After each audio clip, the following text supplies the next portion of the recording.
Do you know what we're here for? The equal parts. Oh my gosh. Illegal. I'm being betrayed! Too much, man! Come on! Don't be creepy. Not gonna do it. Wouldn't be prudent at this juncture. Oh, girl, baby girl. I'm staying in the race. What you talking about? Cyclone Cheeto.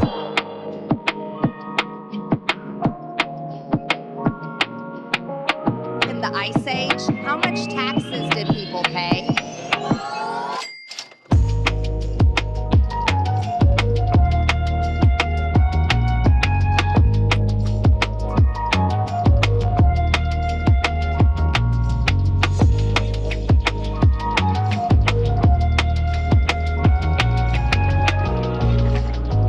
Are you not entertained?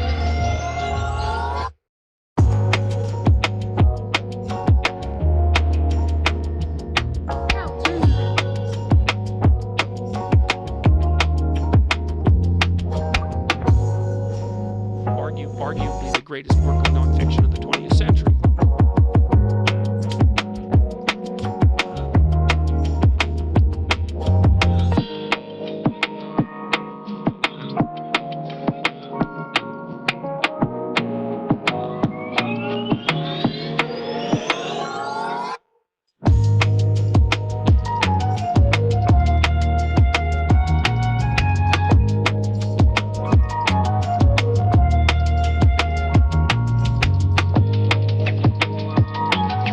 Climate and everything are the same word. You should be ashamed of yourself for having that thought.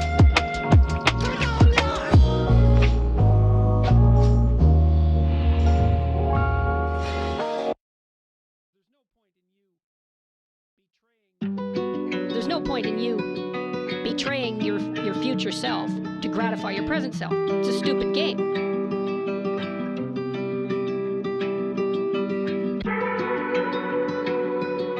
There's no point in you betraying your future self to gratify your present self. It's a stupid game.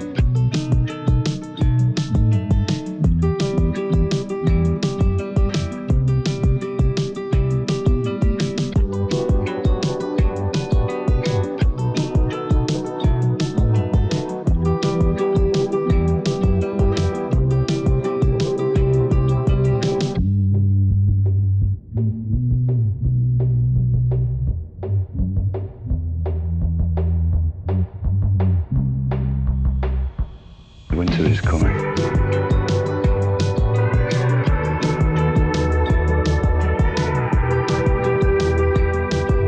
I go into the dry cleaner, that dry cleaning place becomes holy. Jesus, I say that.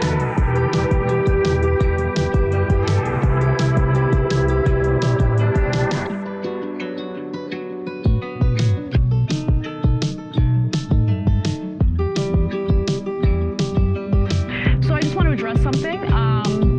I was wrong.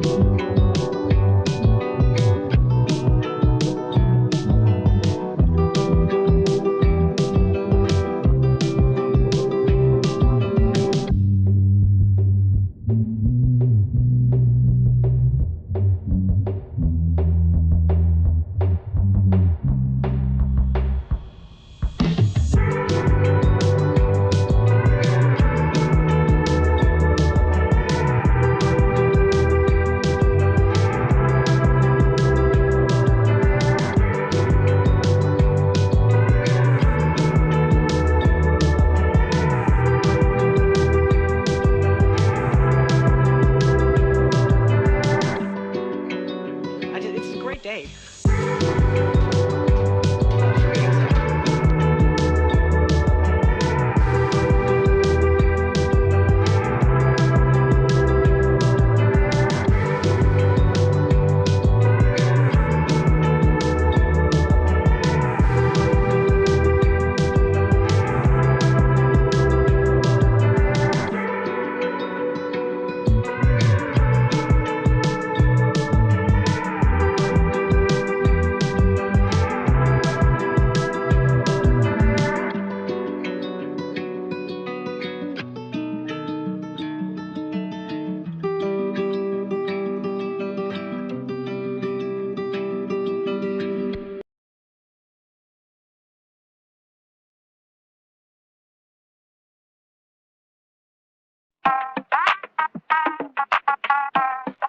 I don't want reality.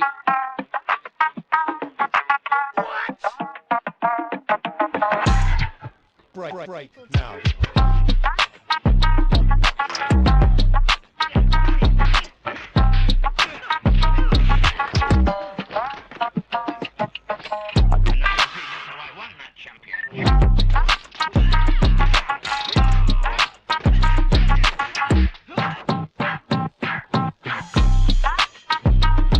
I see that you know your judo well.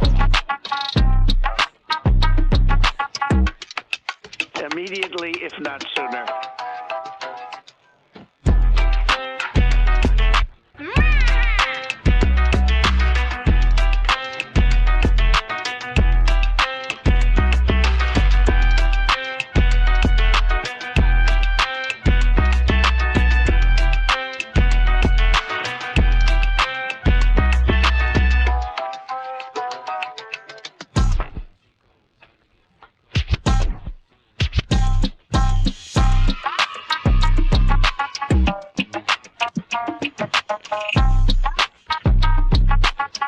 Oh, another code to me. Interesting. It's just That's crazy enough to interesting. work. Yeah.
climate and everything are the same word.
Well, here we are again. Floating somewhere between Earth and space. It's been an entire day since we've seen each other last, which means we've got a lot to talk about.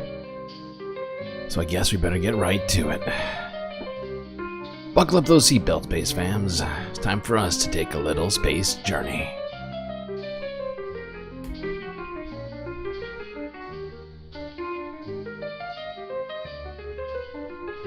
Well, good to see everyone. Little disruption there, but we appear to be back online. Knock on Spacewood.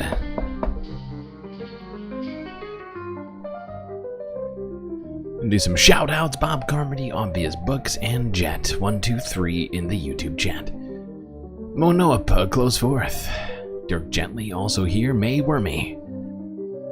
Epi Mew. Scared Crow, Soul Life, Bozy, George Waters, B-Cat, Donald James X, Series,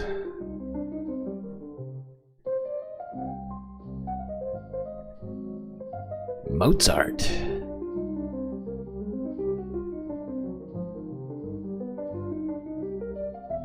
I think that's everybody.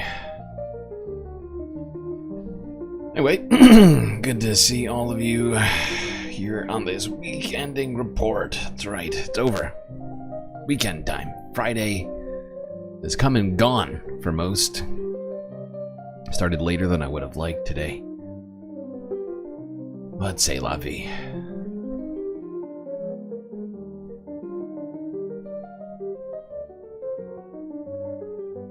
Really does feel like a dumpster fire out there, gotta say. State of the Union is fucked. That's hot.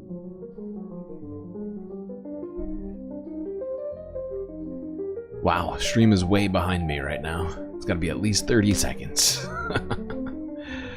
Alright, well, I guess we better get started. In the United States.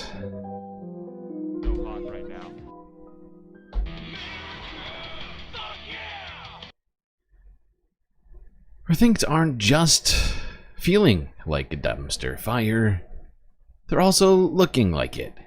Exhibit A from 12 hours ago. Before we get to the actual week-ending report, we start going down the list of all the shit that happened this last week.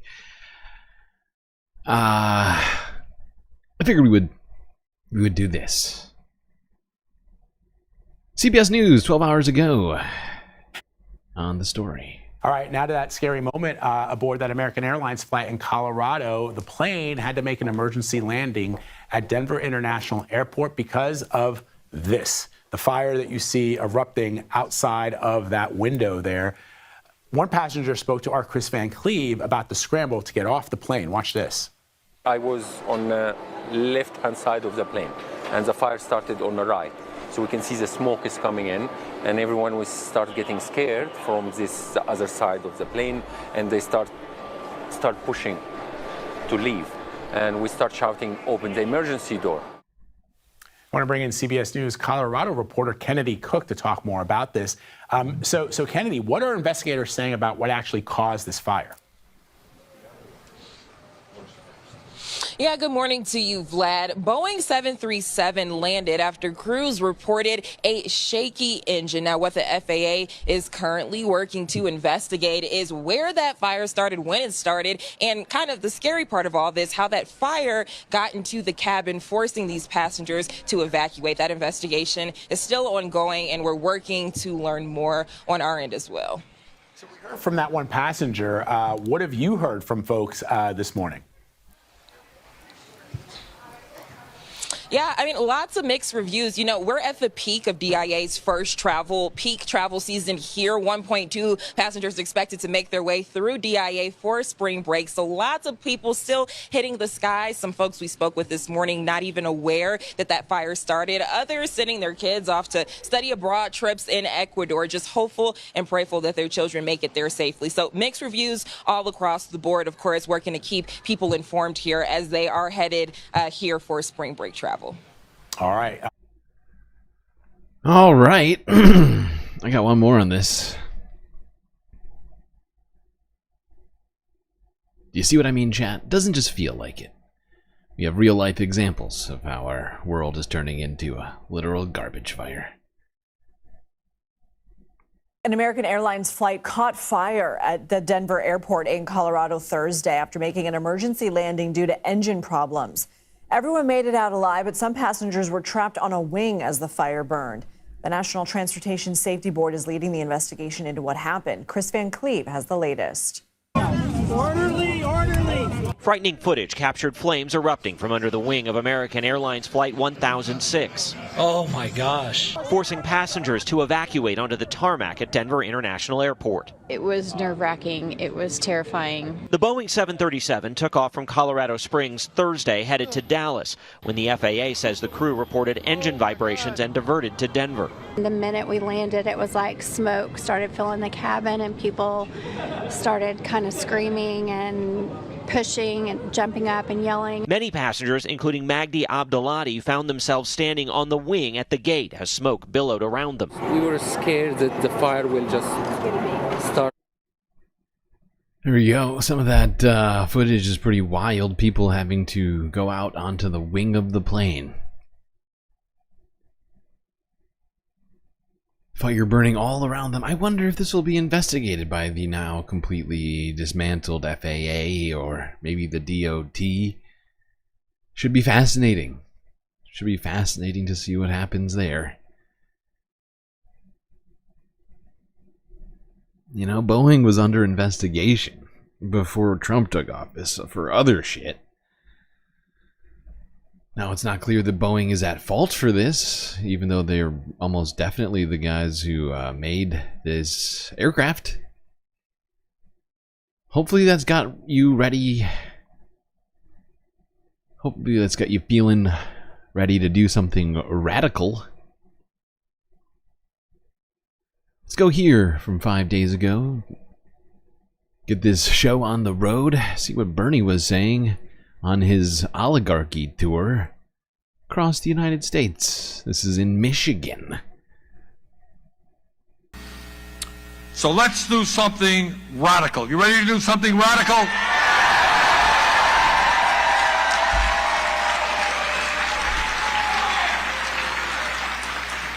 Let's do what President Trump did not do. Let us take a real look at what is going on in America today, okay? All right. We are the richest country. We are the richest country in the history of the world. But you know what? 60%, 60% of our people are living paycheck to paycheck. Now, unlike Trump, I grew up in a family that lived paycheck to paycheck, and I know a little bit about that, as I expect many of you do. So what does living paycheck to paycheck mean? Tell me. Raise your hands. It'd be loud. Yes, right here. It means surviving. How you survive. Yes. It means little money. What does it mean? Yes. Stress. Hold it one at a time. Yeah. Survival. Exhaustion. Well, like fear. Fear of what? A fear of everything. What? Help! Help! I'm being repressed! Medical care. Yes, ma'am. No money for emergencies. Yes. Making difficult choices. Ma'am. Okay. All right, right there, yeah. No future. All right. Here is the reality. And I think you've all said it in a few minutes. Millions of Americans today are wondering how they're going to be able to pay their rent and what happens if the landlord raises their rent. What do? Rents are going up all over the country. What do you do if the landlord raises your rent? You got to move? Where are you going to move to? You got to take your kid out of school. Where's it going to go? She's going to go. People are worried that your child or your parent becomes sick. You can't afford to take that person to a doctor, or you cannot afford the prescription drugs that your mom or your kid may need. What's going on today in America is people are worried. Just something as simple, as basic. Your car breaks down. You got an old car, right? Your car breaks down. And the guy at the repair shop says it's going to cost you $1,000 to get it fixed. Now what happens if you don't have the $1,000? You can't get your car fixed. If you can't get your car fixed, you can't get to work. If you can't get to work, you're going to lose your job. If you lose your job, how are you going to survive? That's because millions of people don't have $1,000 in the bank. It's science. In America today. There we go, Bernie. Letting it fly here in Warren, Michigan. Making it clear who it is that's benefiting from all of this chaos in the White House. It's not regular people. All right, let's keep going through the week. Let's talk a little bit about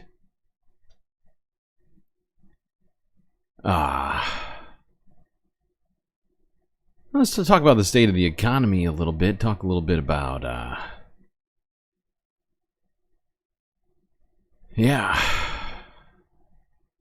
Elon Musk. I mean, we have a lot to talk about today. It's been a crazy week. I don't know if you noticed. Kinda crazy. Here's Trump saying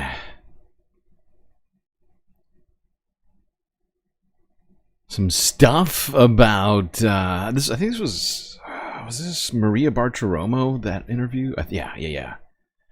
God, what a fucking wild week. 5 weeks ago, Donald Trump asked by Maria Bartiromo about all the chaos in the economy right now. Let me stay on the economy for a moment, because there are rising worries about a slowdown. You've got the Atlanta Federal Reserve saying we're going to have a contraction in the first quarter. Look, I know that you inherited a mess, and you said that the other night. I've only been here, but are you expecting a recession this year? So long. I hate to predict things like that. I hate to predict it. It's terrible, but it's true. Predicting things is very tough. Now, we already talked about this one before, but I am still blown away that this man comes into office after having said day one he's going to fix everything. And then 2 months in, he's going, well, Biden, Biden's still in charge right now, and that's why the economy is bad, basically. You know, I mean, oh God, I don't want to predict it, even though I said many, many times before I was going to solve all of the nasty Biden agenda stuff. Is making America terrible. How's that going? Egg prices at all-time highs. People scared about their futures. How is all that going? Not good. Yeah. He doubled down on this rhetoric. A day later, at this horrifying ordeal outside of the White House.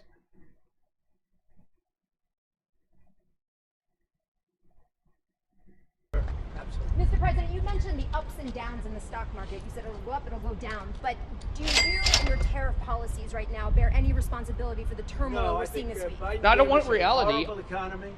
He gave us horrible inflation. And I think the market was going to go very, very bad. The market was going to go very, very bad. A lot of very smart people, friends of mine, and great businessmen, they're now investing because of what I'm doing. Because long term, what I'm doing is making our country strong again, financially making strong, it better, militarily strong, and strong. If we want to get away, remember this: we have wars. When I left, we had no wars. Had it. There was no wars. In Russia. And then we didn't have October there 7th. were wars. We didn't have that disaster that took place with the withdrawal from Afghanistan. And you look at what's happened there. We caught.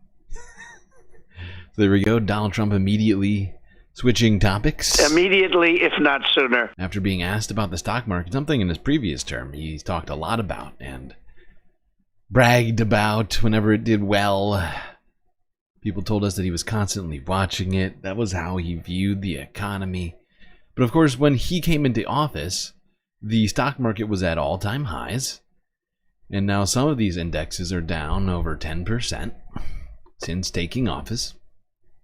If you want to, I don't want to, but if you want to define the economy in terms of how the stock market's doing, since Donald Trump came into the office, it has only gone down from where it was. So it seems, I mean, Biden gave Donald Trump a great stock market, but he's obliterated that.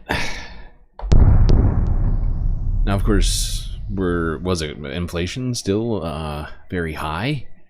Yes, it had come down, but it was still high. We still needed prices to actually come down, but nothing Donald Trump's doing is going to bring genuinely low prices. Well, I mean, maybe prices will get lower, but also opportunity is going to get lower. That'll be the only reason why prices go down, which will not actually make things better for people. Because if you don't have the money to buy it in the first place, it doesn't matter if the price is lower or higher, right? If you have $0 in your bank account, well, you're going to struggle to buy anything. If you got your job taken away from you by Donald Trump, or if your job is now being just ended because you lost federal funding, say for scientific research or, you know, whatever else the government funds, you know, protecting the forests. Well, sorry, you don't have money either. One of the things that I think will maybe provide deflationary pressures, but will also provide people no way to compensate, regardless.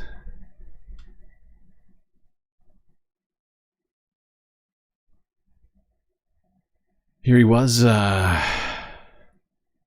talking more about this state of the economy. This was also outside of the White House, that horrifying Tesla press conference promo.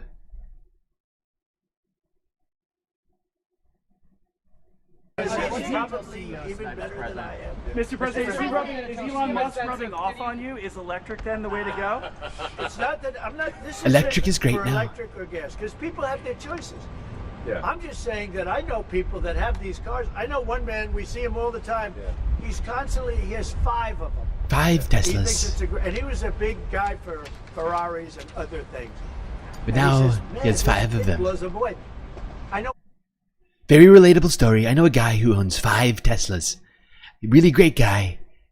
Really great guy. Used to love Ferraris, but now he's more into the Teslas. People, they have 3, 4, they love them.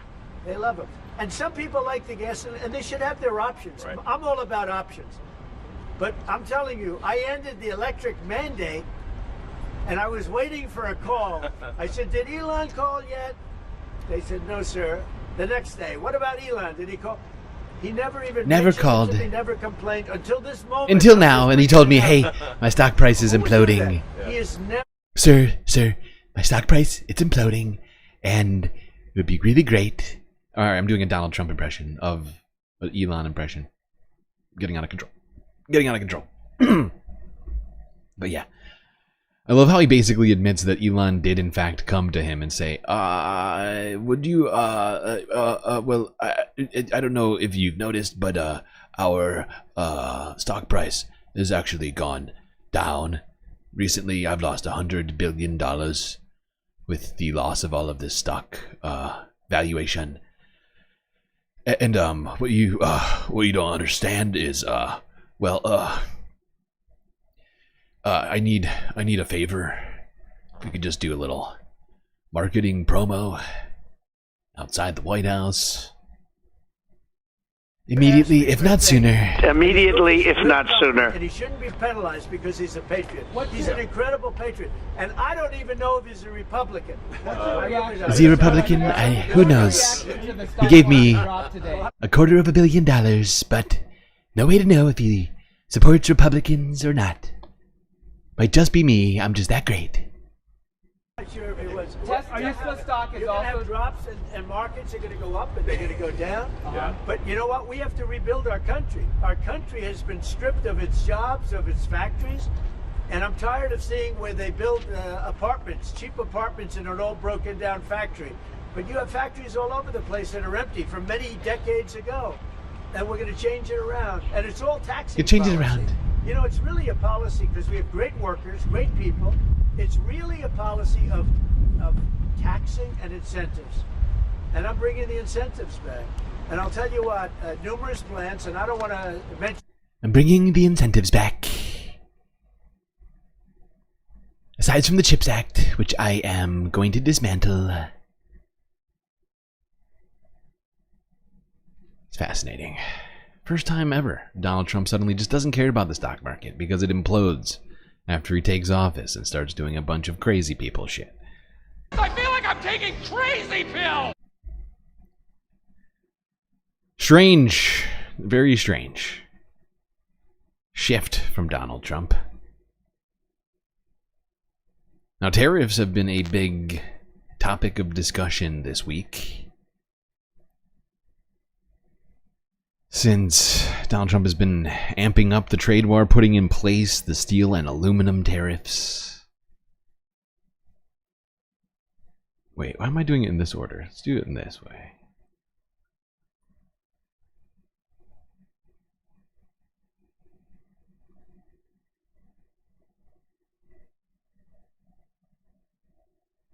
This morning, President Trump promising a new 200% tariff on wine and champagne from Europe. The response was swift on Wall Street, the Dow Jones dropping 500 points, and for the first time in 2 years, the S&P closing down 10% from a recent peak. But President Trump not backing down. Look, we've been ripped off for years, and we're not going to be ripped off anymore. No, I'm not going to bend at all. It comes after Trump imposed sweeping 25% tariffs on aluminum and steel imports on Wednesday. The European Union then retaliating with 50% tariffs on U.S. whiskey. Ahead of Canadian Prime Minister swearing in later today, Ontario Premier Doug Ford meeting with the U.S. Commerce Secretary to discuss the ongoing trade war, calling it very productive. We want to make sure we continue building on that relationship. We feel that the temperature is being lowered. Economists warn that the Trump trade policies will soon have a significant impact on American consumers with higher prices. The Wall Street Journal reports consumer angst at all income levels, saying signs of weakness are showing up in spending on everything from basics to luxuries. Voters letting their opinions known. Nearly 2,000 people showing up at this town hall in North Carolina. Fewer than 400 were allowed in the door. Congressman Chuck Edwards getting an earful on everything from President Trump's tariffs to Elon Musk's downsizing of the government. Thank you for that feedback. Thank you for that feedback. Hilarious. He does seem thankful.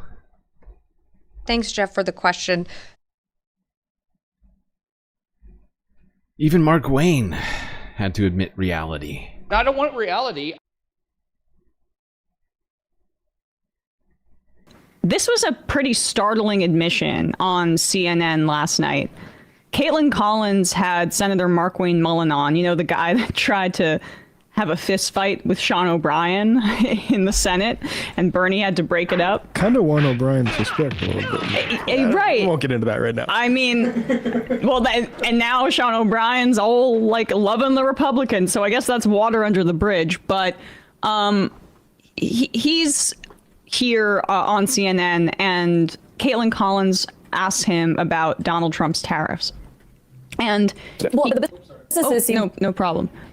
He makes an admission here that I just don't think any other Republicans have said so far, but it's absolutely the case. So he lets slip what the real function of Trump's insane tariff war is.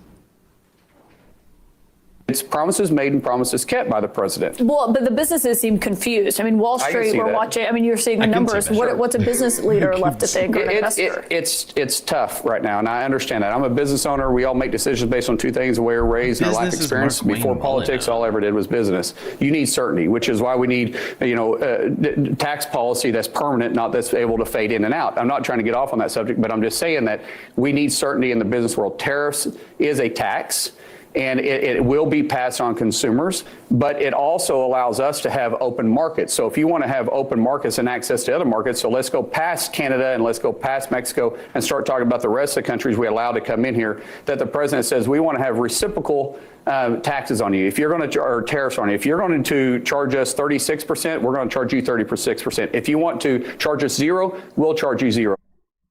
By the way, Mark Wayne's not going to have any problems with his tariffs. Did you know that Mark Wayne's net worth is something like $75 million? Wow. Wow. Although he said he owns a business, but I can't figure out what his business is. It must be completely like in a shell company or something. I can't seem to find out what his business is. This is strange. 75 million, Mullen. My God, Mark Wayne. Every one of these countries want access to the strongest and greatest economy in the world. That's the United States. We don't necessarily have to have their market, but if they're going to have access to us, we want access to their market. What you just said is important, that a tariff is a tax. I love how he sort of affects this sort of like good old boy kind of like, I'm just a regular guy. I work on a farm. Chew tobacco. But his net worth is somewhere between $40 and $75 million. Jesus Christ. Wow. But I don't know if you heard it in there. He did admit. It's passed on to consumers.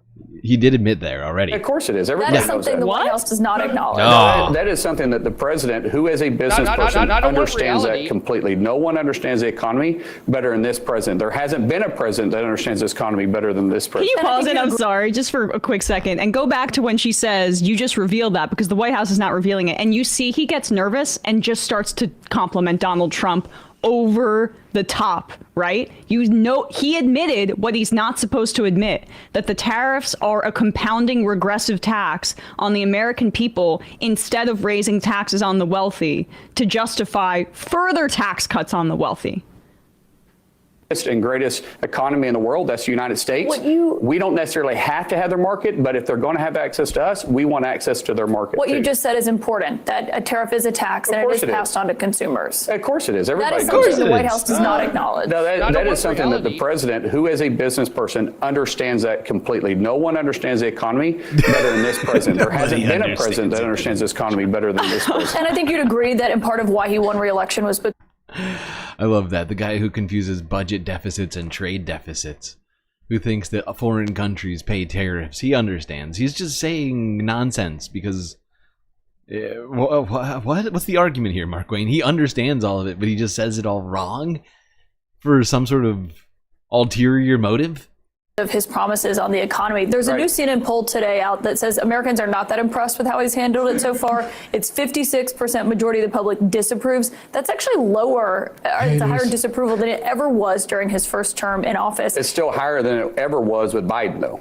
Well, but are we judging him just on Biden's numbers? No, I'm just saying that if you're gonna use numbers, you're using his high number in his first 4 years where we had inflation at 1.4%. It's worse than it ever was during his first term in terms of how they're viewing it. But sure, my point, but he's got to recover from 4 years of Biden. Keep in mind, we had we were in a recession over Biden, but no one talked about it. Sorry, I'm sorry to say that.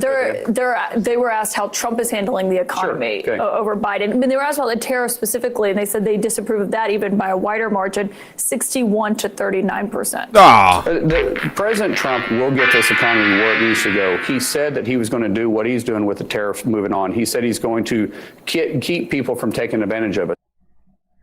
Right. They're gonna keep people. Donald Trump's gonna keep businesses from taking advantage of people. That's why he dismantled the CFPB and all these other agencies intended to protect consumers. That makes sense. He'll definitely do that. Immediately, if not sooner.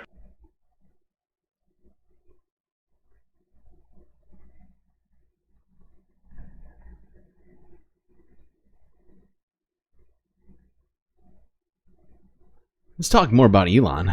On a plane earlier this week, Donald Trump was asked questions regarding tensions, alleged tensions in the White House around Elon and some of the cabinet members perhaps having some kind of a spat. Here's Forbes breaking news from 5 days ago.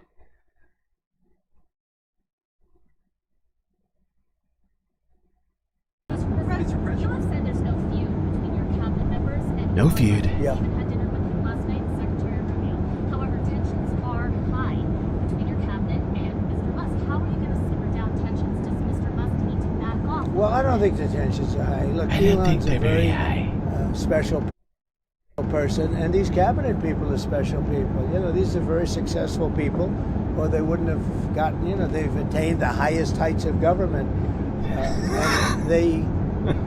I think they have a fantastic relationship to Elon. And DOGE has been incredible. You know, hundreds of billions of dollars of waste and fraud and abuse. They've done it. Has been it's all gone now. Already found. And that doesn't mean they don't have a little bit of an argument here and there about something, or maybe personnel arguments. There's not. I don't like those shoes, you know, Elon. contracts have been found. This is much personal more than argument. Personnel.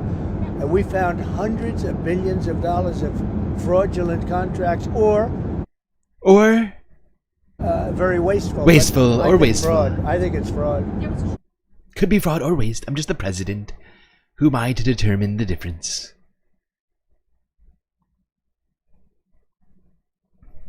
Fascinating. Donald Trump basically admitting that arguments are happening, although trying to sort of downplay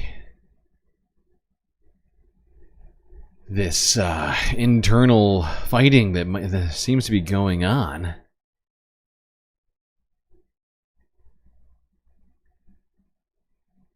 Now, Donald Trump came to the rescue of Elon Musk. That little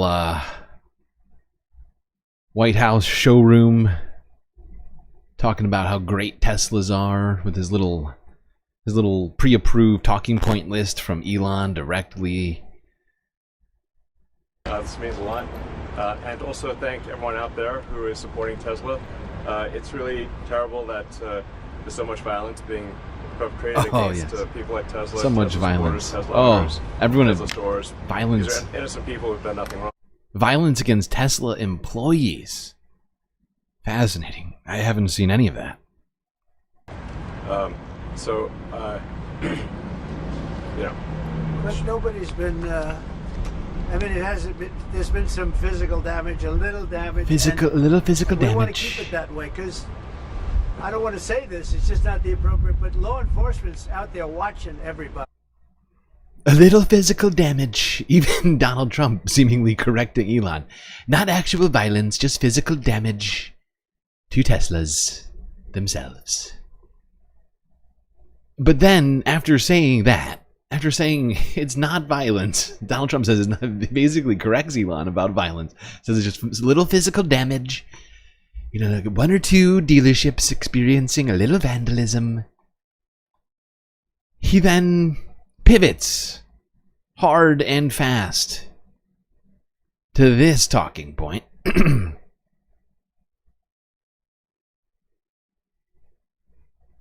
it around, it really be well. Move it around, it really be well. Donald Trump has said that he intends to buy a brand new Tesla. Several of the vehicles are parked in the White House driveway for him to pick up, accompanied by Musk. This was after Trump blamed the radical left lunatics for illegally boycotting the company. Terrorists. I will do that. I will do it. I'm going to stop them. We catch anybody doing it because they're harming a great American company. You know, I've stuck up terrorism. For the NFL. I've stuck up for a lot of... If you harm an American company, that's terrorism now. So, yeah, Donald Trump went from saying it was just a little physical damage to that little physical damage is destroying a great American company, and that is terrorism.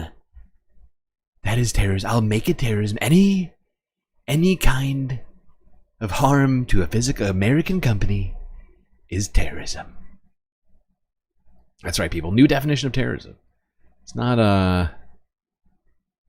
something that's meant to terrorize civilian population or of some sort of militarized political ideology or religious ideology. No, it's just doing harm in any way, shape, or form, including, I guess, not limited to boycotting and protesting. If that protest does harm to a great American company owned by a great patriot, very special boy who only wanted to be a patriot, who was not born in the United States, was at one time an illegal immigrant. If you want to take that guy down, well, you're gonna have to be a terrorist. Some would say that's a complete sort of just blatant change, shocking change to what terrorist even means. Should be interesting to see if they come after, I don't know, white nationalist terrorists, groups in the United States with Cash Patel, old Cash App. Speaking of Cash App, you could, and I think you should, consider contributing to the Galactic News Network. We got a Cash App, so if you have a Cash App, go into the bio and you can send us some dough. Just saying, it's an idea. Think about it. I will bring it up every time I say Cash App Patel's name. Gonna do it. I'm gonna do it. Not gonna do it. Wouldn't be prudent at this juncture. No. I am gonna do it.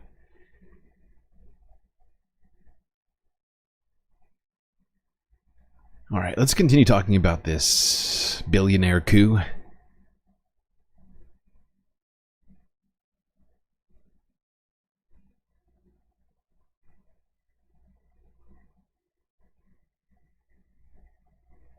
This is Democracy Now!, democracynow.org. I'm Amy Goodman. 2 federal judges, one in Maryland, one in California, have ordered the Trump administration to reinstate tens of thousands of fired federal workers.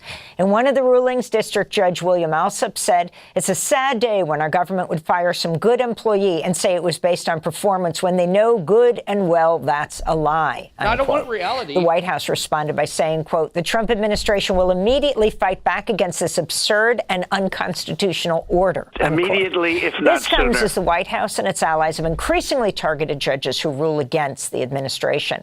Reuters recently reported U.S. Marshals have warned federal judges of unusually high threat levels due to a series of comments from Elon Musk, Donald Trump, and others targeting judges.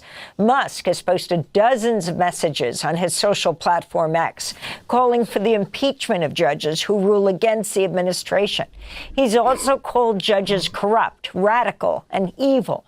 Vice President J.D. Vance has questioned whether judges even have the authority to rule on Trump's order. Vance went to Yale Law School. Vance wrote last month on X, judges aren't allowed to control the executive's legitimate power, unquote. President Trump has indicated he believes he's above the law, recently writing, quote, he who saves his country does not violate any law. Illegal. Unquote. Trump has also gone after law firms.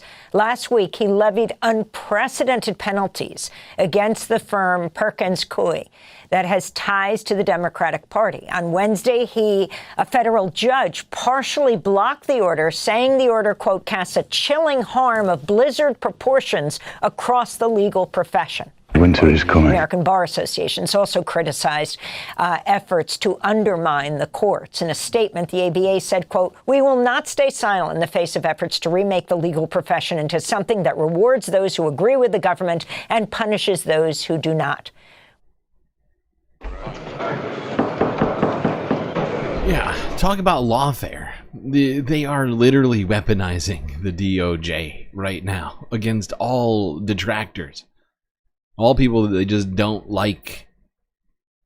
They were complaining about lawfare for 4 years just because legitimate investigations went some of them went against Donald Trump, right? The people who invaded the Capitol were somehow, to some degree, held to account. Not even all of them, just a few of them. Some tiny fraction of the people who marched on the Capitol, entered the building, actually saw any consequences, of course, which Donald Trump completely undid. Took them all out of jail, pardoned, commuted sentences. Before we get too far down this road, I'm going to give you your emotional support characters.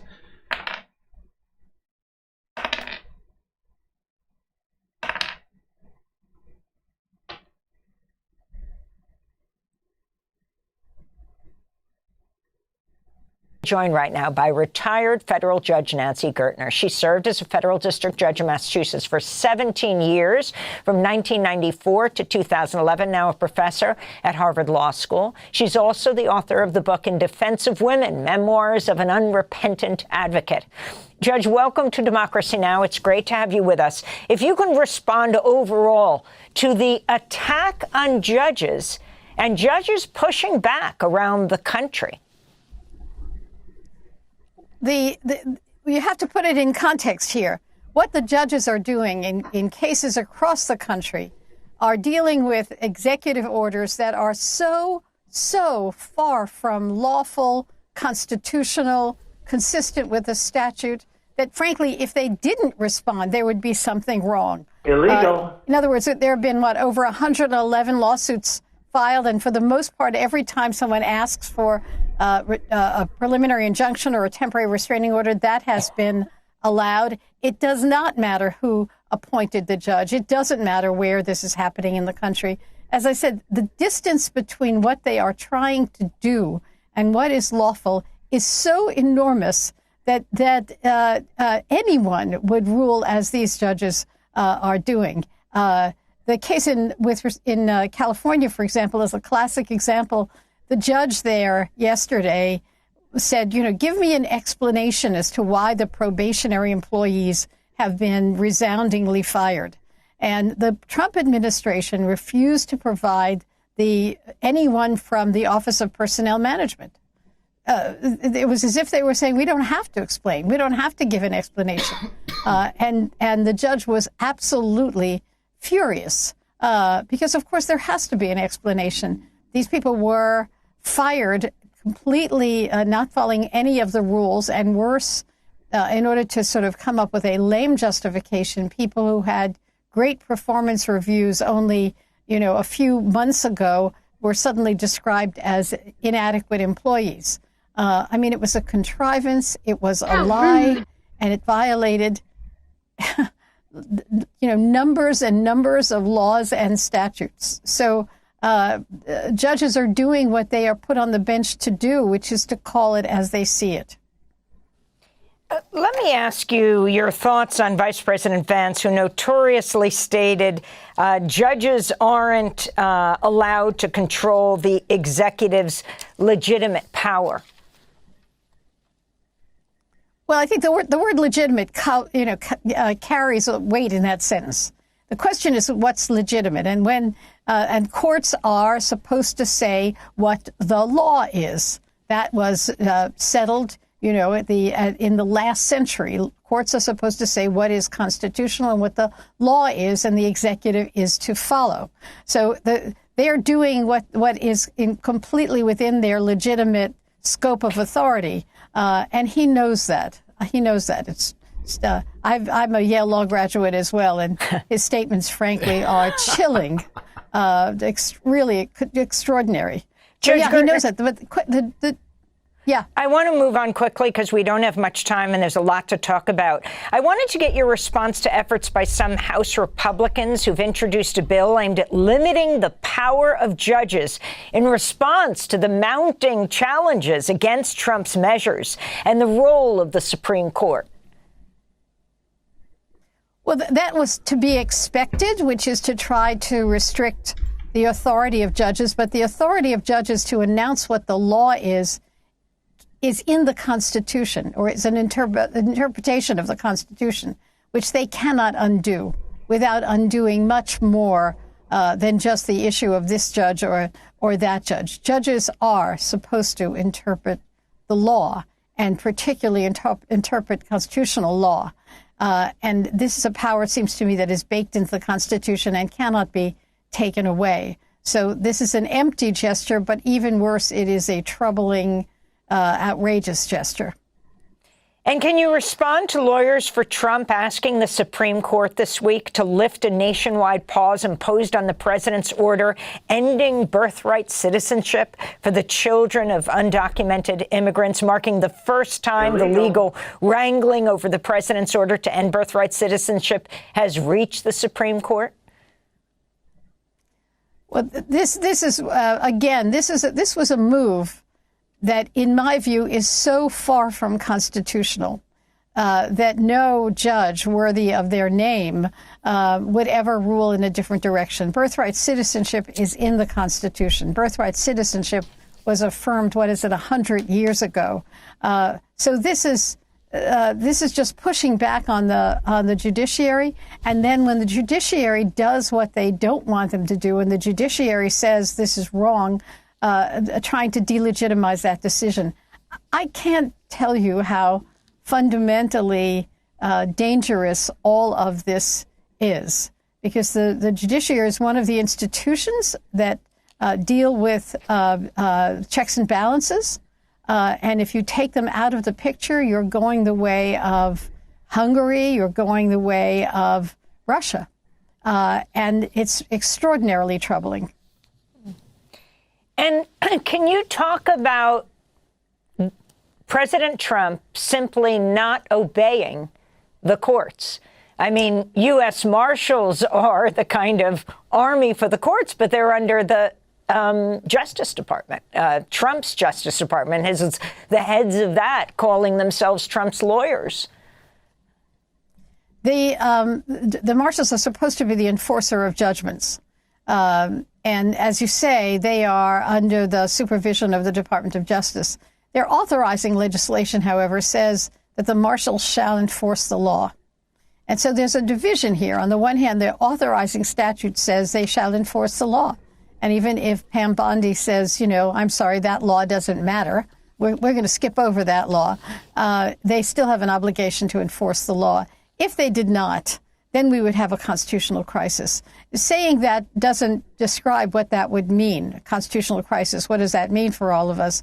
I mean, then it would mean really a marching on Washington, deluging all of our congressmen and representatives. It could mean mass demonstrations. I mean, it's almost the end of law. And at that point, people have to make it clear, as the population in Israel did, as populations in Poland did, that this is beyond the pale. This is not what our Constitution was meant to accomplish.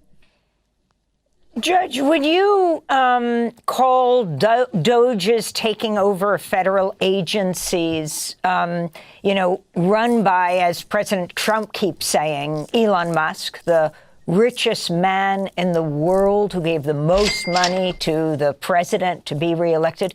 Would you call what's happened as judges push back across the country and say tens of thousands of workers have to be reinstated? Would you call what has happened a coup?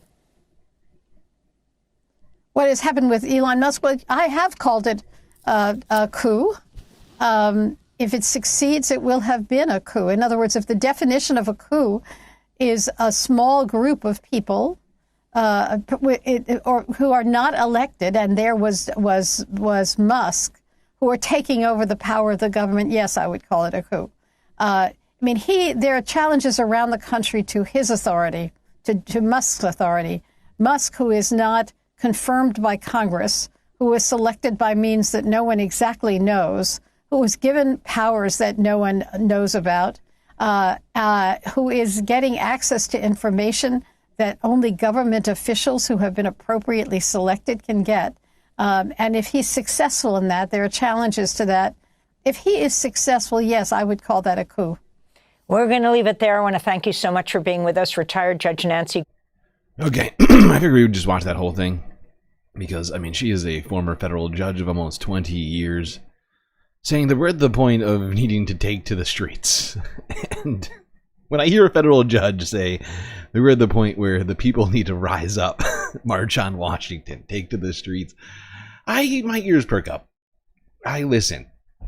And she believes that this is a coup. She believes that this is a constitutional crisis, essentially.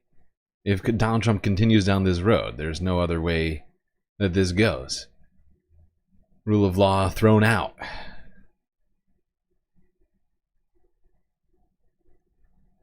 Okay,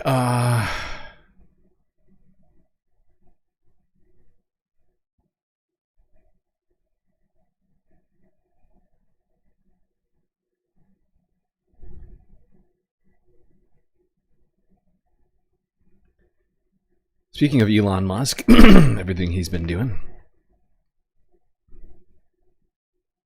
all of his behaviors in government and outside of it seem to be causing his company a great deal of distress.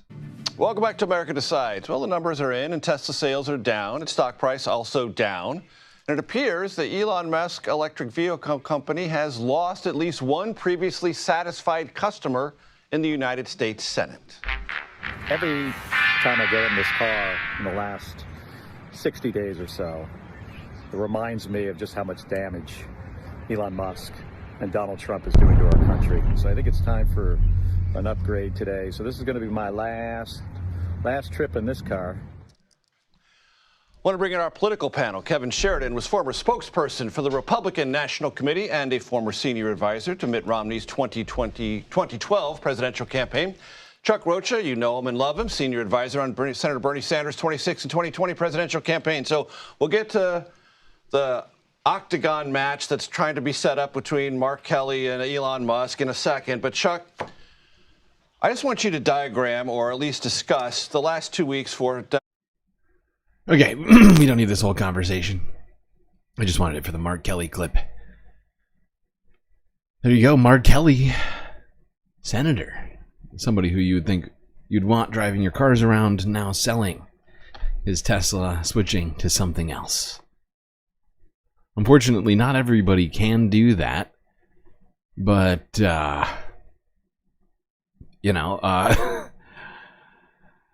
I think it's a trend that's happening. People looking to sell their Teslas. Stuff like this going on, probably part of that. This will probably make it hard for you to charge your vehicle.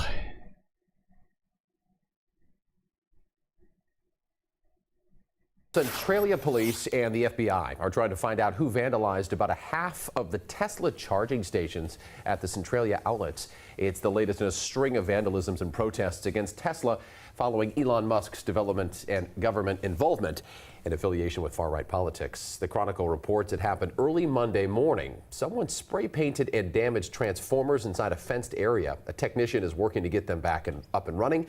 When we stopped by yesterday, most of the chargers were still taped off. It's the latest in a string of vandalisms and protests against Tesla over Elon Musk's involvement. Earlier this week, one man's Cybertruck was tagged with vulgarity and a swastika. This happened while the truck was parked at the company's Linwood dealership for service. The Linwood Police Department says 5 other vehicles were also damaged. NNC. Yeah. Charging stations being vandalized all over the place. We saw burning charging stations in LA earlier this week, although I didn't leave that story in here. People's cars being vandalized. And it's bad. It's bad for the old stock price is what it's bad for. It's also, bad for, perhaps Tesla owners, people who, when they bought that car probably didn't know that the owner of the company was going to, start doing Nazi salutes. Stuff like that. If you're currently looking to buy more Teslas or a Tesla, I would recommend not doing that.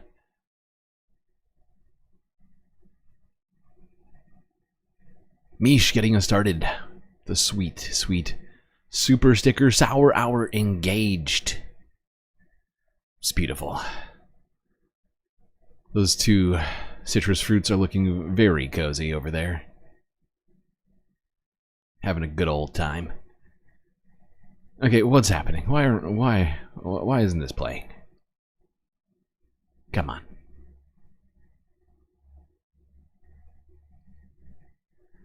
What are we doing? No, I want the previous video, please. This is not the right video.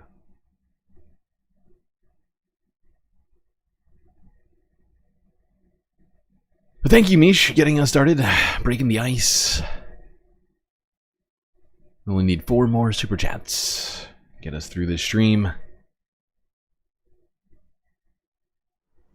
Tesla has warned Donald Trump that it faces danger from retaliatory tariffs. Oh no. In a letter to the US president, it says it is exposed to countermoves in response to his aggressive use of import duties. Oh no. It wasn't clear who wrote the letter, which was unsigned but on company letterhead. However, it's sure to get attention, as company boss Elon Musk is a close ally of Trump and is leading his efforts to cut government spending. The letter says it's important to ensure that trade policies do not inadvertently harm US companies. It said Tesla was eager to avoid retaliation by other countries, as had happened in past trade disputes.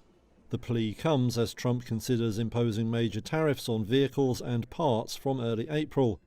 Tesla says that even with aggressive moves to localize production, some components are hard or impossible to get in the US. Oh, no. The letter instead recommends companies would benefit from a phased approach. Oh. Tesla didn't respond. A thoughtful, phased approach. Ah, yes, nuance. That's quite a theory. I find this hilarious. But of course, Elon has the ear of the president. Can hand him whatever notes he wants to about this. Whisper in his ear, even. My company's getting fucked by your tariffs.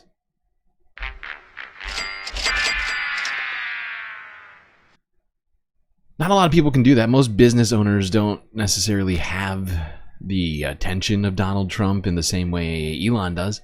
Whether or not this will cause Donald Trump to rescind his tariffs, I do not know.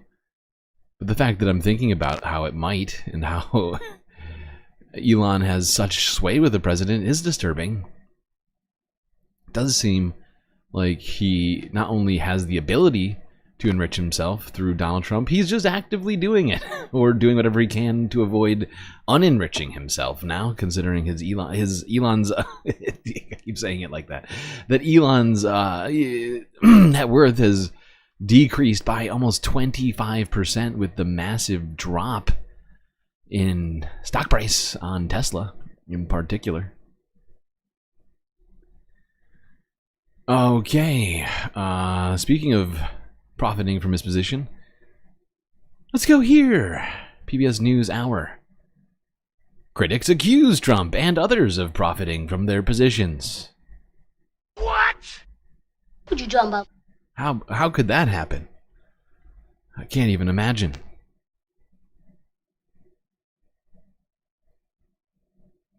It's been less than 2 months since President Trump took office, and in that time, Trump, Immediately, his family, if not and sooner. members of his administration have also seen personal and financial gain in a number of ways that are aided by their power and their influence. Our Laura Barone-Lopez has more. Earlier this week, President Trump lined up Teslas on the south lawn of the White House, all to help out his friend and special government employee, billionaire Elon Musk. As Tesla's stock plummeted, the president, holding a price list for different models, said he would buy one of the cars. That's the Model Y. That's a Model Y, so I have a lot of information, including the price. Yeah. I want to make a good deal here. You know, I do notice this. They have one, which is $35,000, which is pretty low. What is that all about? Yeah, it's. I guess we wanted to make the point that Teslas aren't all expensive. You can get a Tesla for as little as $35,000. 3 times as expensive as a BYD. Conflicts of interest as the president and those close to him. Let's not forget that I think it was during the Biden administration we banned all of the sale of BYD vehicles here to benefit people like Elon, Ford, GM, Tesla, of course, because BYD managed to create vehicles just as good as the Y, just as good as that $35,000 model of Teslas, but was selling it for between $10,000 and $15,000. Nearly 1/3 of the price of that Y model that Elon is claiming is so affordable. So he's benefiting greatly from some of this austere sort of trade policy that's been going on. Just saying. Oh shit, Epimew with the super chat. Seemingly there's been a glitch in the Matrix. Glitch.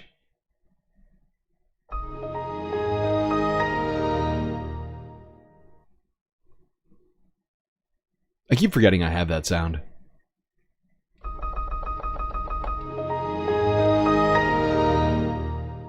Stand a bit from his time in office. Here to discuss is Don Fox, former acting director of the U.S. Office of Government Ethics.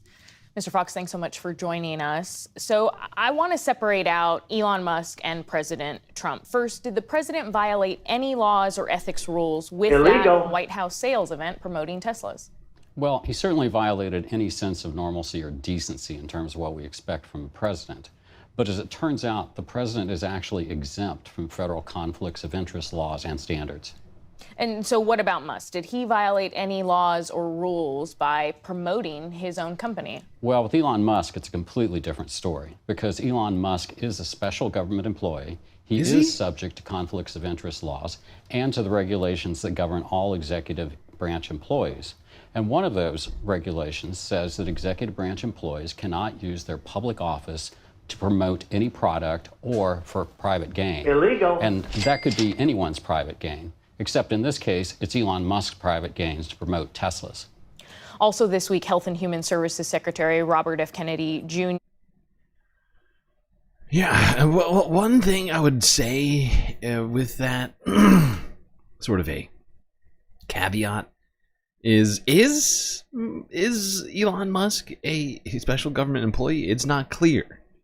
You know, I mean, I understand why he's framing it from that perspective, because it seems like everything he's doing would lead, you know, one to that conclusion that he is in fact a special government employee.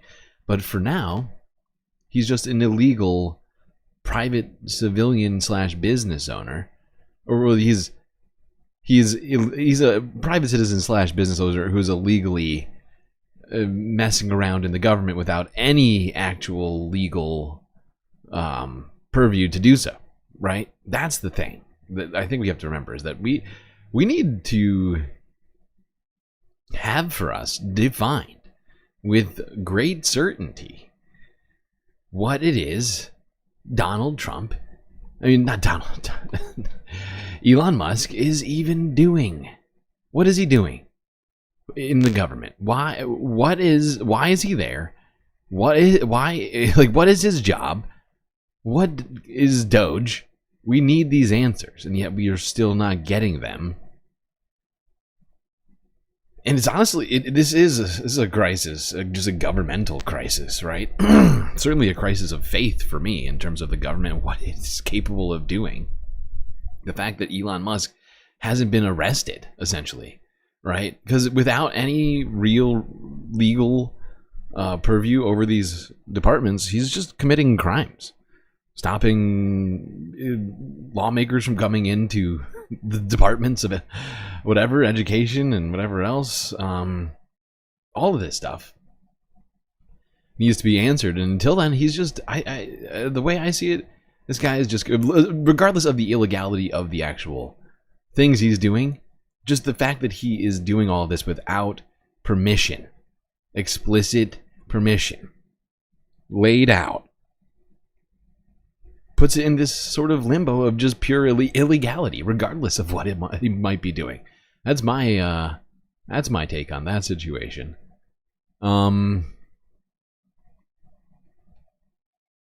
Until we get, the fact is, they don't want to define him, right? We've been talking about this. Like, they just don't want to define him, because once they do, that immediately creates routes to stop Elon, right? Whether he is a special government employee or if he's the head of an agency. Is he part of the cabinet in a new agency, or is it an old agency? Is it the USD? What is it? What is it? What is his job? And I mean, I honestly, at one point was thinking, hey, maybe they'll, move to arrest Elon Musk, put him in jail. That's not happening. I mean, it should happen at this point. The fact that he's still walking free right now while committing crimes in our government without any legal reasoning to do so, we got a fucking problem. Maybe I'm being too hard. Maybe I'm being too hard on Elon. Maybe I'm being too hard.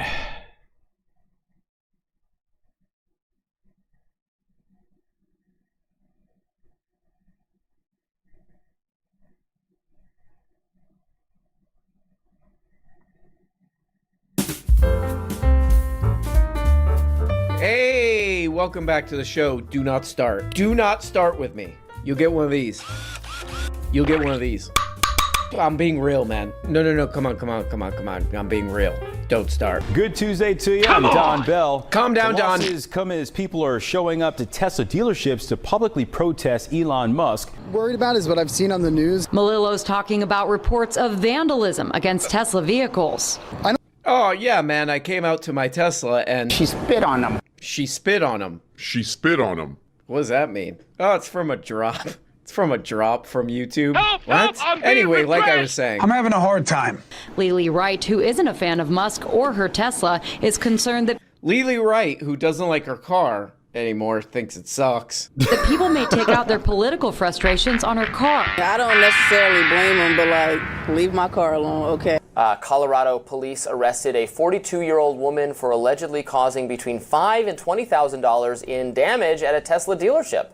Police say she spit on them. That's right, you heard me right. Police say she spit on them. When asked for comment, she said, "Show me the proof, dumbass." Earlier this month, Massachusetts police said that 7 Tesla charging stations were set on fire. Okay, people are really pissed off at this weirdo. Goes by the name Iluma. I think it'll be fine. I think it'll be fine. It better be fine. It better be fine, because I'm heavily invested in Tesla. Let me check the crap here. Dude! Oh, dude. Oh, dude, that thing is... Oh, goddamn you to hell. Iluma. This is getting really sick and out of control. As a Tesla owner myself, My Tesla was recently violated. Somebody put a piece of paper on it. Hold on, I have it here. What the hell does it say? This spot is clearly marked for disabled people. Because you parked here, I was unable to... Well, you get it. You get the point. Oh, God damn it. I got to get a new car because people keep touching my car. It's time to reset. I mean, like, completely reset. Forget what you know. And what did I do? Again. So now might be the time to turn your back on the legacy car makers that you mindlessly wander into a showroom to I don't mindlessly walk in. Hey, I am of sound mind when I walk into those dealerships. Hey, shut up, man. This is the BYD Dolphin. Never heard of it. Silly name aside, this is unequivocally one of the best new cars to wash up on our shores in recent years. And a whopping great rotating touchscreen. Whoa. And a whopping great rotating touchscreen. This is value for money. Whoa! Equal parts. Wow. Take Oh my notice, gosh. because this is not a cheap car, it's a good value car. And there's a difference. Okay, hey, check that attitude, video, man. then why not? I'm not a huge fan of that attitude. Okay, great, man. I was all excited to buy this car, despite this guy's little bullshit attitude. We're not allowed to buy these in the United States. Nope. They're fucking banned, man. So I guess I'm stuck with... They helped his little ass out. That a dozen Tesla cars were set ablaze. Oh, God damn it. This was, quote, not at all accidental. Better be. Okay, anyway, bep. This is a Chinese company, BYD. They seem to probably make the best electric cars in the world. Pretty cheap, too. People are always talking about BYD, but there's something I did not know. Let me take that again. Let's take that again. But there's something I did not know. That was better. That was good. What the hell is it? BYD. China's biggest vehicle manufacturer by far is BYD, an organization with a name that, when it was first founded, didn't actually mean anything, but has more recently been adapted into the long-form name Build Your Dreams. At the end of 2020... I do think that's kind of funny. You know, they are the car company of the future, probably. You know, Joe Biden or whatever his name is, and all these guys are like, we can't let these things in here. They're too good. They'll destroy the American car industry or whatever. This is a huge deal, but people are like, what does that stand for? Yeah, those cars seem pretty good. What does that stand for? BYD. What's that? Yeah, it seems like a pretty cool car. What does that stand for? Build what? Your what? Car. You know, at least that's how I hope it happened. This is kind of a stupid channel, and I have the strength to admit that. Takes a strong person. What is this one, Elon? That's a Model Y. That's a Model Y. So I have a lot of information to put into price. I want to make it. Elon, get in the camera. What the hell is this stupid thing? Because what I is got a this little piece of cheat crap? sheet. It's one of your cars. Oh, whoa. Woo! Okay. And I just want to thank the president for his support. Okay. This means a lot. Who's saying that also stuff? Also thank everyone out there who is supporting Tesla. Right. It's really... Hey, you want to get the guy on the screen? You got to do a pan. Here we go. RM Brown telling us, take it easy. Stop doing that. Stop beating up Teslas. Come on. It's rude. How rude. RM's right. RM Brown. How do you say that? Aaron Brown? Aaron? What is Aaron?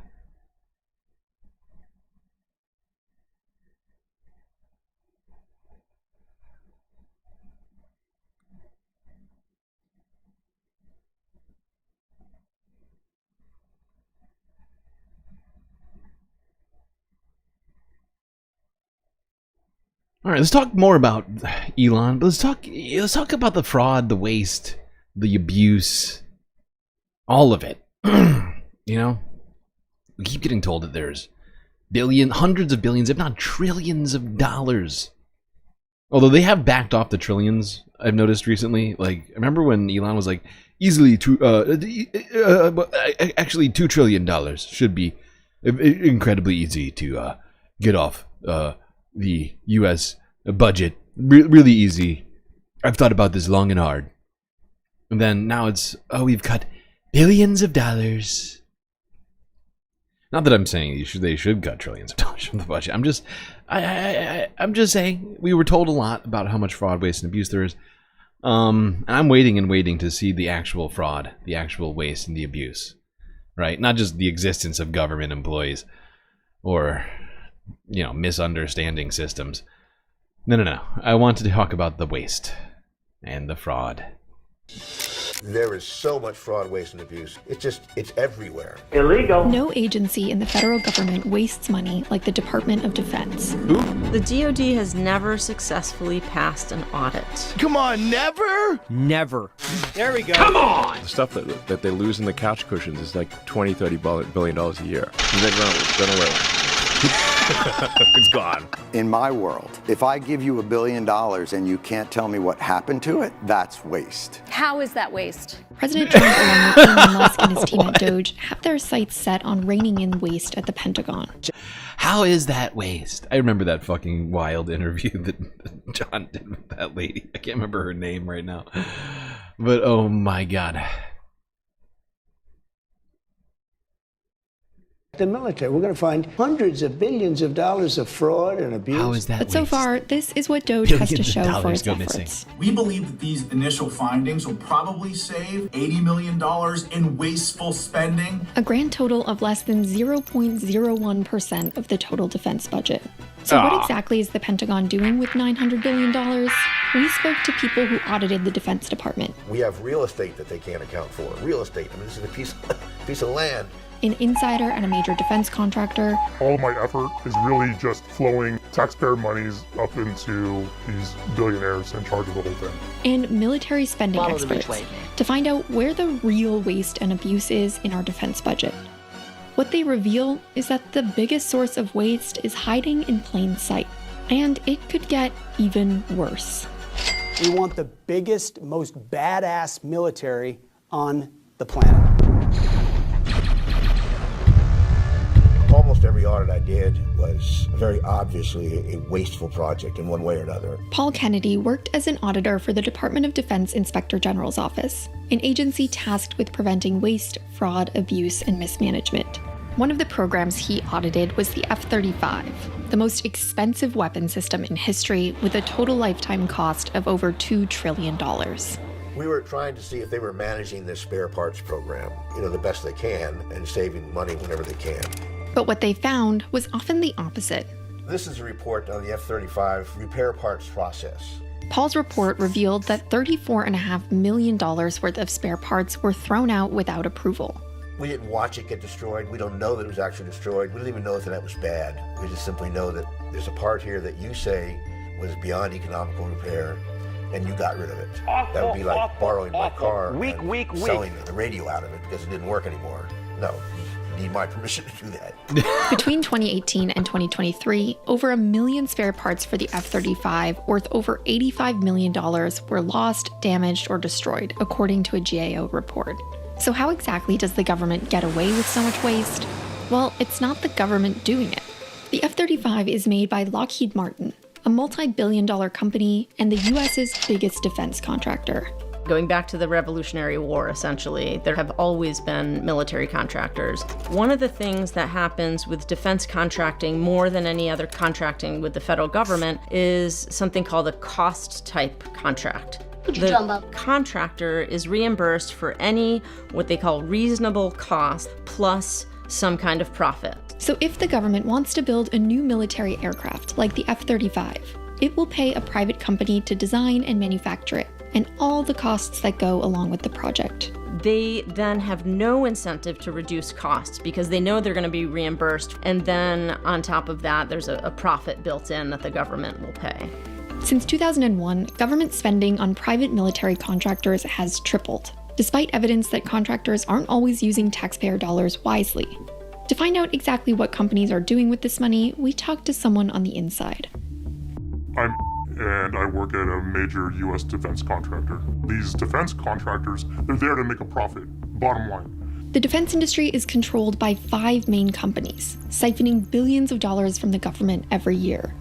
These companies regularly outperform the S&P 500 and have profit margins between 9 and 20%.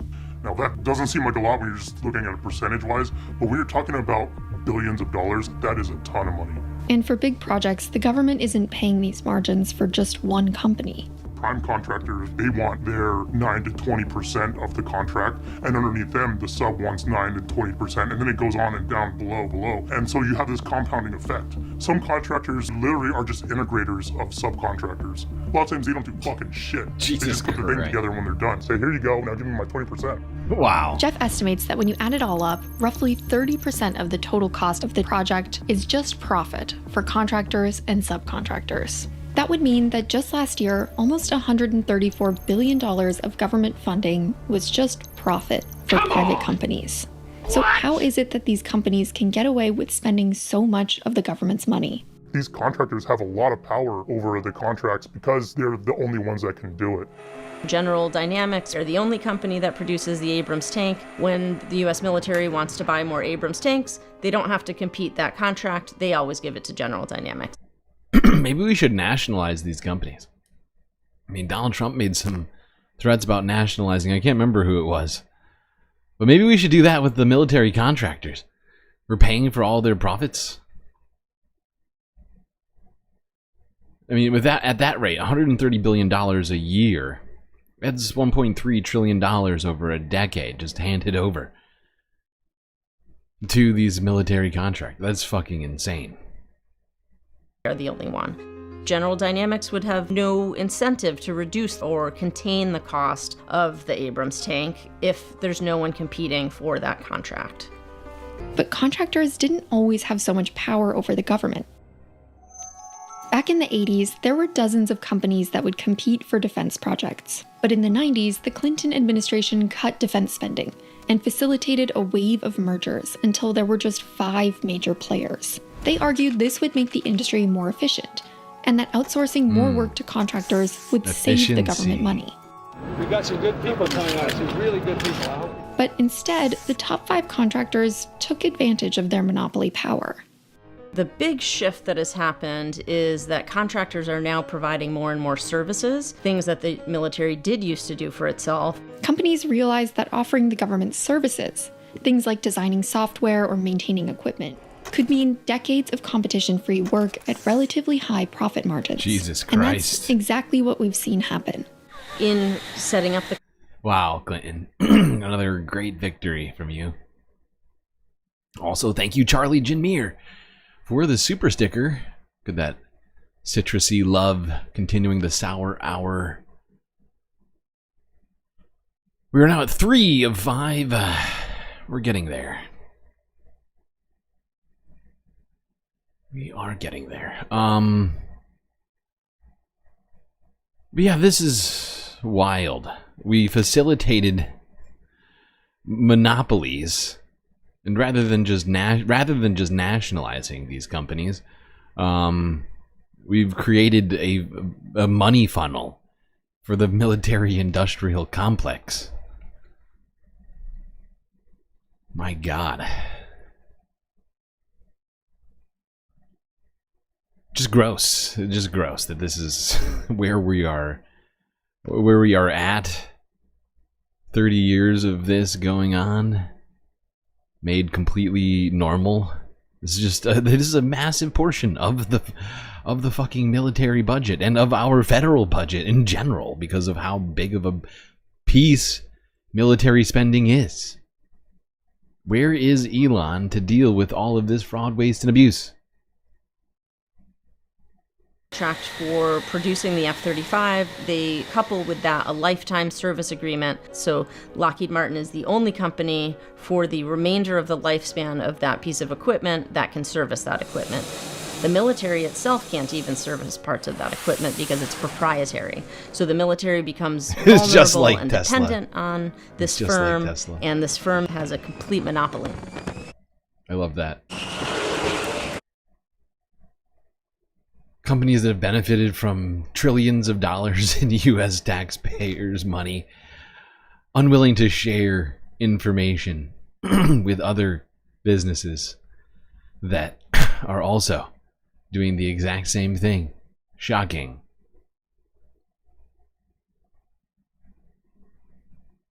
In 1990, the DOD paid out $29 billion in service contracts, $67 billion when you adjust for inflation. By 2023, that number had grown to $166 billion. Economically, the DOD has become dependent on this model. So the more that they've used contracts and contractors, the less expertise they have of their own and the less capability they have of their own to produce those same products or provide those same services. Research going back over a decade suggests that you could save tens of billions of dollars a year by actually bringing core government functions, administrative functions, back inside rather than outsourcing them to service contractors. It seems like this would be a simple fix, but there's a problem. The arms industry has been incredibly successful at politically engineering weapon programs such that very few lawmakers in Congress are prepared to challenge them. The defense industry strategically spreads out manufacturing across the country, making Congress members defend manufacturing things we might not even need because it keeps jobs in their district. The Big Five also make political donations to the congressional representatives who decide how much the DoD gets to spend every year. All of this puts pressure on Congress to raise the defense budget. This is an outstanding piece of legislation, and wow. Seems like there's a lot of fraud, waste, and abuse going on here. A lot of very underhanded tactics.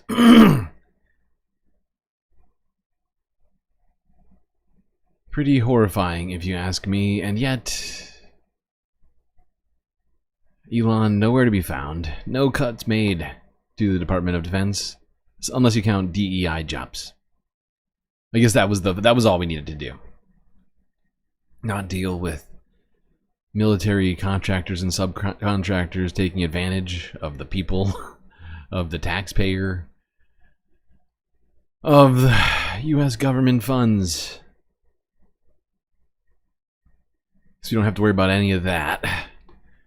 For them using all sorts of tactics to increase their profits, increase pressure on legislators to keep funding them to the tune of even more billions of dollars every single fucking year.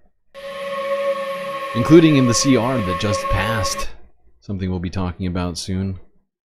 Oh shit. It just went pixelated on me just now. Oh god. Just gray pixeled. Pixelated.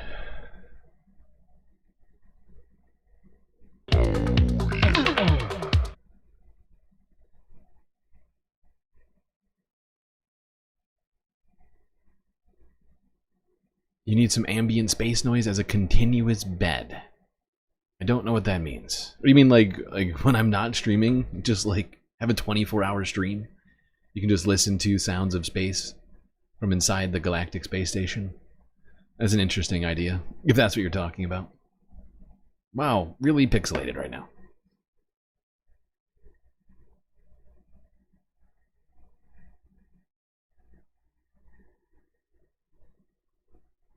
Okay, well, I guess I'll go here. Hope that this stops. I know that you're all behind me by a little bit. I think the stream is trying to catch up, but it's doing some weird shit.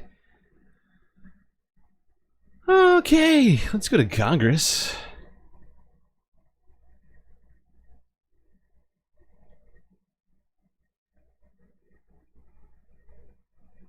Talk more about this fraud, waste, and abuse Elon's supposed to be dealing with. Gentlelady yields. The chair now recognizes the representative from Illinois, Ms. Ramirez, for her 5 minutes. Thank you, Chairman, and thank you, Ranking Member. You know, it's our first oversight subcommittee hearing this Congress. Very first one. And I find it really ironic that we're discussing waste, fraud, and abuse. Whoa. When you have a unelected... Whoa, where is MTG going? Did you see this? Look at Marjorie. Bad butch body over here. Oh, girl, baby girl. She's leaving. Is she getting paid to leave this important committee? That she, I believe, I don't know, I think she's co-chairing this committee now, if I'm not mistaken. And she's just gonna leave on a whim? I thought we were firing people for not doing their jobs, for not showing up to work, and she's leaving work early? Come on! Illegal. Discussing ways. Whoops. And thank you, Ranking Member. You know, it's our first oversight subcommittee hearing this Congress. Very first one. And I find it really ironic that we're discussing waste, fraud, and abuse when you have an unelected civilian like Musk and Trump who are actually gutting every single tool that DHS has to actually address waste, fraud, and abuse. I mean, just think about it. One of the very first actions from this administration that the gentlelady from Georgia loves to brag about, was to fire 17 inspector generals. And since many of my colleagues seem to be confused about the role of an inspector general, well, let me go ahead and remind them. Their mission is to provide objective oversight to promote the economy, efficiency, and effectiveness and integrity of our agencies. Since those firings, the administration has been on a rampage of terminations and fork-in-the-road emails to gut the federal workforce. Their objective, let me be clear, replace impartial, independent federal employees with Musk, it has to be Musk first, Trump loyalists. On top of all that, Trump puts a billionaire who, by the way, gets $8 million a day in government contracts, significant conflict of interest, I'd say, and numerous complaints and open investigations in charge of waste, fraud, and abuse. Come on, y'all. It's the fox guarding the henhouse. And then you add illegal impoundment, funding freezes, extreme budget cuts, and you have a recipe for more abuse. Trump's billionaire friends getting contracts and payouts on the back of working families and veterans that we all represent.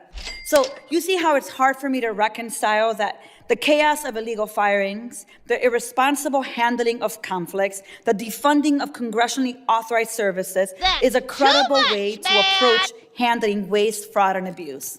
You see, I too want to see an end to the misuse of funding and abuse of our agencies, and especially within Homeland under this secretary.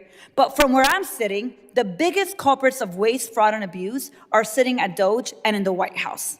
So Ms. Bernard and Ms. Ling, do you believe that the Office of Inspector General plays a critical role in safeguarding the agency from waste, from fraud, and abuse? I don't want yes reality. Or no? Ms. Bernard? Yes. Thank you, Ms. Ling. Yes, thank you. And my follow-up question, Ms. Bernard and Ms. Ling, I want to ask you, in your opinion, is maintaining a sufficient federal workforce imperative to the success of the agency? Yes or no? Ms. Ling? Yes. Ms. Bernard? Yes. Ms. Bernard and Ms. Ah, geez. Sounds like everything Donald Trump and Elon Musk are doing are making it harder to go after fraud, waste, and abuse. Or as we will now call it, frabuse. Frabuseful spending. Not going to be dealt with under Elon.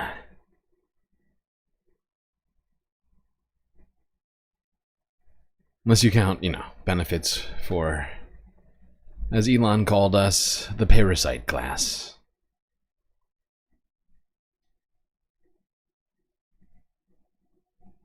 All right, let's go to see how people are taking it.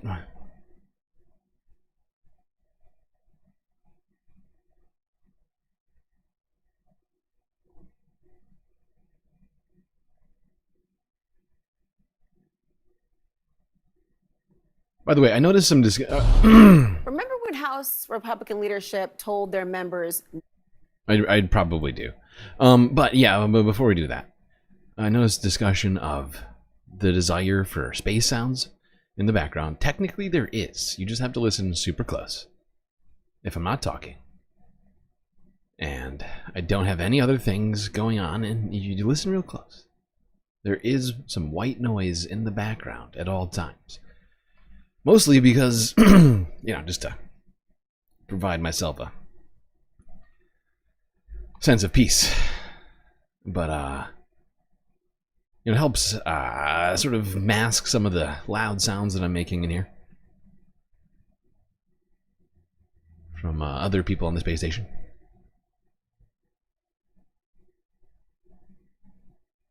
So it's always there. You just gotta listen real close for it. Remember when House Republican leadership told their members not to do town halls? Well, North Carolina's Chuck Edwards didn't listen, and he had an earful. I happen to believe very much that President Trump supports our Constitution.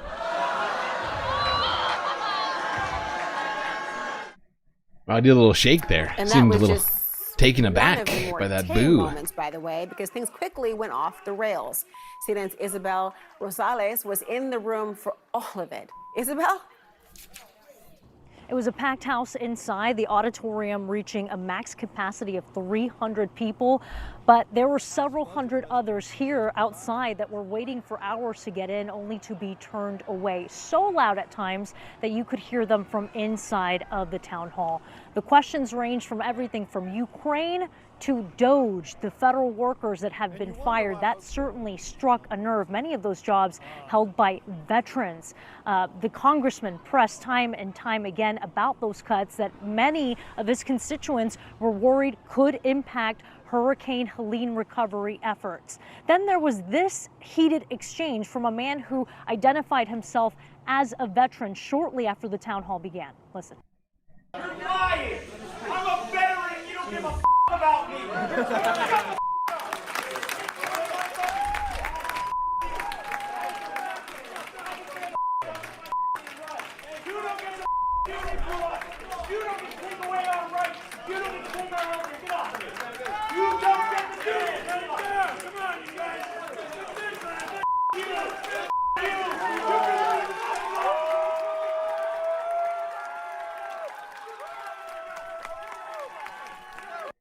And right after. You know what I would have appreciated in this moment? Didn't happen. Rather than sitting here clapping, right, people need to take this shit more seriously. Okay? Clapping is not sending the message I think people think it is. Right? And I support what this guy's doing. You want to support this guy? You want to show your support for this guy? You stand up behind him and you say, no, fuck off.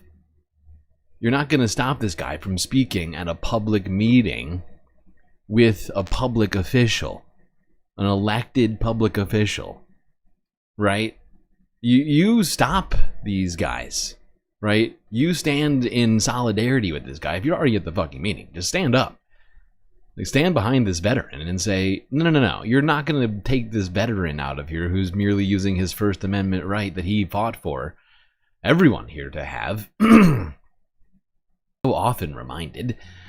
And, you know, like, fight back, right? I'm not saying physically assault the officers. I'm just saying stand there with this guy and do not back down.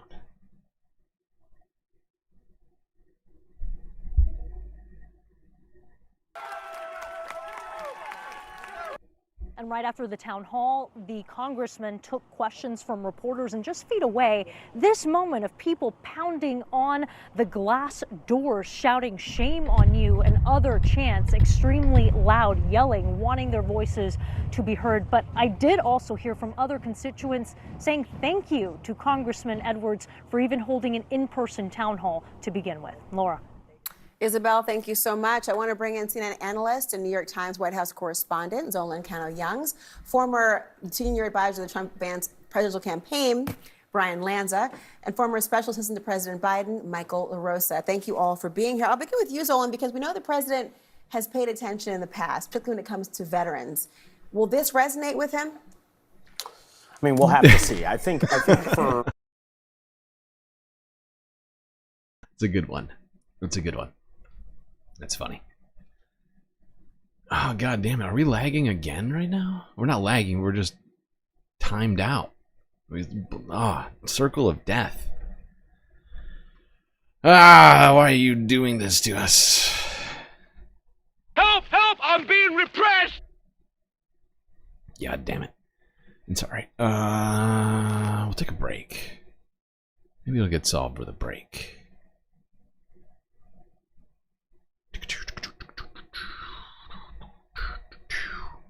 Break time. How long is this going to go for, though? Seriously. We've been having a bunch of weird problems with the stream today. Not a fan.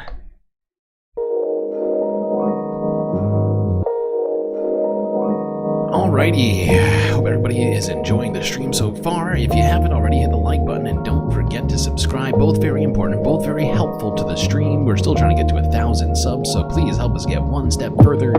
Hit that little button, maybe even hit the little bell icon too while you're at it so you get the latest Galactic notifications so you don't miss any space content. While you're doing all that, do please consider contributing to the Galactic News Network, as we are completely funded by individuals such as yourself. And in this moment, we actually do truly need your support right now. We do have a goal going on, but there's also another thing that's happening. And I will count any donations to either Cash App or PayPal to the goal. But we're like 4 days away from having the internet turned off around here. And a little short, because I don't get paid by Twitch this month. We didn't make enough money on Twitch last month. So I won't be paid by them until probably next month. And then YouTube, I won't see any money from them for another week. And the Galactic funds are incredibly low. Why is this so goddamn loud? This is blasting me in the ears.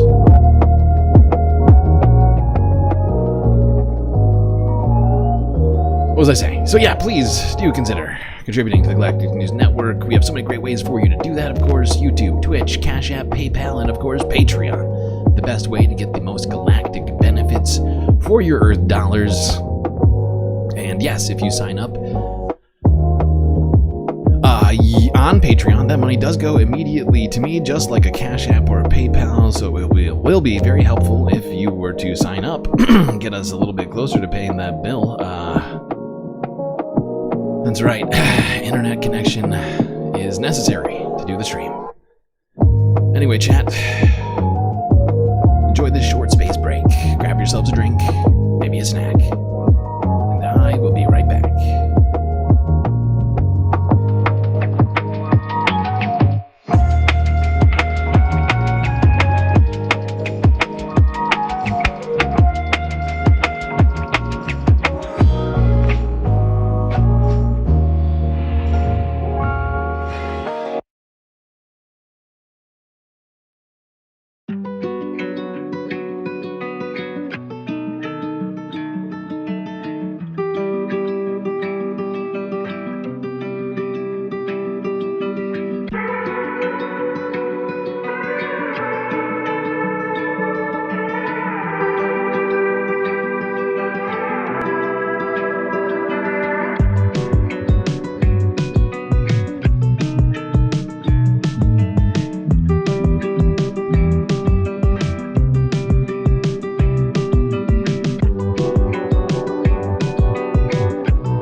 Oh my god. I forgot how far behind the stream was from reality today. Way further behind. Usually you're only like 5 or 10 seconds behind me. Today it's like at least 30 seconds to like a minute. Although it has been improving slightly over time, I think. But it, not fast enough. My bad. Well, here. You know what that sound means, chat? Time for us to get back to the stream. Meaning that you should probably get back to your seats, otherwise you're gonna miss the latest Galactic content. That would be terrible. I also want to say thank you to Charlie Jin Mir for the gifted Galactic membership, also Logan Hill for the gifted Galactic membership. Robert G and Sassy Sassarai both receiving those membies. Truly generous stuff from both of you. That gets us another super chat, because 2 memberships combined, whether gifted or started, count as 1 slot in the goal.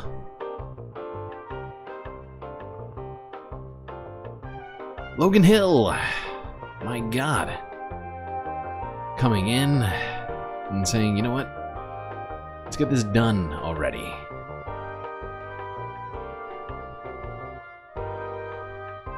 Giving us that last super chat. Don't let the SpaceX team find you. You're too valuable an overseer. Wow, overseer. I don't know if I necessarily fit that particular terminology, but I do appreciate that. Very complimentary super chat. Also getting us past the goal, which I too appreciate. All of it. All of it. Alright, chat. Time to get back to the content. I'm going to end the goal because we've gotten there already. Thank you, everyone.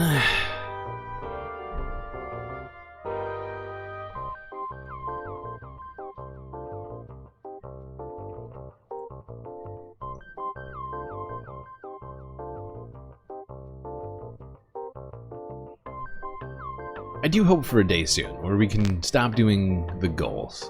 Or maybe people like the goals, I don't know. But I don't know. Maybe at one point we'll get that 1,000 subs. Start getting some teeny tiny amounts of ad money. Maybe that'll help.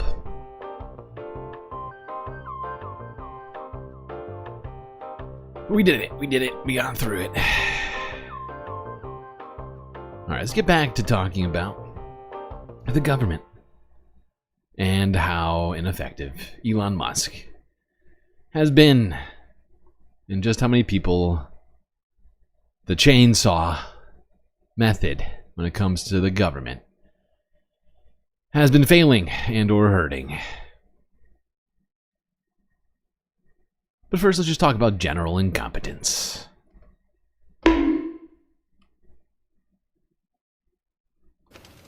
It's going to take me a minute to adjust here. We won't count the time again. Thank you, Mr. Speaker. We've heard for months now that this administration only hires the very best people. Really? Exhibit A. This is the guy? This guy? The guy who keeps swinging around his big chainsaw? This is the guy who's going to fix government? With their own eyes and what Trump's own cabinet can see, and what my colleagues across the aisle are hoping nobody will ask them about. Elon Musk has no idea what he's doing. He's fired people who guard our nuclear arsenal. He's gone after the people protecting us from bird flu and Ebola. His own emails and directives contradict each other. He erroneously triple-counted contracts to inflate the DOGE numbers. He's had to remove faulty claims or replace them with a page saying, "Coming soon."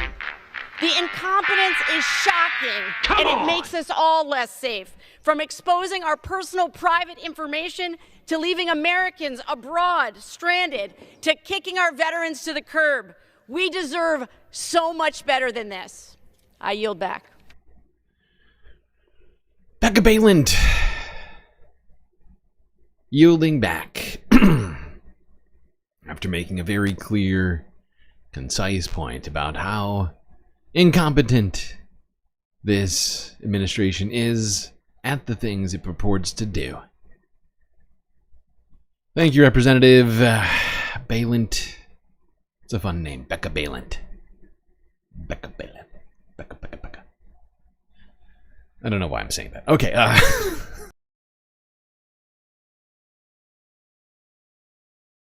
running away from people asking questions. Help! Help! I'm being repressed!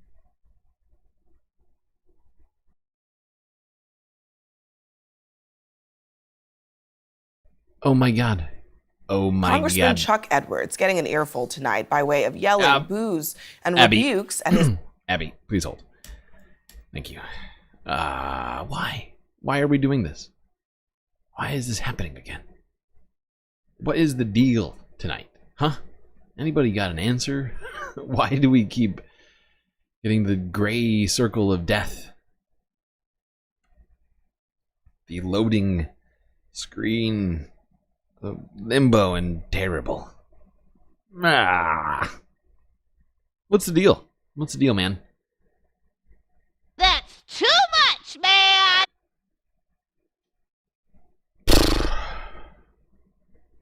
Did anybody even get to hear that thing just now, or what? Now it's lagging. Look at that. What is that? What is this? What is this? What in the fuck is this? It's a travesty of justice is what this is. It's a goddamn travesty of justice. Why have you done this to me? What did I ever do to you?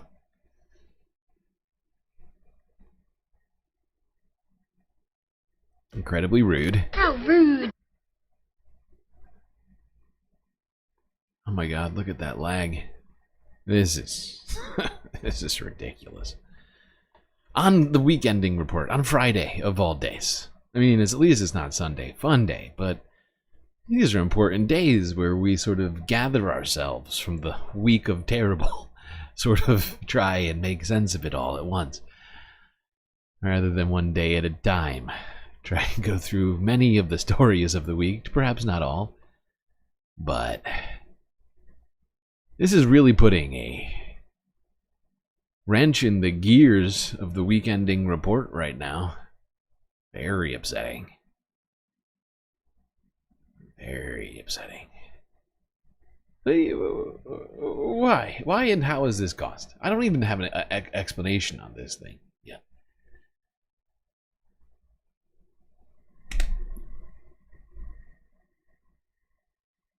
It randomly happens. I have no clue why we get the gray screen or the loading circle. We do have some understanding about why the lag happens, but the gray circle and the gray screen. Okay, there we go. No lag, no gray screen, no circle. Must mean everything's fine. You can hear, but no video. No video. You can hear while this is all going on. So did you hear what Becca Balint had to say? Or should we go back to Becca Balint? I do like that name. I don't know why. It's just fun to say. Fuck it. It was 1 minute and 24 seconds. I'm just redoing it. Fingers crossed.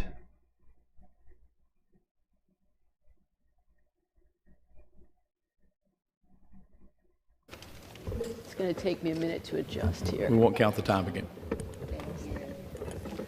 Thank you, Mr. Speaker.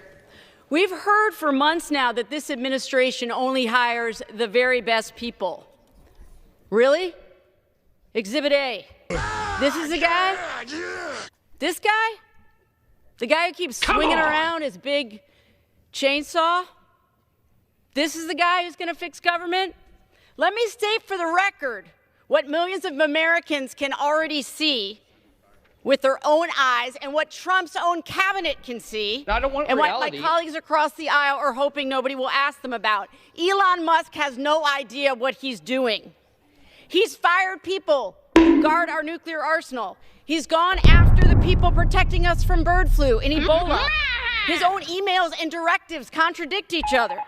He erroneously triple-counted contracts to inflate the DOGE numbers. He's had to remove faulty claims or replace them with a page saying, "Coming soon." The incompetence is shocking, and it makes us all less safe. From exposing our personal private information to leaving Americans abroad, stranded, to kicking our veterans to the curb. We deserve so much better than this. There we go. There's Becca Baylant on the House floor, pointing out just how incompetent Elon Musk's efforts have been up to this point. And she only went, I mean, I don't know how much time she had, but she could have gone on for many minutes after that. All of the times that they have screwed up. She really nutshelled that one. Alright. People are saying that they already heard that. I am sorry that you had to hear it again, although I think it was pretty good. So maybe it wasn't that bad that you heard it twice. Let's go on. Talk about those town halls and Republicans avoiding questions, like Becca just mentioned. Congressman Chuck Edwards getting an earful tonight by way of yelling, boos, and rebukes at his event in Asheville, North Carolina. Much of the crowd protested Elon Musk and his pink slips. Why are people losing their jobs at record numbers? You're lying. I'm a veteran and you don't give a about me.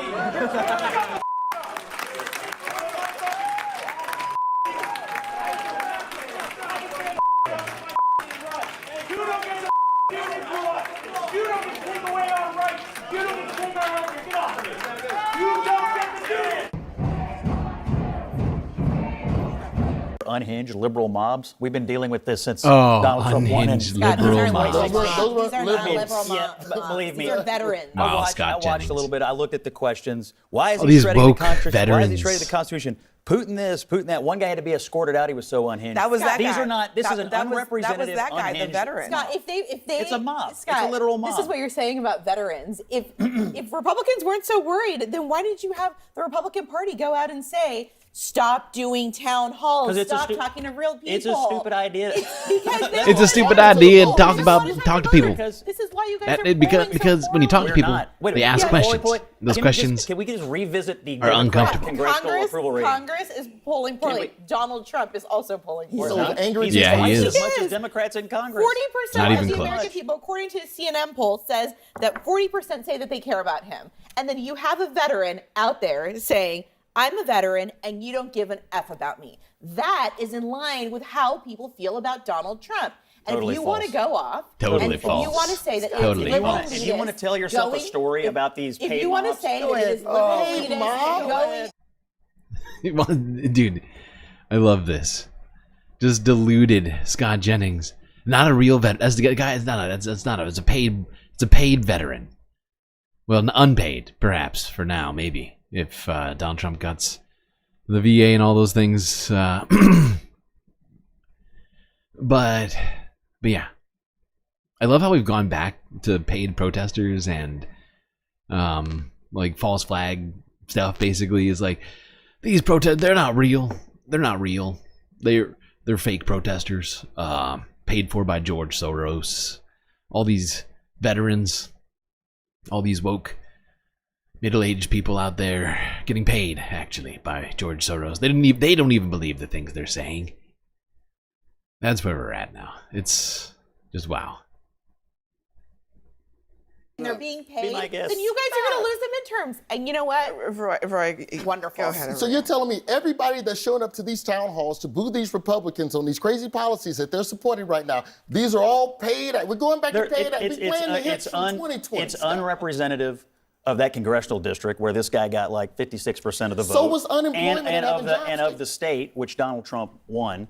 These are unrepresentative, unhinged mobs. I don't know what else to tell you. That's what they are. And do you think Republicans who support and what this president is doing would even get a fair hearing? They would get shot. Yeah, I would call it. I'd call it a perfect afternoon. I'd call it a group of very patriotic individuals in a public space Almost like on a tour, you know, very similar to if you were to go on a tour of this public building. Very similar to that. All good people, unfairly oppressed. Shouted down immediately. The congressman was getting shouted down within seconds of starting his opening remarks. He didn't even get the respect from that crowd to make his case for what he is doing and what he supports. I mean, you've gone through these As the one guy that's actually done this, okay? Let me just say, how dare the people ask to be heard? It's very rude. as a congressman, you hate doing town halls. I mean, that's just a reality. Now, why did I hate doing town halls? I did a bunch, but truly because you're facing people that are upset with you, and that's okay. People have a right to be upset with you. And by the way, if the Republicans are happy with their congressman, they have every right to show up and compliment him. The questions that Scott went over, you know, they asked these. I've been asked the same things from Tea Party meetings too, by the way. Why are you shredding the Constitution? Why is Obama shredding the Constitution?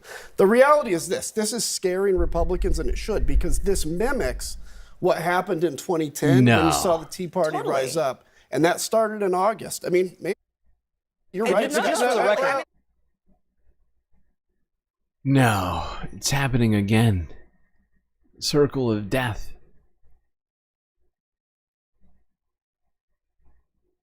People talking about Roy Wood Jr. I've been back and forth on Roy, especially, and not just especially, just like since he came to CNN.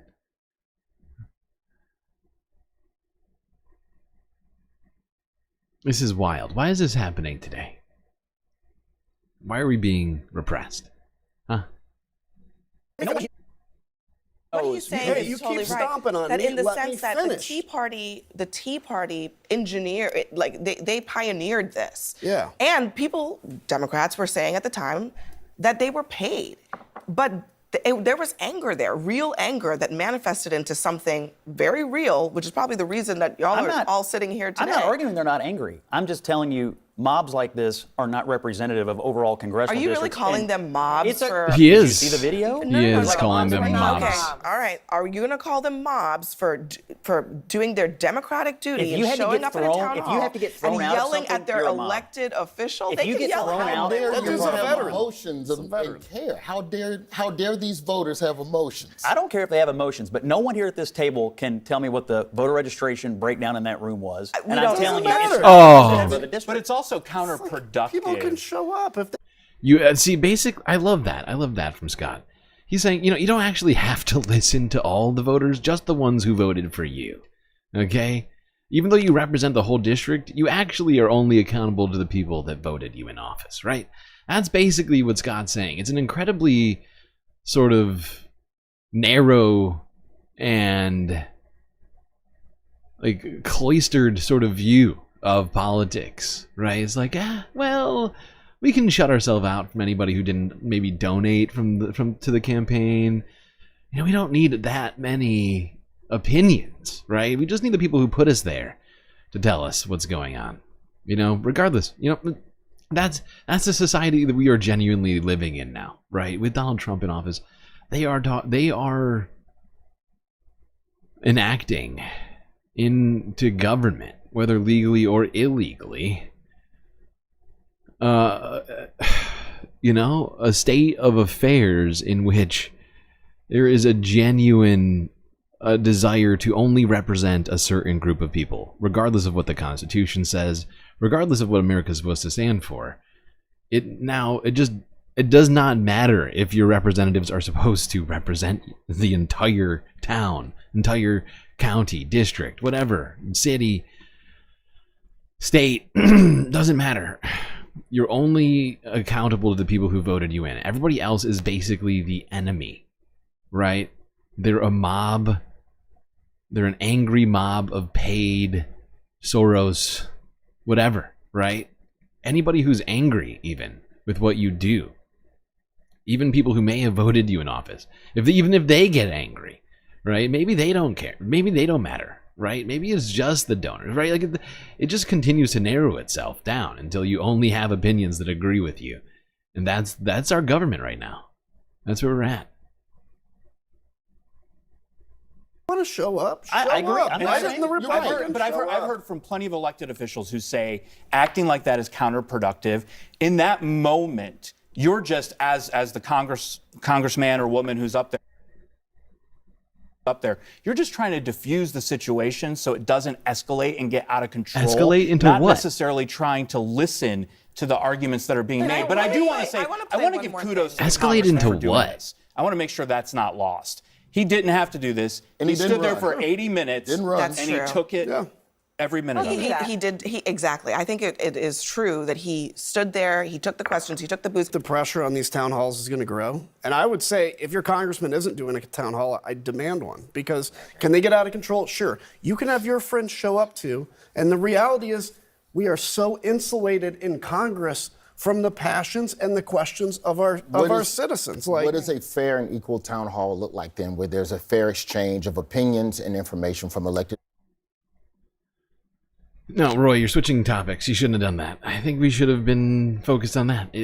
That last point that he made, Adam Kinzinger, there. If your elected representatives duck town halls, demand one. Get out there. At this point, there is no other options right now.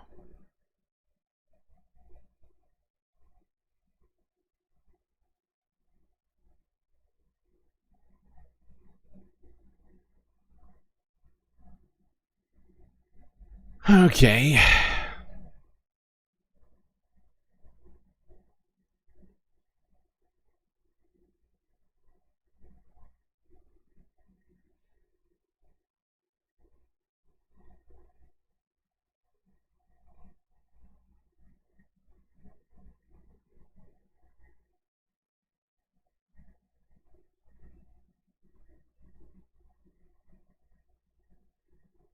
Let's quickly go here. CNN from 9 hours ago again. Video of people, different videos, sort of a montage in here of people who voted for Trump in 2024 who are now It is day 50. having perhaps some second thoughts, regrets, concerns. It is day 53. That's not what it feels like, though, in this whirlwind of President Trump's second term. And now some of his swing state supporters are expressing some buyer's remorse. They're sounding off in a focus group co-conducted by Axios. It's a group that consisted of 13 voters from battleground Michigan who voted for Joe Biden in 2020, but then for Donald Trump last year. Axios reported that most expressed frustration and worry using words like erratic, frightening, disruptive, and dictator to describe their concerns. It's getting to the point where I'm almost scared to watch the news. A lot of his actions have just been disruptive and creating chaos. I don't think anyone would have voted for him if they expected to see what we're seeing now. I was voting for him based off of the economy the first time around, and I'm seeing a significant decline. It's very scary. Only one voter in that focus group, though, said that she would pick Kamala Harris if she were to do it all over again. Let's talk about this with veteran pollster and communications strategist Frank Luntz. Frank, We don't need to listen to Frank as unnecessary. But I do think that that says a lot, right? Not just about this, but it also says a lot about the way that the Democrats ran the campaign. If after all of that, all these people look incredibly downtrodden, one of them saying, I don't even know if I can watch the news anymore, right? But only one of the, whatever that was, 9 people there would have voted for Kamala. I think that says a lot about the way that people just, you know, are incredibly, A, polarized, but B, like, that we ran the campaign this year. It was bad. It was just bad. Didn't speak to people's needs at all. It was just a celebration of joy before there was a reason to have it. Let's talk about maybe a potential reason for, I don't know if joy is the right word, but maybe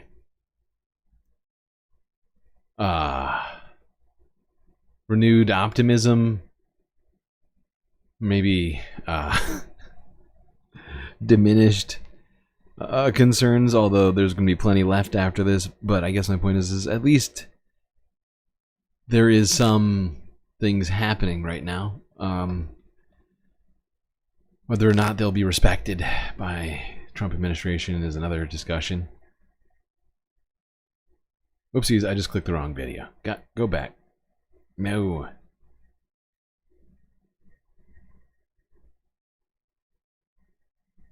Let's go to secular talk. Kyle and Crystal may be a friend.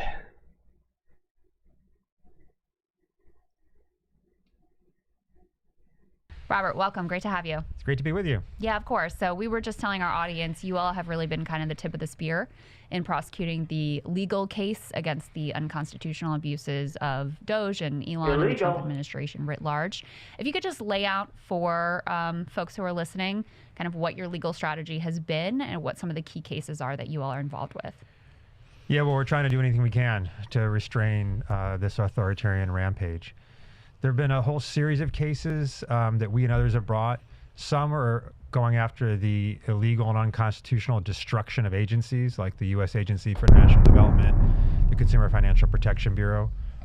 Some of them have to do with misuse of data, where DOGE is trying to go into these agencies and get access to really private data for no really clearly good reason, and a lot of potentially really horrible and scary reasons, and plainly violating Americans' privacy rights.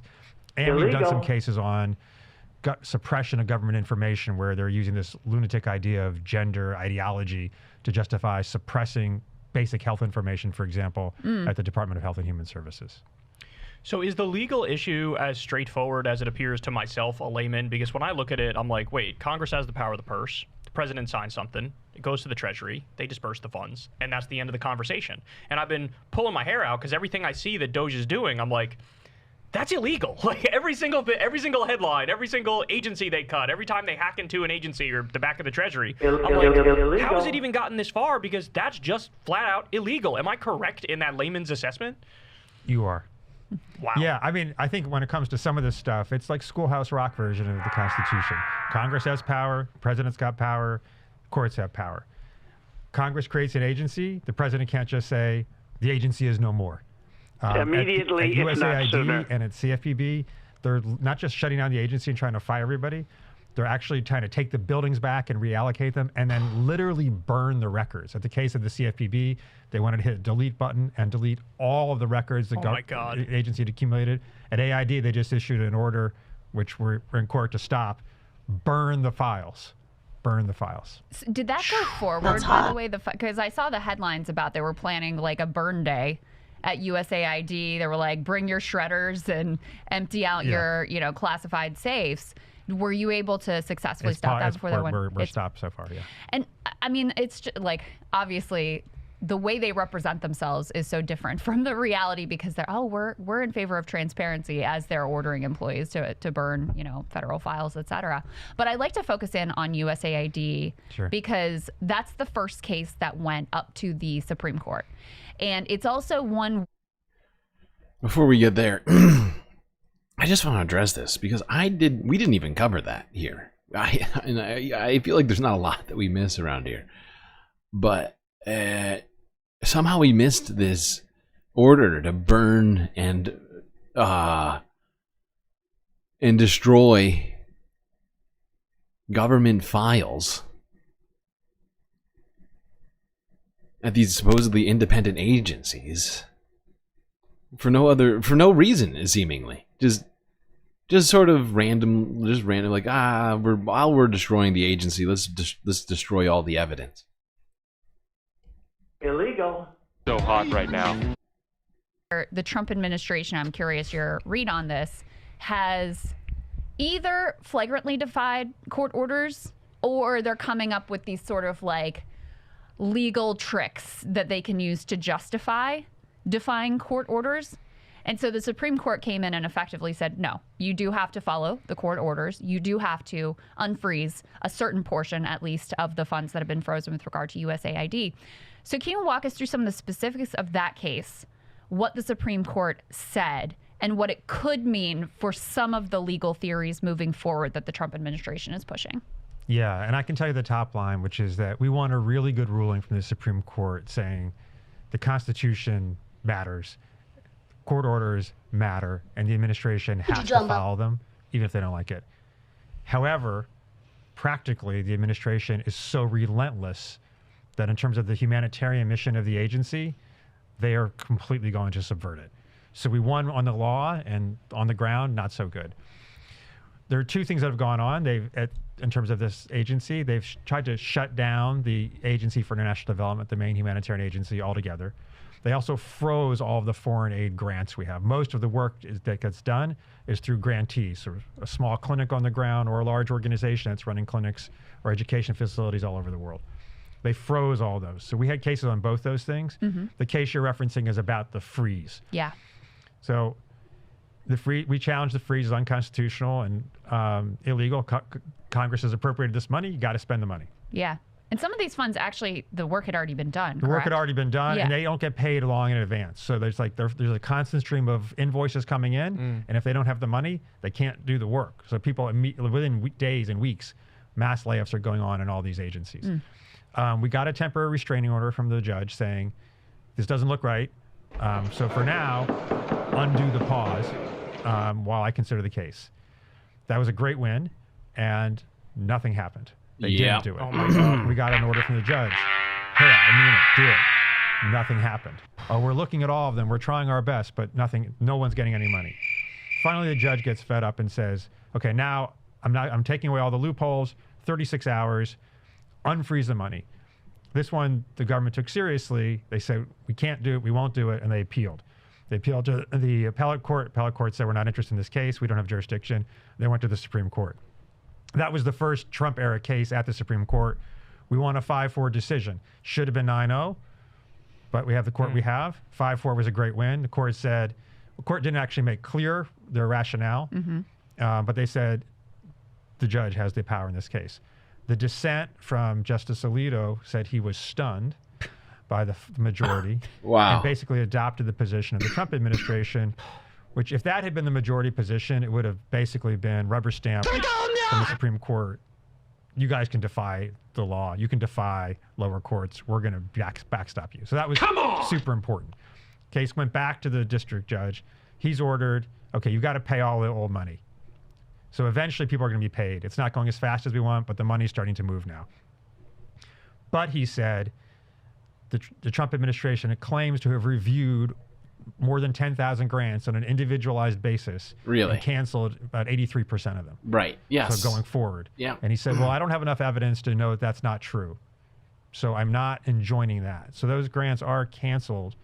We'll have an opportunity to litigate again about that, but it's no consolation to these grantees. And most importantly, just to close the story, on the ground, people are dying. Yeah. These are programs that prevent I know I said this was supposed to be mildly optimistic, but I'm struggling. I don't know if you're having the same problem right now. Oh, God. I mean, the fact is this guy is getting stuff done, but the Trump administration is doing everything they can to circumvent the legal processes and or to outright challenge them. And if Obama did this back in 2000 and I don't know, say 12, the Republicans would have lit Capitol Hill on fire, okay? And I'm not being inflammatory, okay? That's what they would have done.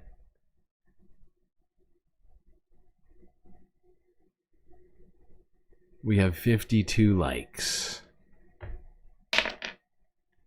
Thank you, Moa Noip, for reminding me about the likes.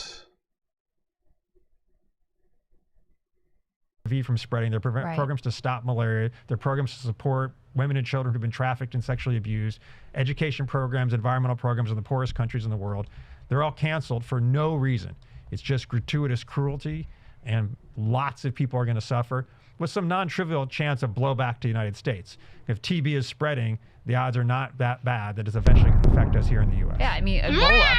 Ebola is Elon Musk highlighted that in the Oval Office and was like, "Oh, but we fixed that. We unfroze it." And all the reporting, no, you didn't. It's still frozen. Just to interject, according to internal USAID memos, the cuts to foreign aid will mean every single year 2 to 3 million additional deaths from lack of vaccinations, 166,000 more deaths from malaria, 28,000 new cases of highly infectious diseases, including Ebola and Marburg virus, and 200,000 more children paralyzed from polio. Wow.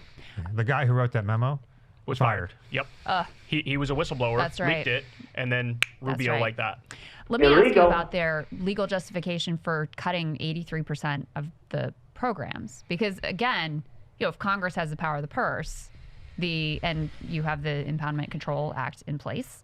Now, their theory is they want a case to go to the Supreme Court to say that the Impoundment Control Act is unconstitutional, and actually the executive can cancel any programs and basically do whatever they want, that what Congress appropriates. So what are they using to justify being able to just go in and say, oh, 83% of this, we're just not doing this anymore, when, certainly Congress has said, yeah, you're supposed to be spending these funds? Yeah, so what each contract is cancelable. So they can, on an individual basis, cancel a contract. Mm-hmm. And they're saying, yeah, we just did that for 8,000 contracts, one at a time.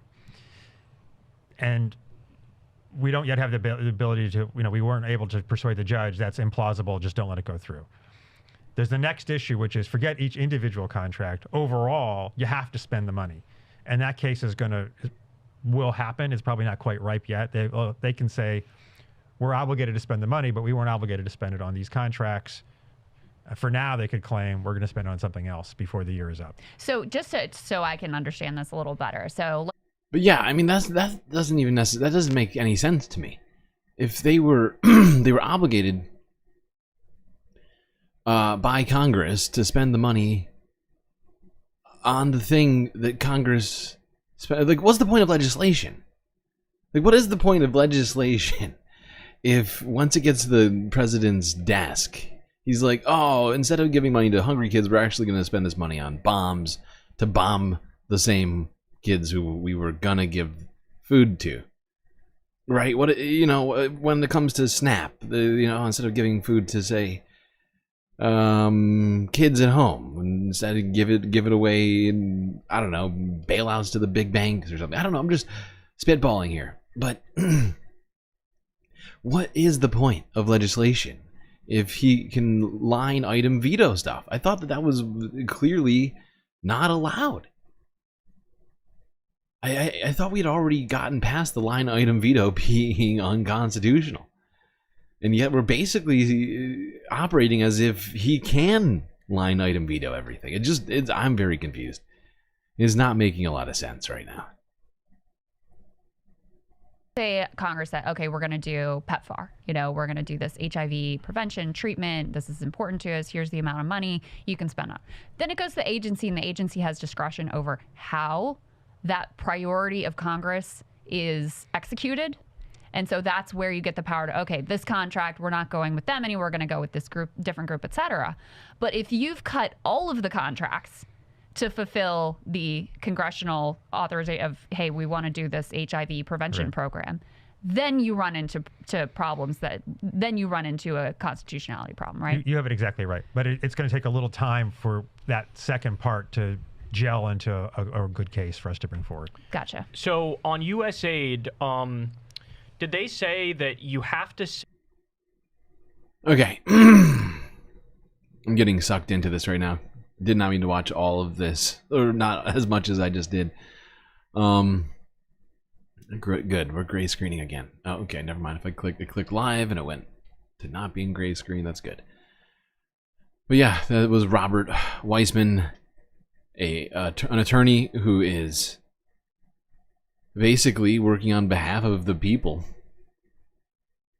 suing the federal government on behalf of different federal workers and other groups fighting against the Trump administration. And he is getting some wins. Will it be enough? I think we need more people, honestly, fighting.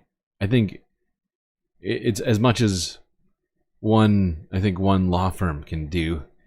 We need more. We need more groups of people fighting against this stuff. We genuinely need movement and solidarity in this moment.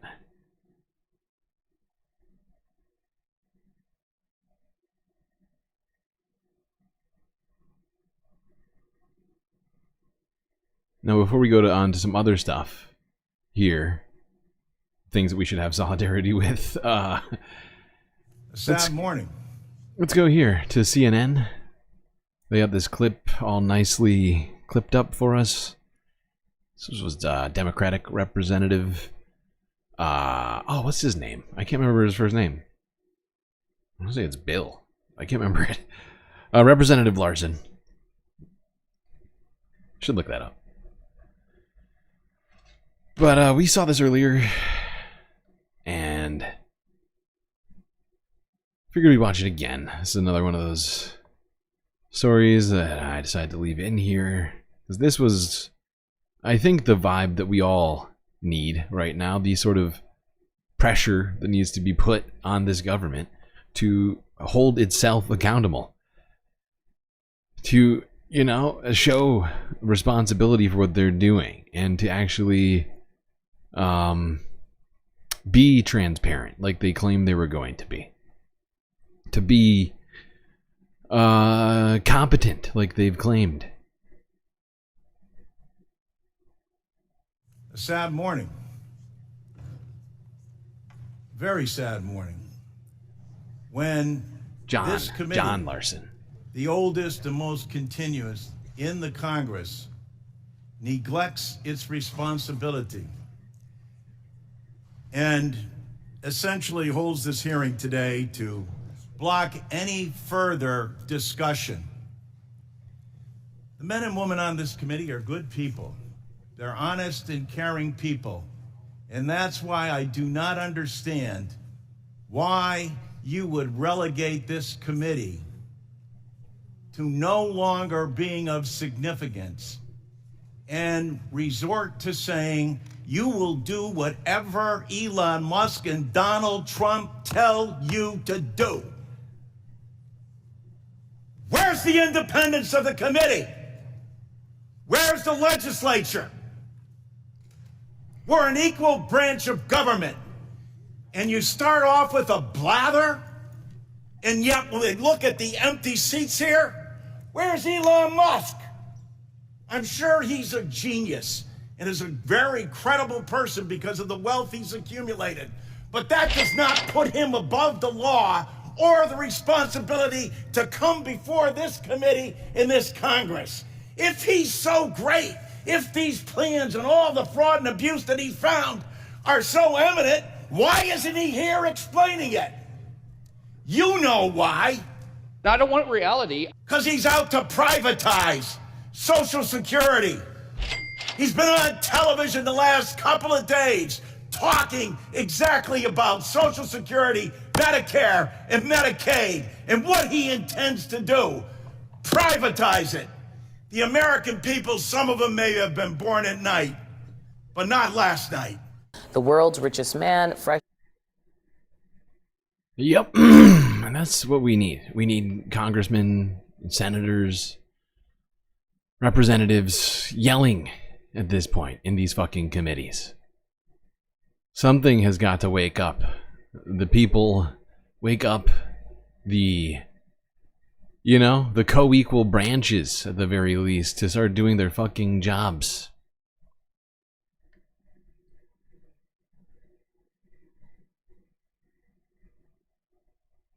Watch the guy on his right. Yeah, the looks from that guy are pretty hilarious, honestly.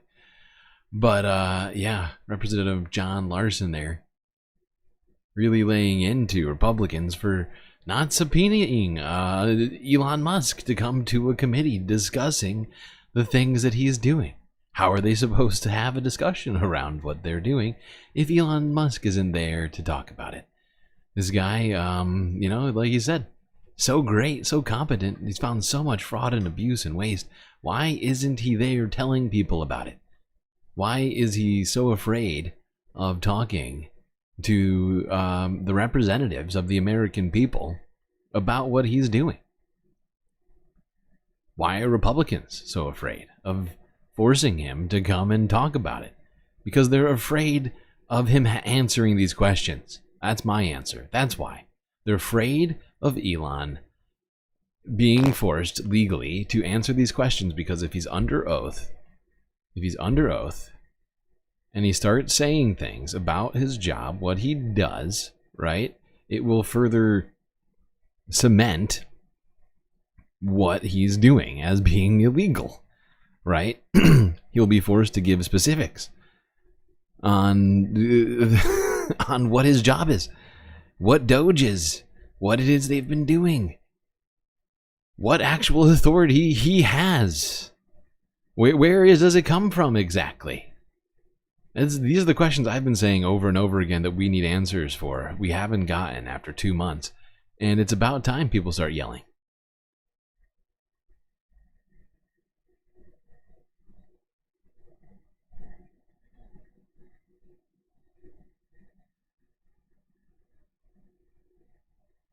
B-Cat's birthday eve? Like the 15th is your birthday? Donald Trump's actions during his... That's very exciting.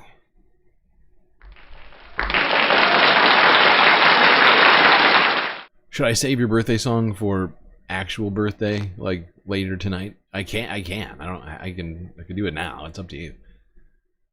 Or like at the next break, like an hour. Donald Trump's actions during his first 2 months in office are triggering a growing backlash. Opposition to the US president is gaining unstoppable momentum, with someone unexpected taking charge. Bernie Sanders. The US senator is drawing massive crowds at his Fighting Oligarchy rallies, where he voices his concerns that Trump is steering the country towards a dictatorship. We will not accept oligarchy. We will not accept authoritarianism. We're here to make it clear that we're going to fight back and we are going to win. Thousands have turned up at rallies in the US state of Wisconsin and in Michigan's capital, Detroit, to protest against Trump's aggressive overhaul of long-standing government policies. After reclaiming the White House, the president wasted no time in signing a number of executive orders, slashing the government workforce, weakening federal... We know about all that. ...offices, and at town hall meetings directly confront politicians at solo rallies. Beyond Sanders' tour, grassroots movements are also mobilizing in state capitals, outside Republican offices, and at town hall meetings to directly confront politicians. But Trump isn't the only one facing the heat. Americans are gathering outside Tesla showrooms across the US to protest against Musk's sweeping influence in government, accusing the billionaire of using his power to amass an even greater fortune. What we got now is a government of the billionaires, by the billionaires, for the billionaires. That's what oligarchy is about. Musk, who pumped almost $300 million into Trump's election campaign before being appointed as head of the newly formed Department of Government Efficiency, has become the face of Trump's federal downsizing agenda. Since then, DOGE has fired tens of thousands of federal workers, cancelled government contracts, and shut down numerous US agencies. Called Tesla Takedown, these protests against the influential tech titan have on some occasions become violent. A Tesla showroom was besieged by protesters, and multiple Tesla vehicles were vandalized with... The only violence I've been seeing at the actual protests have been from cops on the protesters. Has there been some fringe incidents where people went and attacked dealerships on their own? Yeah, we've seen that. We've seen there be some physical damage done to the Tesla dealerships. I haven't seen any violence from protesters on anyone. People keep saying it, but then not showing any footage of it. I haven't seen it, and leads me to believe it doesn't exist. It's not like we haven't been paying attention to this.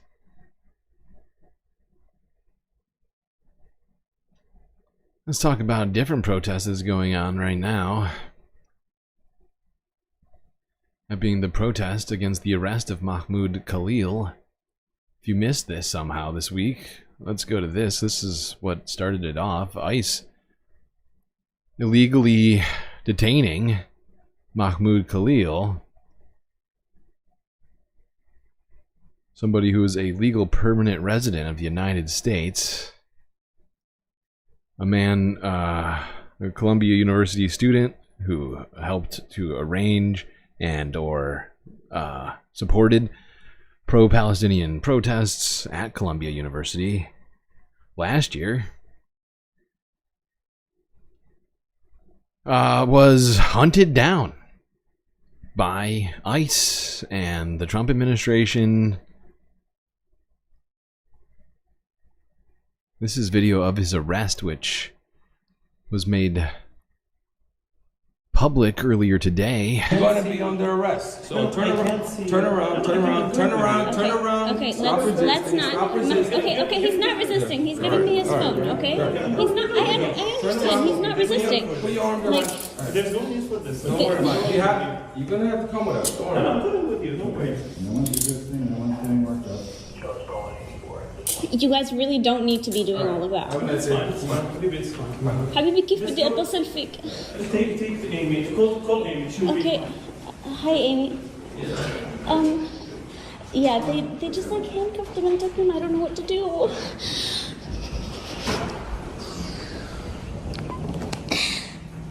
Okay. What should I do? I don't know.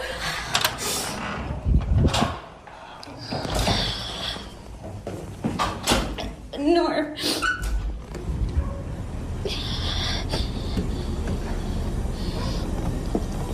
Let me ask. Can we get a name, please? Of can we get your name? I understand the lawyer is asking for your name. Over there. We don't give our names. The lawyer's asking for your name. He's saying they don't give their names. Oh yeah, that's right. They'll be taken to immigration custody at 26 Federal Plaza. I'm sorry. Can you repeat that? They'll be taken to immigration custody at 26 Federal Plaza. She said they're taking him to 26 Federal Plaza.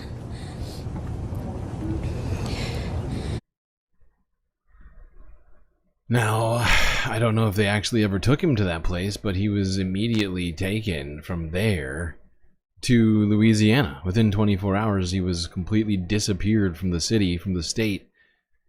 His pregnant wife left wondering what the hell is going on.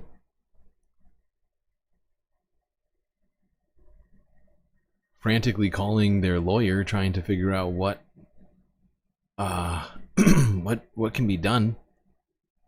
Having very few answers, and well, you may be familiar with what's been going on over the last few days ever since this happened. But this was something Donald Trump said right after all this happened.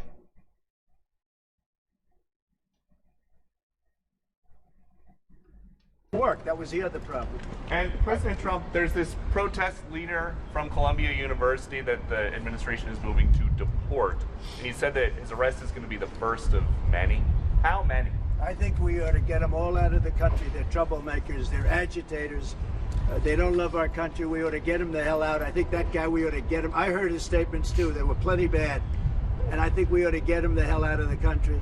I watched him. I watched tapes. Specifically, I watched tapes. And I watched tapes. You can have them, okay? I still don't know who he means by "you can have them." Who is "you" in that sentence? Palestine? Is he sending him? I mean, is that the plan? They're going to send him to Palestine? How are they even going to get him to Palestine? There's no airport in Palestine.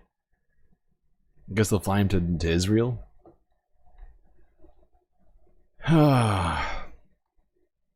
Donald Trump wants to get rid of everyone, I guess, who went to a protest, it seems. Well,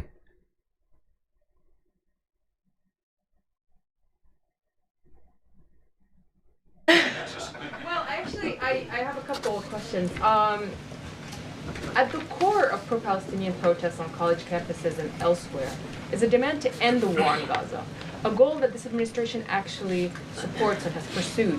So why has this not been acknowledged or highlighted even? Because these colleges and these protests have again put out Hamas propaganda. The flyers that have been distributed call for violence. The flyers that have been distributed have the logo of an organization that has held Americans hostage, that murdered innocent babies, that murdered men, women, and children. They are a designated foreign terrorist organization, and we are not going to tolerate non-citizens, foreigners who come here on a visa, engaging in such behavior, siding with terrorists. And this.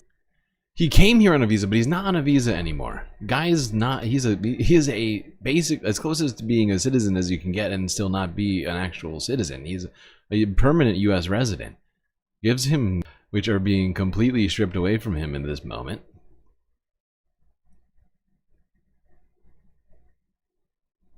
One man in New York City is fighting back. Unfortunately, he's not the one who's mayor right now. Eric Adams was fine with all of this.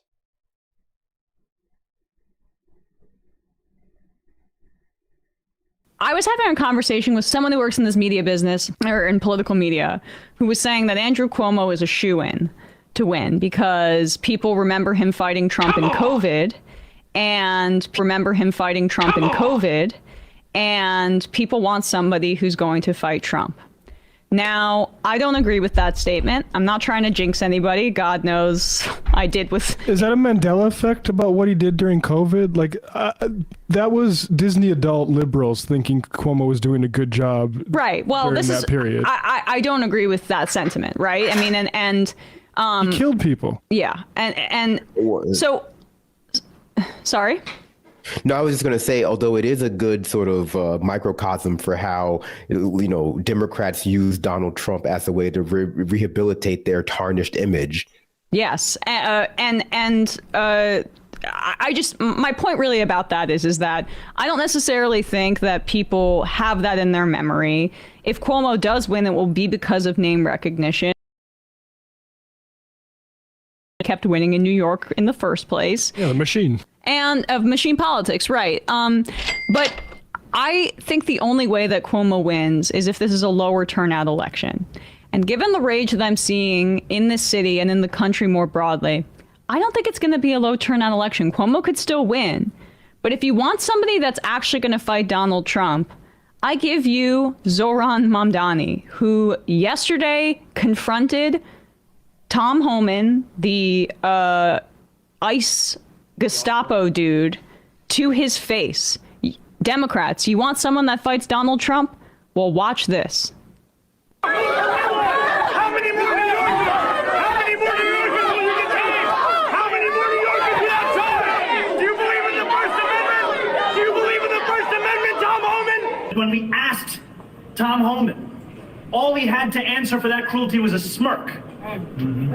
Because there is no answer for taking a man from his pregnant wife, who is due to deliver their newborn child in a month, from their Columbia University apartment, a day after that same man, Mahmoud Khalil, wrote to Columbia University and said he feared for his life.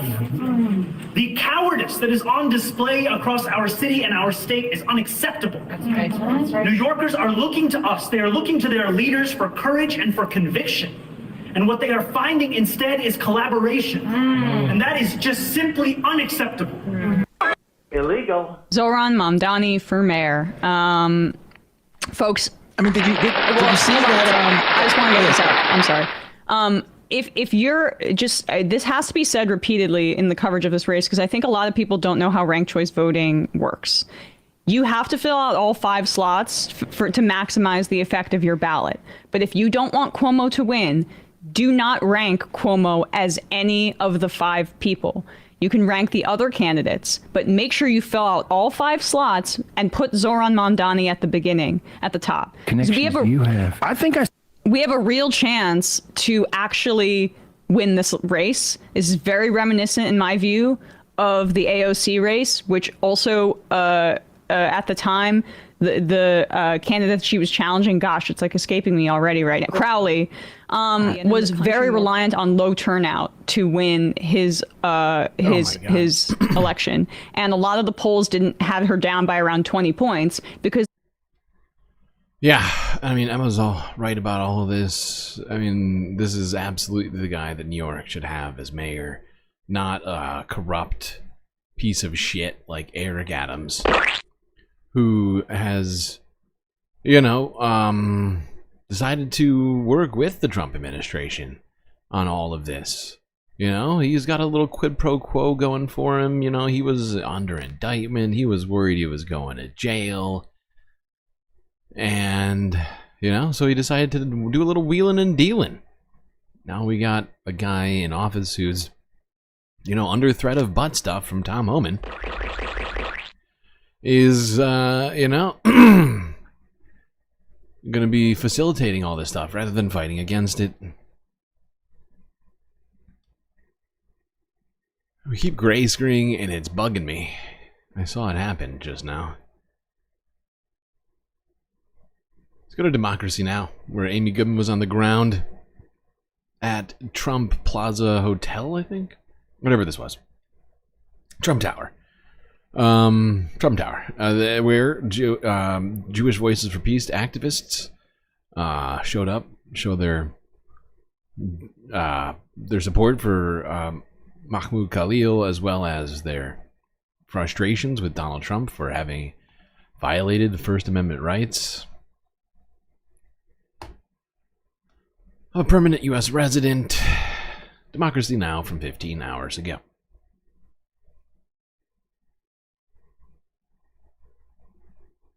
Mahmoud Khalil, the Columbia University graduate and protest leader being held in ICE detention, felt like he was being kidnapped when he was arrested last week and flown to Louisiana, shackled and in handcuffs by agents who never identified themselves. That's according to an updated lawsuit filed by Khalil's legal team late Thursday. They say his treatment by federal authorities reminded Khalil, who's Palestinian and grew up in Syria, of the time he left Syria in 2013 when his friends were being forcibly disappeared by the Assad regime.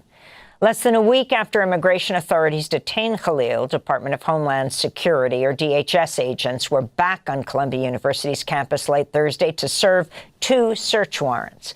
Columbia's interim president said no one was arrested or detained and that the university was obligated to comply with the warrants. Earlier on Thursday, the Trump administration sent a letter to Columbia with a list of required policy changes it must meet by March 20th in order to begin negotiations to reinstate the $400 million in federal funding the federal government canceled last week. Did you see that? Foreign lines adopt and promulgate a definition of anti-Semitism. President Trump's Executive Order 13899 uses the IHRA definition. Anti-Zionist discrimination. Anti-Zionist. So yeah, we're not allowed to criticize Israel because it's anti-Semitic now. I wonder if we'll get the same thing for across the board. Can you criticize China without it being racist against Chinese people? Can you criticize, I mean, like, what are we talking about here? We're talking about criticism of a nation state. And it's illegal, according to not just me, but the International Criminal Court. Treatment of Palestinians. And now Colombia and everyone, I guess, is being directed to accept anti-Zionism as the same as anti-Semitism, even though they're 2 different words with 2 different fucking definitions. Wow. I don't want reality. Dollars in federal funding the federal government canceled last week over alleged inaction in addressing what they called anti-Semitism. The letter outlines 9 preconditions the university must comply with. These include disciplining students involved in Gaza solidarity protests last spring with expulsion or more severe suspension, turning campus safety officers into police, adopting a definition of anti-Semitism that could limit criticism of Israel, and taking over the Department of Middle East, South Asian, and African Studies. In a post on social media, the retired Columbia law professor Catherine Franke described the letter as a ransom note. Before news of the letter was revealed, Columbia's administration announced a range of punishments affecting at least 22 students involved in the occupation of a campus building last spring.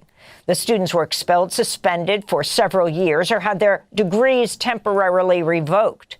Meanwhile, opposition to the Trump administration's attempt to deport Mahmoud Khalil is only growing. Here in New York, Jewish Voice for Peace organized a nonviolent civil disobedience Thursday in the lobby of the Trump Tower, right by the golden escalator where Donald Trump famously descended as he first announced his decision to run for president back in 2015. Some 300 protesters flooded the Trump Tower lobby, demanding the immediate release of Mahmoud Khalil. Nearly 100 protesters were arrested and faced charges of trespassing, obstruction, and resisting arrest. Democracy Now! Was at the protest. We're here at Trump Tower, where hundreds of protesters have gathered, unfurling banners that say, "Jews say do not comply. You can't deport a movement," calling for Mahmoud Khalil to be freed. Banners that say, "Never again for anyone. No Muslim ban ever." People are protesting, saying, "We've got your back." Students, we've got your back. Mahmoud, we've got your back. Gaza, we've got your back. Trans people, and more. The police are beginning to move in. Those who don't want to be arrested have gone up the escalator. We'll see what happens. We're in the middle of Trump Tower, here in Midtown Manhattan. My name's Elena Stein. I'm with Jewish Voice for Peace. We're here today with 300 Jewish people and friends, all of whom are taking the day off work to occupy, to take over Trump Tower, because we know that Mahmoud's case is a pressure test. The Trump administration wants to know if they can crush dissent altogether. So it's Mahmoud's case. He's been abducted, but they're coming for so many more people. They're starting with non-citizen students. They'll move to the whole movement for Palestinian liberation, and they'll do that as a gateway to get to the whole all of our movements. And so yeah, she's right. She was incredibly right. Maybe scary close to being right. I mean, not just close, just a scary on point. Democracy Now! Posted that video 15 hours ago. It happened on Thursday. This happened earlier today on Friday. According to Eyewitness News from ABC 7 New York from 7 hours ago, Homeland Security arrests another student involved in protests at Columbia University. Here we go, people. Here we go. The gulags are coming. The concentration camps are on their way. The arrest of people for free speech in the United States is not just a one-off thing. This is going to be a continued thing. Makes people like me, maybe not people like me, but me in particular, pretty concerned. I've certainly been here criticizing Israel, which is apparently now anti-Semitism. I'm going to keep doing it. But it's, you know, I'm not even, I mean, I don't know about that. I'm sure they could, whatever. But, but yeah, I mean, people are going, what's the phrase? People are being disappeared one after another, and it's going to step up. It's going to amp up if we don't find a way to protect ourselves. If we don't find a way to protect one another.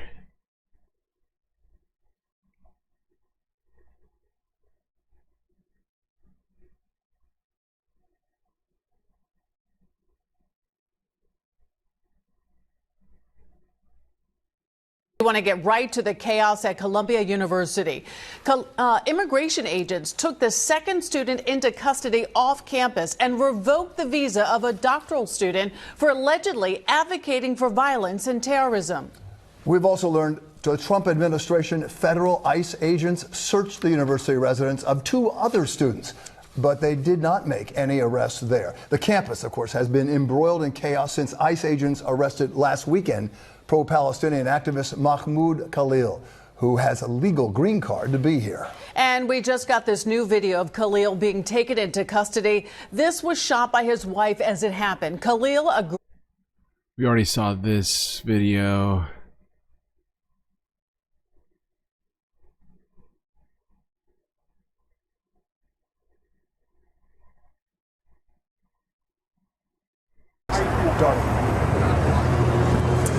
Bill and Sade, the campus is quiet right now, but there were protests again right outside the case of Columbia University this afternoon. These student protesters are not deterred despite the arrests that are going on and the crackdown by the Trump administration. This might be the first of many to come. It started with Mahmoud, who is a green card, and it might continue with me. This is cell phone video of the Saturday arrest of Mahmoud Khalil. It was all his 8-month pregnant wife could do when ICE agents showed up at their front door. Mahmoud is not here on a student visa. He was previously, but he had become a lawful permanent resident. When I mentioned this to the ICE agent, he said that the Secretary of State was revoking that too. Now a second student has been arrested, Lika Cordia. She and Khalil accused of supporting the terrorist activities of Hamas for taking part in the Hamilton Hall takeover last April. The Ivy League institution announcing today that 22 students have now been sanctioned for the events of last year, ranging from multi-year suspensions, temporary degree revocations, and expulsions. The disciplinary action that has been taken against these students is coming far, far too late. A third student, Ranjani Srinivasan, is seen rushing to catch a flight at LaGuardia Airport back home to India.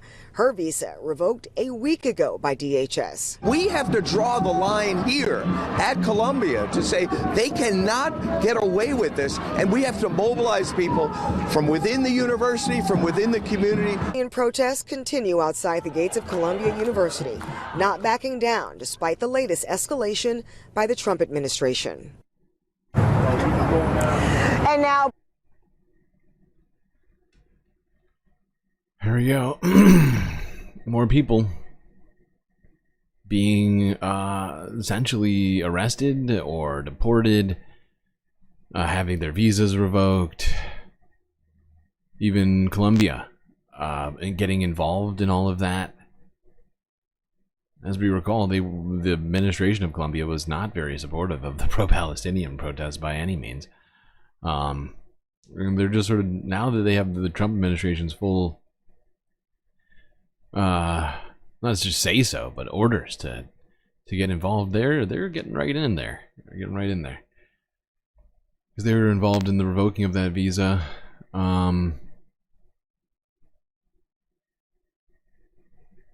That's within a short period of time, multiple arrests. Like, what is it, 4 days? Multiple arrests of people using their First Amendment right.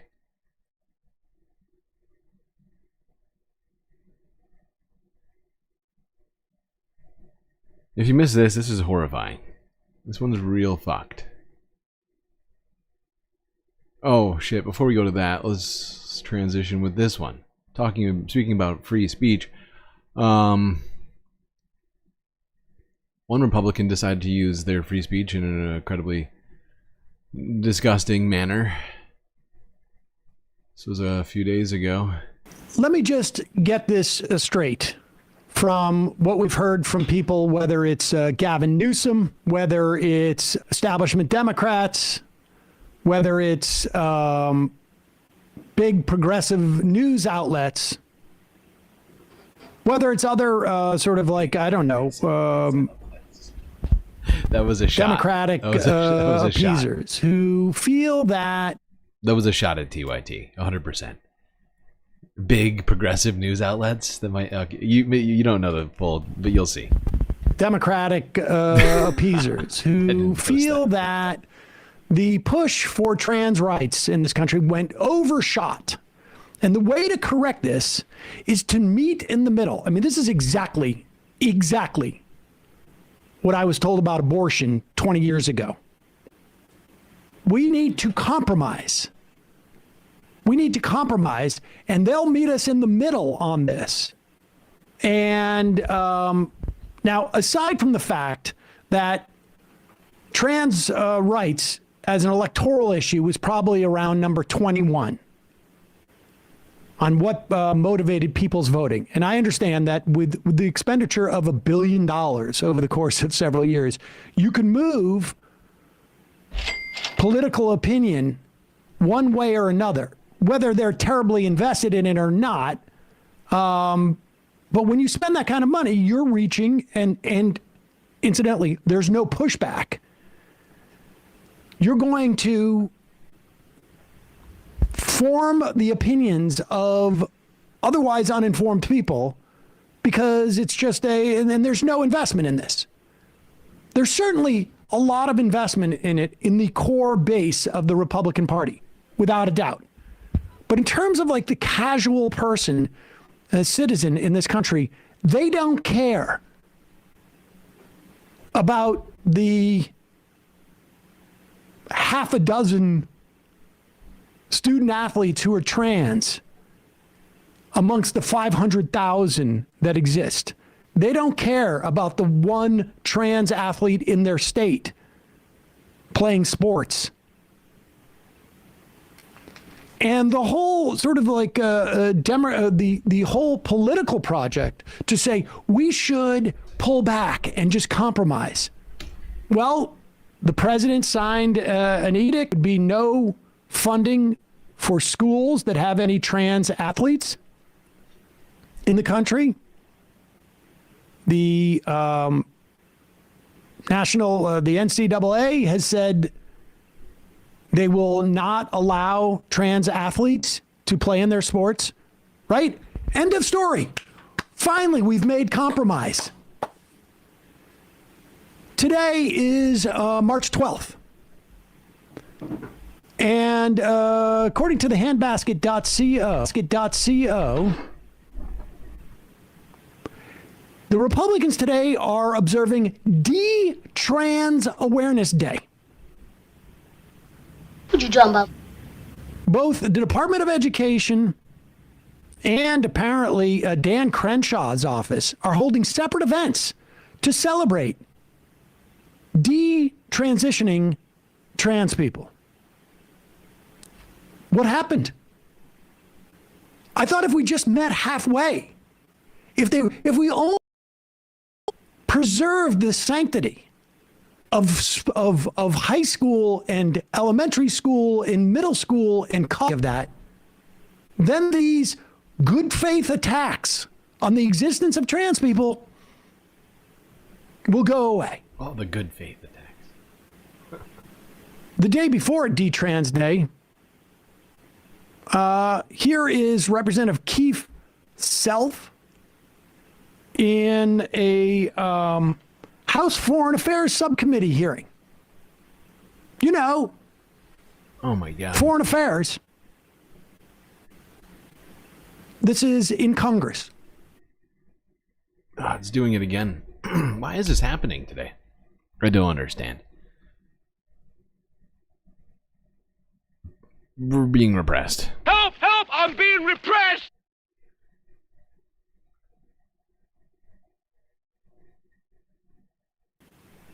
I now recognize the representative from Delaware, Mr. McBride. Pause it. He's referring to Sarah McBride. She is the Democrat congressperson from Delaware at large. First trans woman elected to Congress.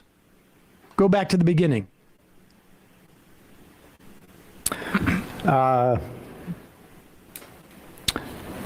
now recognize the representative from Delaware, Mr. McBride. Thank you, Madam Chair.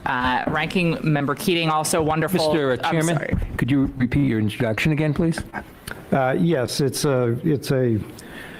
we have set the standard on the floor of the House, and I'm simply... What is that standard, Mr. Chairman? Would you repeat what you just said when you introduced a duly elected representative from the United States of America? Please. I will. The representative from Delaware, Mr. McBride. Mr. Chairman, you are out of order. Mr. Chairman, have you no decency? Nope. I mean, I've come to know you a little bit, but this is not decent. We will continue this. You will not continue it with me unless you introduce a duly elected representative the right way. This hearing is adjourned. rather than addressing her properly, he just adjourns the hearing. Wow. I don't want reality. Wow. Oh, we're getting gray screened so hard now. Why is this happening?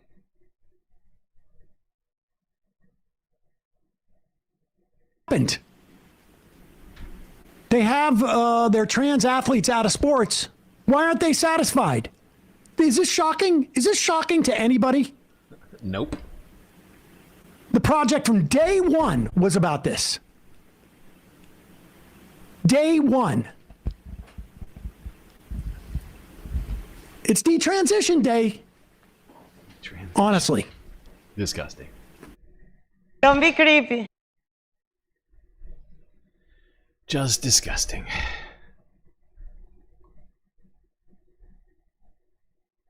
But, you know, maybe it'll just make it easier for these guys if, I don't know, just hear me out. Maybe if we just, I'm just trying to think of the best way to help these guys remember stuff. Maybe if we got little badges for everybody, you know? Well, not everybody, but like, you know, LGBTQ people.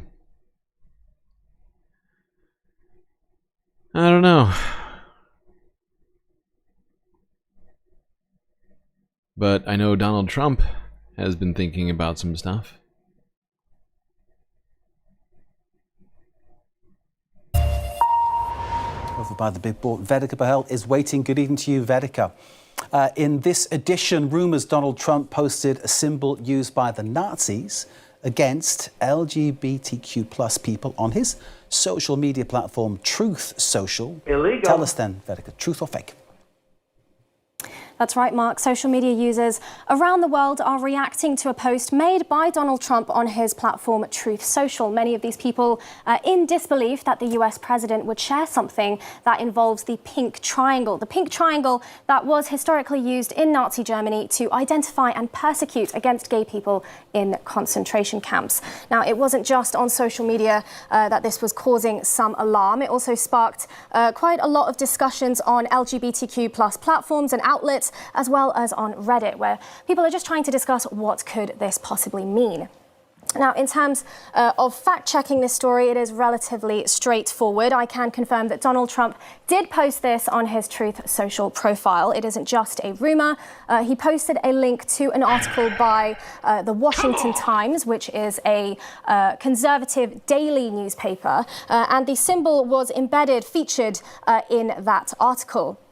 Now, the article itself is an opinion piece. The author praises Donald Trump's administration and praises Trump and his defense secretary, Pete Hegseth, for, as he says, refocusing the military and for reversing Biden-era policies like inclusive and diverse advertisements that feature LGBTQ plus soldiers.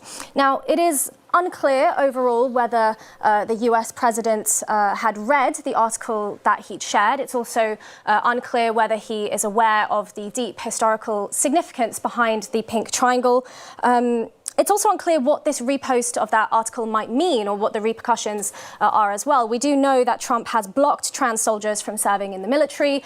We know that he has signed an executive order that the United States only recognizes two sexes, which is male and female. And we know that he has scrapped diversity, equity and inclusion programs across the federal government. But in any case, what we can say is this, is that yes, the pink triangle was a symbol used by Nazi Germany to persecute and identify gay people in concentration camps. And yes, Donald Trump did share it. So, Mark, we can mark this as true.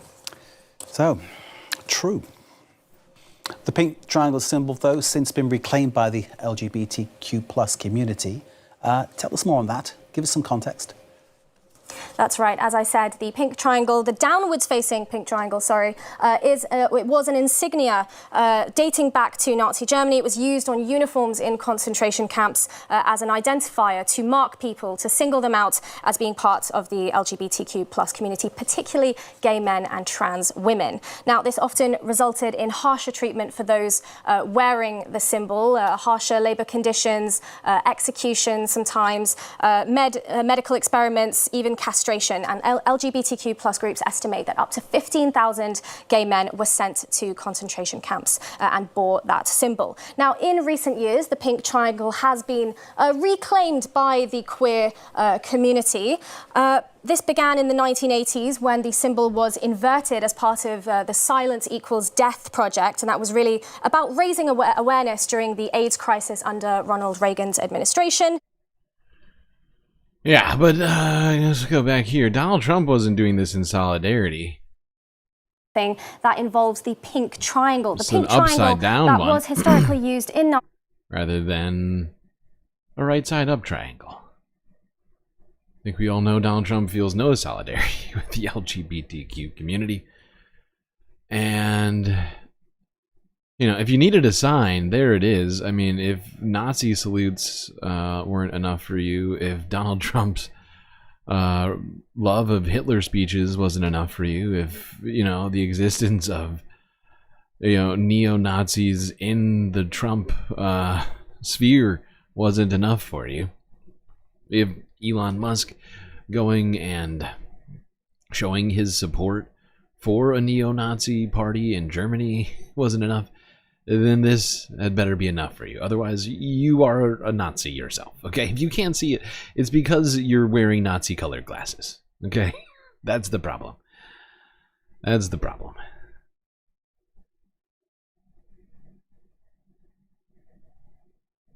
Now let's talk about another group of people who are being repressed. I don't know about targeted, but repressed. Children. That's right. That's right, children. Stop crying, children. Stop crying. Okay? Just because you don't get food doesn't mean we need to hear all this loud racket from you, okay? How rude. All right, y'all, so I am continuing on a daily basis to slowly but surely lose my mind because I keep seeing the worst possible things imaginable occur and people not make a big deal out of them. I mean, to be fair, that's why I have this show, right? I'm giving news and information in my opinion, but it's also a form of therapy. Like what I'm about to walk you through. How is everybody not screaming about this through a megaphone and losing their minds and flooding the streets and like ready for a revolution over this? So let me walk you through this. Let's start with this here. Here you have the Agriculture Secretary under Trump, Brooke Rollins. Here's what she says they're planning on doing now. Ready? There's another thing here, right up your alley. USDA cancels $1 billion in local food purchasing for schools and food banks. Canceling $1 billion in local food purchasing for schools and food banks. So and by the way, so the benefits are the students, the food banks, the people that go to the food bank, and also the farmers, the U.S. farmers, right? Everybody's getting screwed by cutting this. Let's keep going. How do you justify that?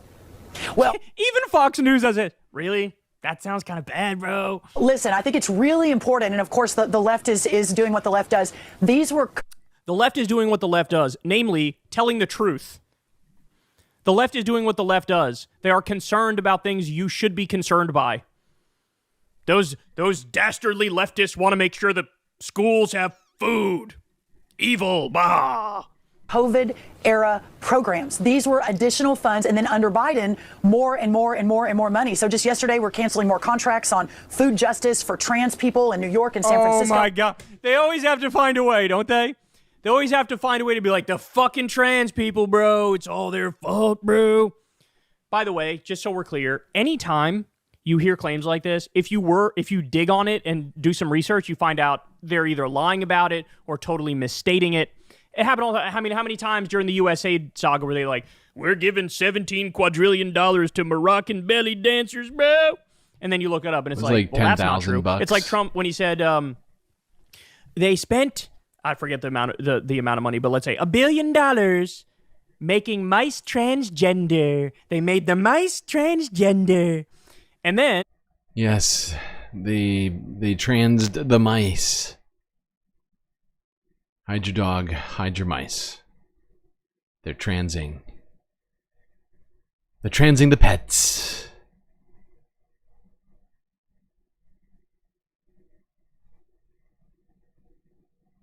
You cut the pediatric cancer research as well.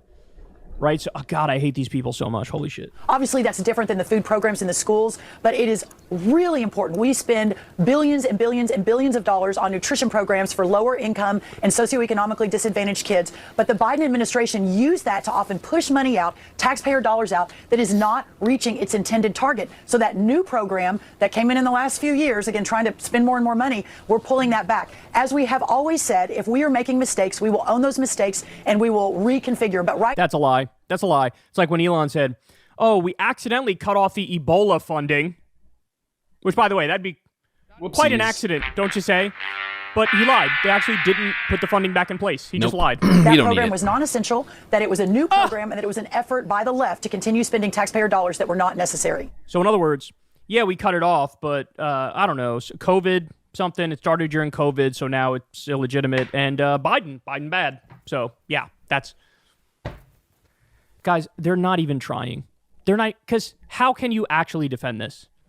Cutting off $1 billion that went to schools and food banks. She was like, well, hey, it started during COVID. Yeah, a lot of the... It's a great question, Kyle. Don't be creepy. Whoops, wrong sound shot. I made a huge, tiny mistake. I meant to say this. Great question, Kyle. Thanks, Jeff, for the question. There we go. That's how you do sound shots. All right. All right. Yeah, so children who, I don't know, might want to eat during the day while at school will probably just have to sit there silently hungry. Or maybe they can, like, start, like, panhandling outside of the school. You know, a little Tiny Tim action. Get a little crutch. You know? Then they can, you know, these kids got to pull themselves up by their goddamn bootstraps already. I mean, geez, you need a handout when you're 6 years old? I mean, yeah. That's too much, This is America, okay? Yeah, $1 billion cut from the funding for meals for children in school. Wouldn't want them to be awkwardly eating free meals. Better for them to starve. Better for them to sit there hungry. I hear being hungry helps you concentrate in school. Sorry, what's that? Oh, it's the opposite? Oh, dang it. That sucks. I was sure it was the opposite. I don't know how I got those two things confused.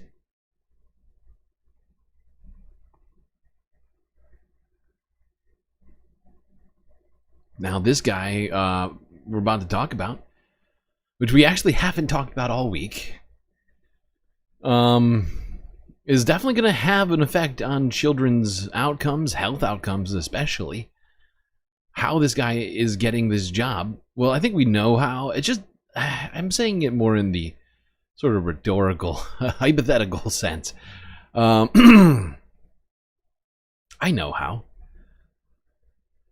Oh, God.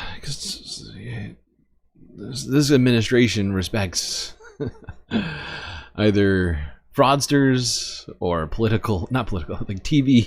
TV personalities much more than anybody with any actual experience in the fields in which they're supposed to have purview over. I'm talking, of course, about Dr. Oz. Mehmet. Mr. Oz, I'll call him. Mr. Oz, who I think was it Dr. Phil or Oprah who made Dr. Oz popular? I can't remember. It was one of the two. Although, didn't Oprah make Dr. Phil popular? So really, whatever. All the same thing. Oh shit, 60, how many likes? 63 likes. Well, we better get another emotional support character in here. Stat. immediately, if not sooner. Yeah, we already have that one, though.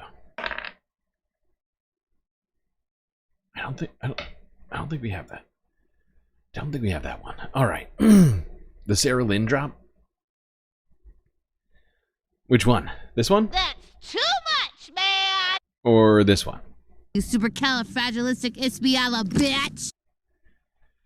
They're both good. I like them both a lot.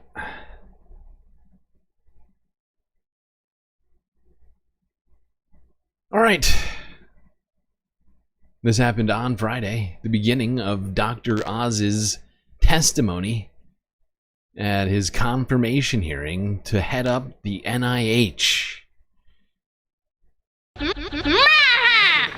Chairman Crapo, Ranking Member Wyden, thank you very much for inviting me to appear in front of this committee today. I've met with everybody on this committee at one point or another, and I'm hoping some of those conversations will inform the committee hearing. I want to thank President Trump for his passionate desire to make America healthy again and for nominating me to support that vision.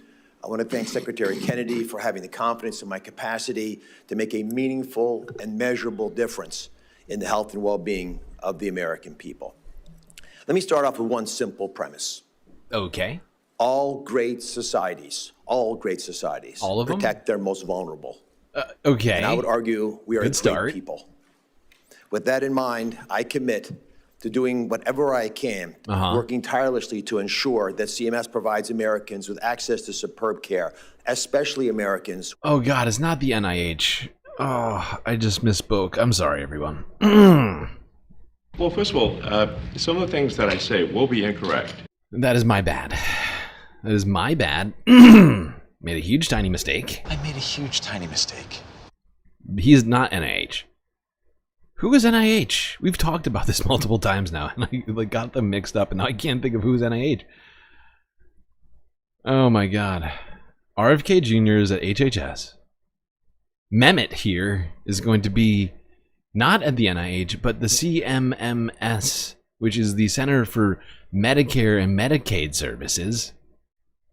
Another thing which is technically under the purview of... This is... This guy? This is who... Oh, wow. Just, wow. A guy who has literally gone out and committed, you know, like... I don't know if I can call it fraud. But, you know, like supplements, like this guy has gone out there and sold every quack supplement you can imagine. And we talked about this when he was first nominated to the, what do you call it? To the cabinet. Oh my God, but this guy has gotten into so many quack cures, cure-alls, whatever you want to call them. Like, and other sorts of just ridiculous products. He's a marketing guru. This guy, I mean, I don't even know if he still has medical. He might still have a medical license, but I don't know the time this guy was actually genuinely like living off of his practice as a doctor. But wait, who's NIH director? Why? I'm sorry. I need to look this up. I just for my own sake. Oh, right. We were just talking about this guy. Bhattacharya. I almost reversed it in my head. Bhattacharya. Dr. J. Bhattacharya. Anti-vaxxer. Or vaccine skeptic, I guess we should say. Why are we gray circling? Do not gray circle me. This is incredibly rude. How rude. How rude. You son of a bitch.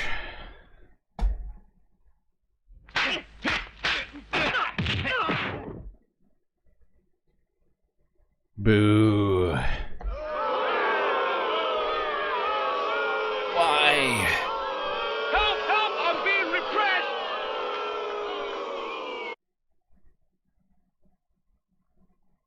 Are we back? We're back. Okay. We're back. I don't know what everybody heard. I hope everybody heard most of what I just said. I don't want to go back all over it. But Dr. J. Bhattacharya is the NIH director, not Mehmet Oz. Mehmet, the wizard. Although, no, we got two wizards. He's the Wizard of Oz, but then we also got Cash App. Of course, you could always donate to the Galactic News Network if you enjoy our coverage on Cash App. But Cash App Patel, he's the wizard of the FBI. I guess you can have two wizards in one administration, right? It's not weird at all. But yeah, I love that this guy, somebody who is just basically a marketing and talk show host guy, is going to be heading up the Medicare and Medicaid Services Center. That's fascinating. A guy who I'm pretty sure has never needed government healthcare, probably can afford his own. Most vulnerable, our young, our disabled, and our elderly. Great. For me, this commitment has been a lifelong passion. My physician father, when he came here, when he immigrated, saw America as a beacon of hope, a land of opportunity where everyone's decisions mattered. That imbued in me a confidence that I mattered, that I had agency. For example, I was a student athlete at Harvard, Senator Wyden, like you. That was the original Make America Healthy Again concept, that you just would work hard, play hard, eat well, and watch your body thrive. But because of my experience in college, I was surprised when I matriculated at the University of Pennsylvania in medical school that there was no nutrition class. So because I thought I had agency, I ran for school president, I won, and I created that class. Great. I became, as well, a student at the Wharton Business School, and while there, I learned the skills necessary to manage large organizations like at CMS, where we have nearly 7,000 folks, hardworking career civil servants, and 40,000 outside contractors involved with the delivery of our services. Next, I began my career at Columbia University. And for those of you who don't know where Columbia, the medical school is, it's in uptown Manhattan in an area called Spanish Harlem. At the time I was training, it was the murder capital of the world, an area heavily populated by Medicaid patients. And I saw firsthand how our services, our healthcare system, underserved these communities. Oh, no. So I went to work. Oh, no. I began developing high-tech solutions, life-saving medical breakthroughs, ranging from mechanical hearts to the Mitra clip, which is a small device you can put into the heart. Dr. Oz created mechanical hearts? Sorry, I need to look that one up. Excuse me.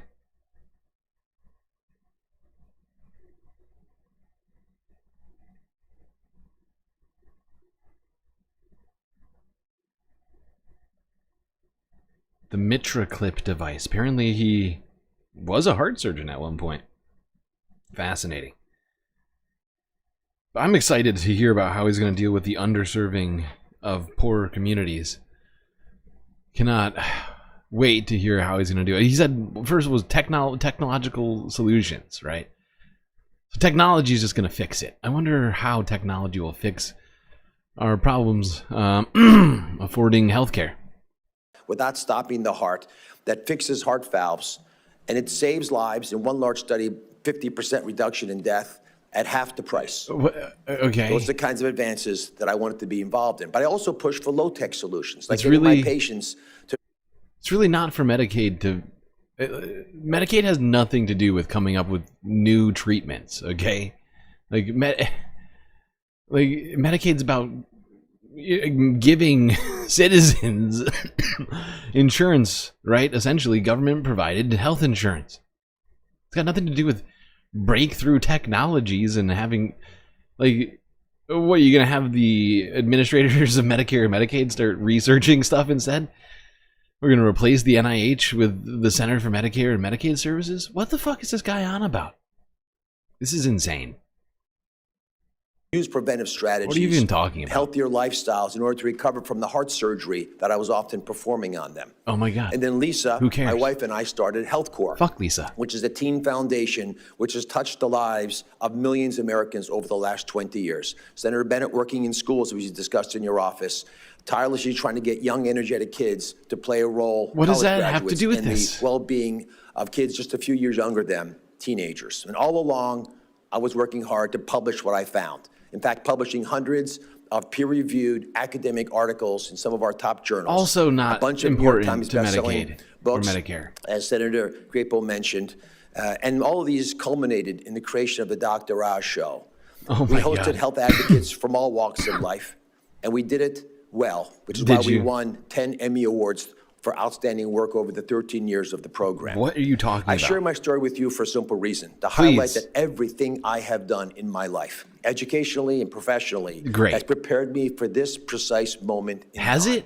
which I believe doesn't sound offers at a all like monumental it's got opportunity anything to do with what you're and a challenge for us at CMS.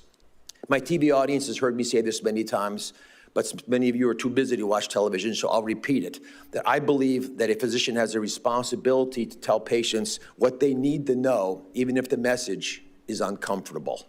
So here's some painful truths Painful that should truths. concern everyone in this room. Here we go.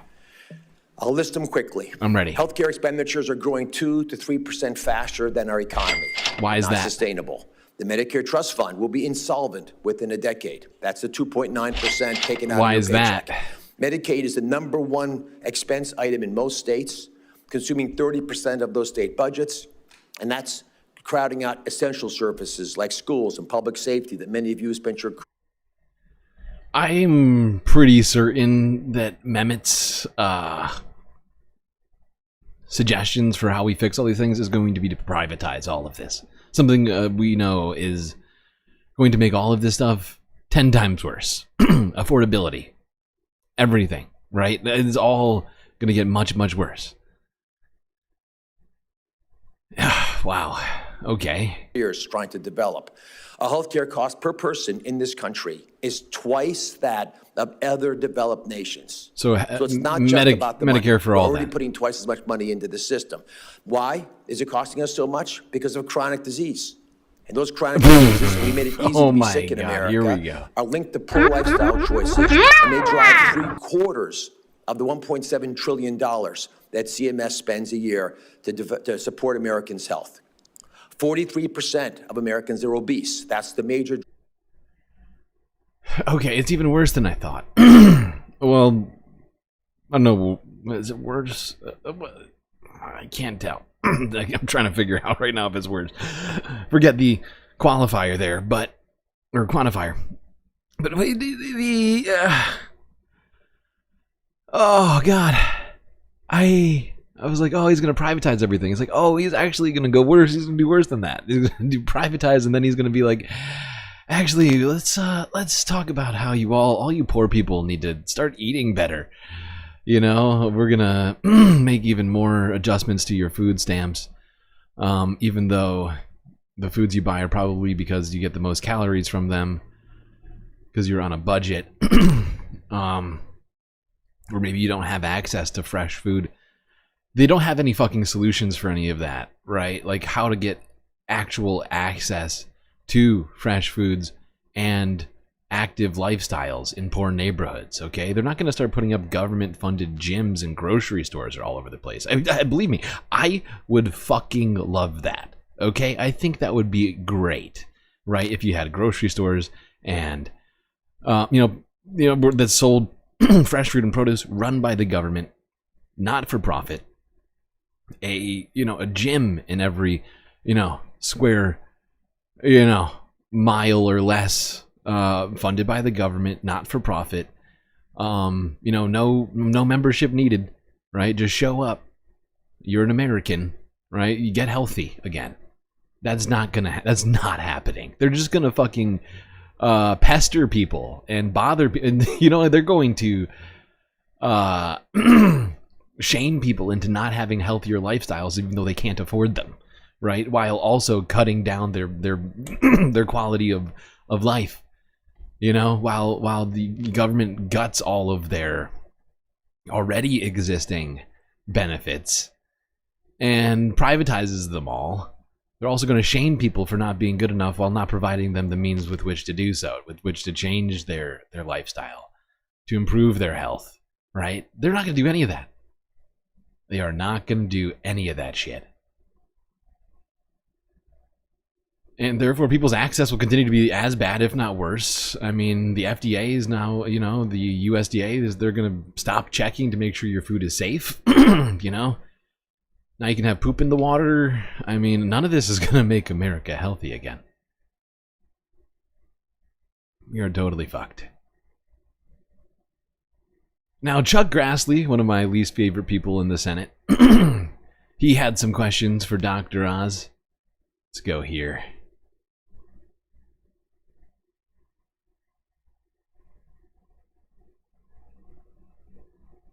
Purchased after Obamacare became law, but before it was implemented, and I would expect you to keep access to these health programs. On the subject of waste, fraud, and abuse, improper payments in our major health care programs have averaged $122 billion annually over the past 5 years. I'm the author of a major and more recent updates to the federal government's most powerful tool in fighting fraud. That's the False Claims Act. Since its enactment, it's brought $78 billion of taxpayers' money lost to fraud back to the federal treasury. CMS, with the Justice Department, must aggressively go after waste, fraud, and abuse, and empower whistleblowers, which brings this to the attention of most of the people that are following up on the enforcement of the law. My last one is oversight. In other words, the congressional responsibility of oversight to see that the president faithfully executes the laws, allows us to hold bureaucrats accountable to the rule of law, and helps keep faith with taxpayers. I expect CMS to provide timely and complete responses to congressional oversights, and you've answered that question for the chairman of the committee. When you were in my office, I said you should have said maybe instead of yes, because then you don't turn out to be a liar, like we found over the last 20 or 30 years with the people that have answered that question. So I want you to listen to whistleblowers. You don't know what's going on down in the bowels of that big bureaucracy you have, and you need a culture, because you can't keep track of every whistleblower. You need a culture that will make sure that middle management will pay attention to things that are brought to their attention by whistleblowers and get things corrected. Then they don't have to come to me to get correction made. Now, you can either answer any way you want to. You got 58 seconds. I'll use all 15 seconds. Yes, yes, yes, yes, yes, and maybe. Only because you said to say maybe when you asked me about responding to your notes, because the reality is we may not get to every note, but every single member of the committee has brought up the fact that CMS has not been responsive. So directionally, we want to make sure you hear back from us, and not just the committee. My hope, and I believe this is a firmly held reality by many folks on the outside, they don't think they can speak to CMS. They don't know where we're going. The private sector can't. The American people can't. Our beneficiaries don't know what's going on. We mail pieces of paper to people. It costs us $350 million a year to do that. Has anyone ever read their Medicare mail? It's just not riveting reading. I believe we can do a much better job by telling the American people what we're going to do, to the point that you actually could imagine us having most industries do, which is like a developer conference where you go out and tell industry what you need, tell the American people what you can offer, communicate with them in a frequent and consistent fashion using digital tools. And I believe, based on our conversation, that the biggest advice that I might take from you is look down in the depth charts of CMS for the people who are willing to tell you the truth about what's going on. Don't talk. There we go. Chuck Grassley asking Mehmet Oz if you would like his agency to be more transparent, and suggesting that HHS needed to be an agency filled with whistleblowers, blowing the whistles on all of the fraud, waste, and abuse happening in Medicare and Medicaid, a place where there's, from my understanding, very, very, very, very little actual fraud, waste, and abuse, unless you count people, stealing Social Security numbers, which does happen, not to a significant number, but there's some amount of that. But I think really what they're concerned about is, just gutting more services for poor people so they can give tax breaks to billionaires, Elon Musk and Donald Trump especially. Maybe Larry Ellison, of course. Musk, some of the Muscovites. Yeah, we need a government full of whistleblowers. I find that hilarious, right? You know, Chuck Grassley's technically a Republican, if I'm not mistaken. Or is he an independent? I always forget. But he basically acts as a Republican in basically all of the important moments. And Republicans are doing a terrible job of whistleblowing themselves right now. And with the current climate, I think people are just scared shitless who are just working at agencies attempting to do the job the government's supposed to be doing.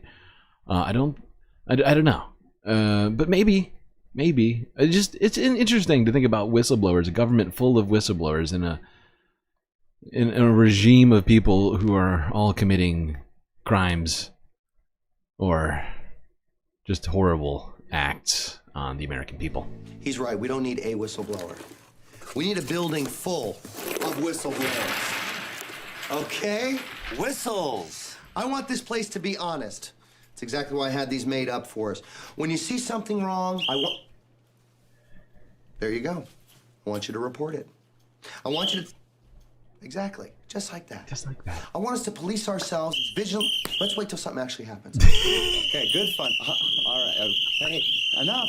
45, 46, 47. Okay, there's still 3 whistles left out there. Who's got the whistles? He kept one. There's a good example of whistleblowing, okay? But you kept yours. Kept yours, so it's hurting your case. I was in the bathroom when you asked for it back. No, he wasn't. No, he wasn't. In any event, we are going to be responsible with this money. Michael, I hope I'm not interrupting anything, but I'd love to get a hunk of that new company money. That's basically what our government is right now. People's claiming we need more whistleblowers. I don't know if you're all that familiar with Arrested Development. So would this be a Rassiar, sir? But yeah, committing potentially financial crimes all over the place here, as well as constitutional ones, conflicts of interest, favoritism, nepotism. Basically all of it. All of those things are happening all at once, which is why those whistles would be going off for the entire meeting, of every meeting. And I felt that little clip was quite representative of what I felt like would happen if we actually had a government full of whistleblowers in this moment. As Chuck Grassley said, we needed so badly. I'm fairly certain it would just be people just blasting whistles off just all day, and then we'd have to collect the whistles because it's become sort of obstructive to getting anything done. That's too much, man! Yeah, if only we could have a government full of whistleblowers. Oh god. This is the best use of this YouTube emote that I think I've ever seen. Great job, my dogs. You win emote today. You win the emotes. Great job. How are we at 4 hours already? We're in trouble. You're going so slow today. So slow. Oh my god. This is genuinely upsetting to me right now. You don't understand. Oh my god. How long is this? Oh no. I blame all of the fucking interruptions we've had. We'd be so much further right now if I didn't keep having to stop and look at the gray screens or the buffer circle or anything else that's been fucking going on. Alright, second break, here we come. Better late than never. Well, I hope everybody has been enjoying the show so far. If you haven't already, hit the like button. Don't forget to subscribe. Both very important and helpful. Trying to get to 1,000 subs still after an entire year and 1 month of this. Still short by like 127 or something like that. So come on, get us one step of the way further. Click that little subscribe button. What is stopping you? Come on. You're here, you're listening. You should be subscribed.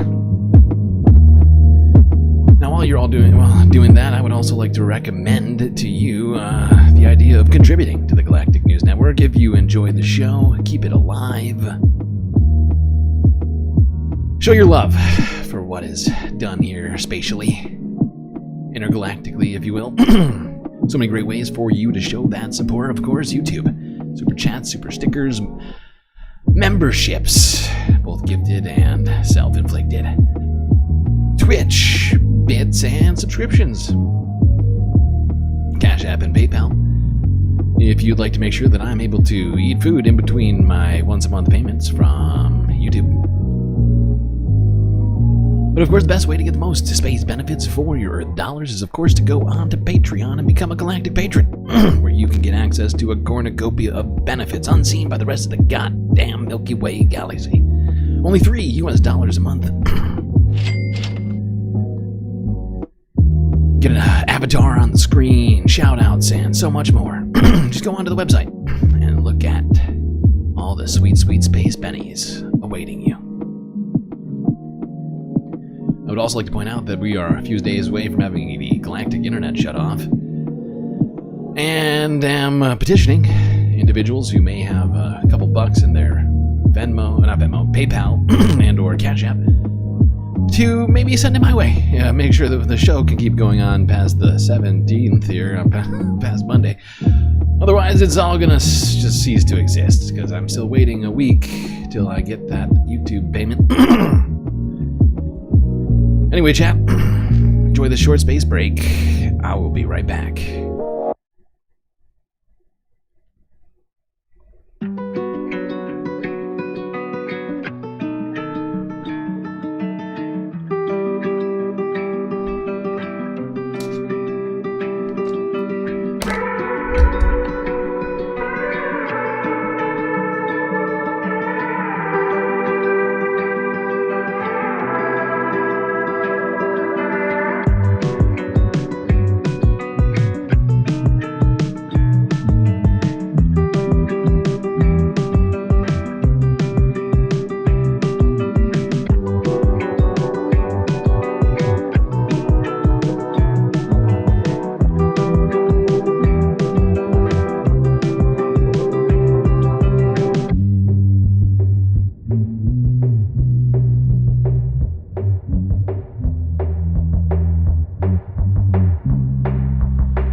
I don't know if anybody can hear me right now. Hold on, I gotta get my headphones. I noticed that my break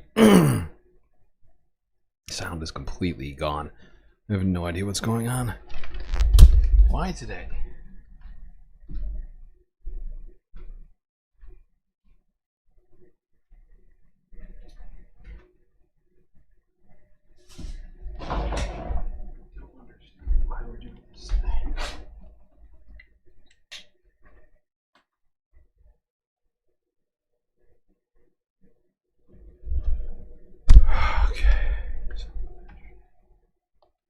Just want to say thank you to Izzy Sanchez for the sweet, sweet lime, the pom-poms marching away.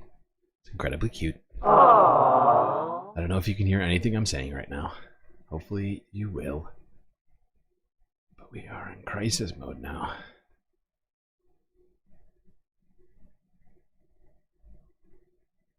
I don't think we can do the stream if we don't have sound.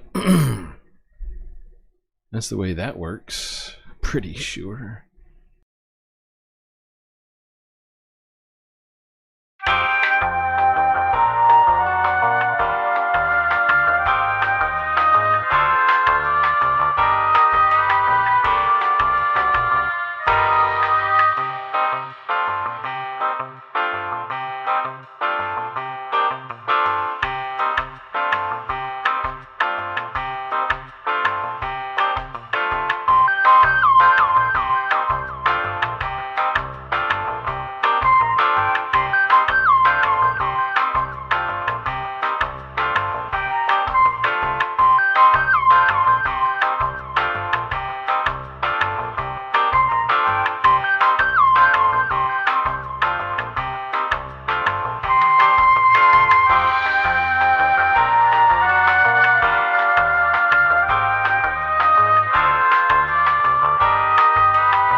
Okay, I'm super confused. And now the sound is working on both ends.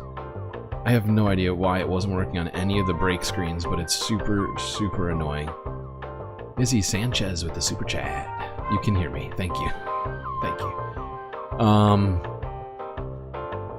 I'm just more confused than I've ever been.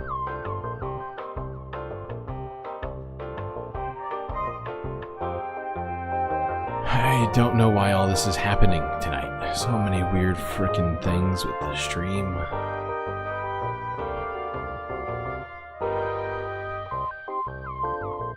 It's really putting a damper on the stream right now. Sort of breaking up all of my efforts, confusing me. I don't think anybody even heard my spiel at the beginning of it all, reminding you all to like and subscribe. Things we need. Also, right now, we are like 4 days away from losing our internet service, so if you got, you know, a few extra bucks in your Cash App or your PayPal, do consider contributing to the internet fund right now. Immediately, if not sooner. Because we're short by like $100 getting that sorted. So do consider contributing. I don't know what the fuck happened though. The whole, like, everything just, the picture looked perfectly fine. There was no sound. I've never seen that happen before. I'm very confused. Either way, I'm gonna pretend like that didn't happen. We're gonna move on from whistleblowing at the Senate, something I found hilarious, as well as all the other horrifying stuff Donald Trump's been doing. Let's talk about the goddamn spending bill. Oh, God, which was certainly a hot topic this week.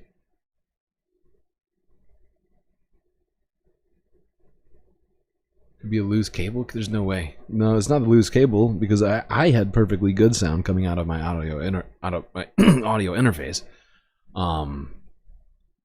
which is getting the sound from my computer. So it couldn't have been a loose. Maybe a loose cable at the internet company, maybe, or at YouTube somewhere, but not over here. Everything over here is perfectly fine. An interesting idea, though.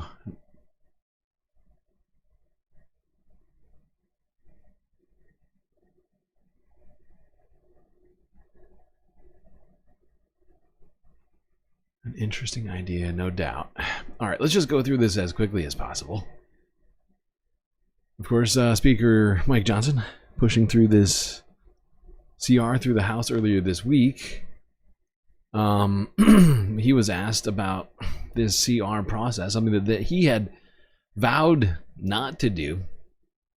He really, really wanted the government to get serious, fiscally speaking, and pass an actual budget resolution. Not budget resolution, they already did that, but God damn it.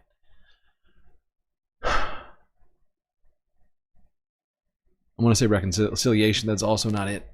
That's a subsection of what I'm talking about. Oh, my brain just broke.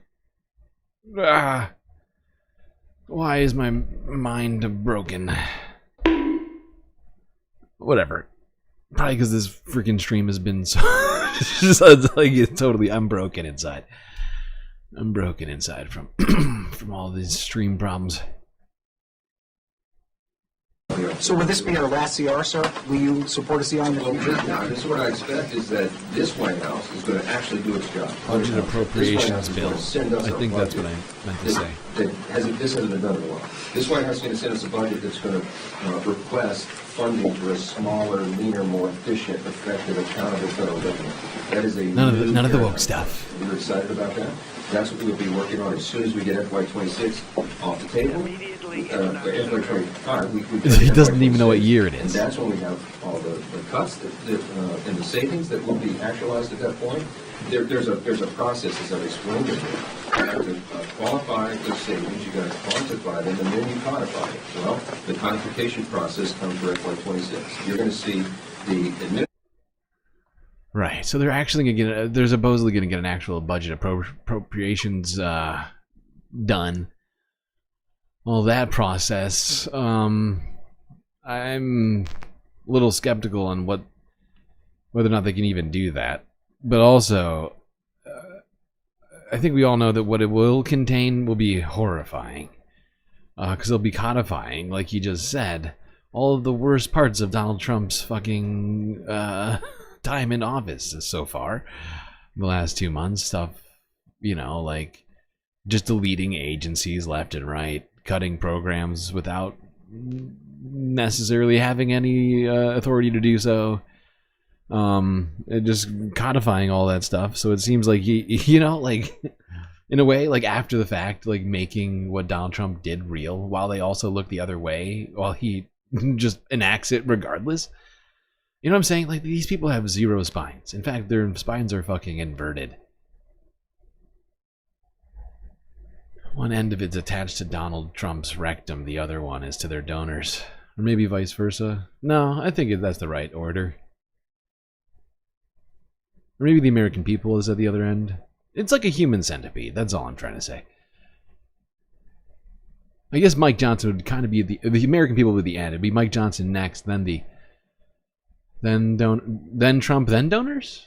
The top two are kind of interchangeable. But yeah. Johnson got this CR passed, which I am still not clear on whether or not it's an actual CR. They keep saying clean CR, but then also suggesting that maybe there was cuts made inside of the CR, which would make it a dirty CR. So that's confusing.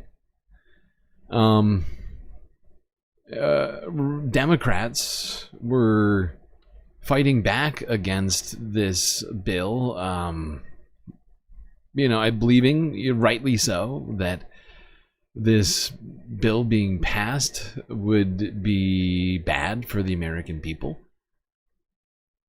And that it would give Donald Trump even more time to get all this stuff done, right? Like a budget appropriations bill. Do all the wheeling and dealing necessary, give money to this or that Republican to get on board with cutting services that are going to be incredibly unpopular. But one Democrat stepped up to ruin everything. When Senator Schumer came out and said he was going to vote for the GOP spending bill to avert the shutdown. For what reason? Good question. Unless Congress acts, the federal government will shut down tomorrow at midnight. I have said many times there are no winners in a government shutdown, but there are certainly victims, the most vulnerable Americans who rely on federal programs to feed their families. While the CR bill is very bad, the potential for a shutdown has consequences for America that are much, much worse. A shutdown would give Donald Trump and Elon Musk carte blanche to destroy vital government services at a significantly faster rate than they can right now. Well, faster than they are right now, really. Shutdown, the Trump administration would have full authority to deem whole agencies, programs, and personnel non-essential, furloughing staff with no promise they would ever be rehired. I believe it is my job to make the best choice for the country to minimize the harms to the American people. This is minimizing the harms, huh? I mean, the fact is Donald Trump is doing every single one of those things right now. Now, maybe a government shutdown would give him more authority to do this stuff. I'm not sure I understand the constitutionality of that. But from my understanding, from my viewing of things from over here in space, has been the every single bullet point that Chuck Schumer just went down. Carte blanche, check. Deleting government agencies, also check. Firing workers, check. I mean, it's just strange. It's very, very strange. He decided to go against his entire party. The leader of the party decided to lead everyone in a different direction than voters were asking for. Chuck Schumer shut down his own fucking phone lines because he was getting so many calls. Decided to do whatever the hell he wanted, regardless of what people were telling him to do.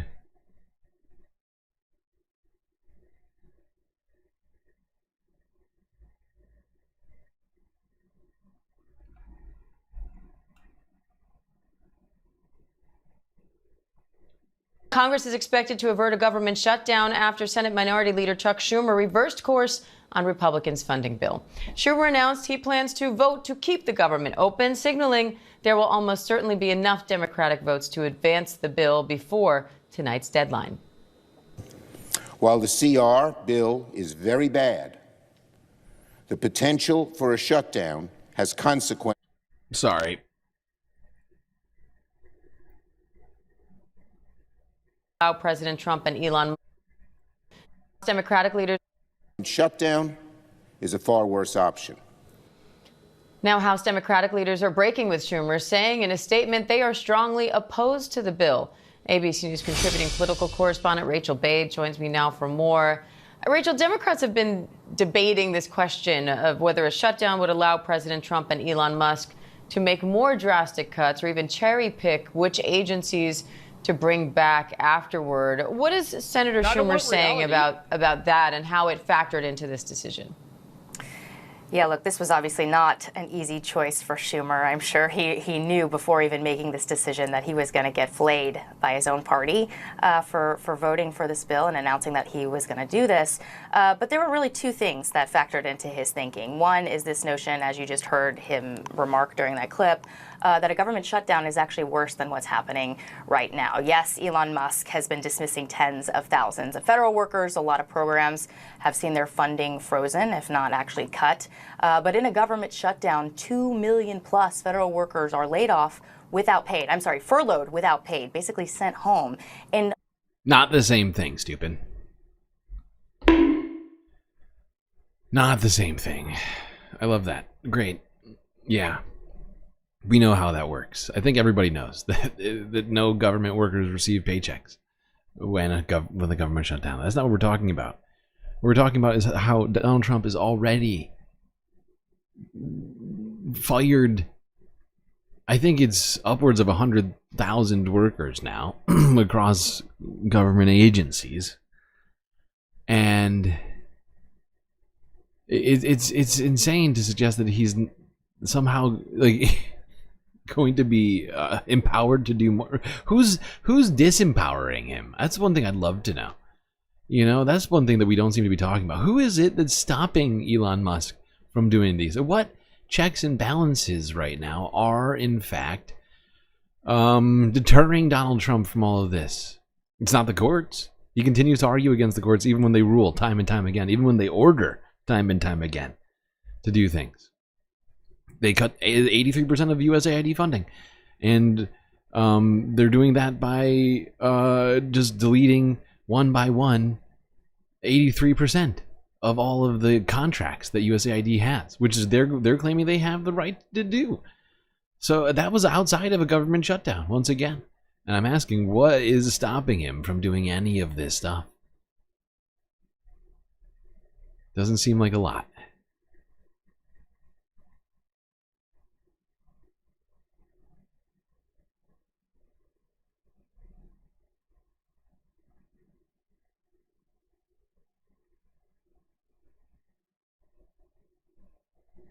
Everyone is just sitting around, cannot believe this is the strategy.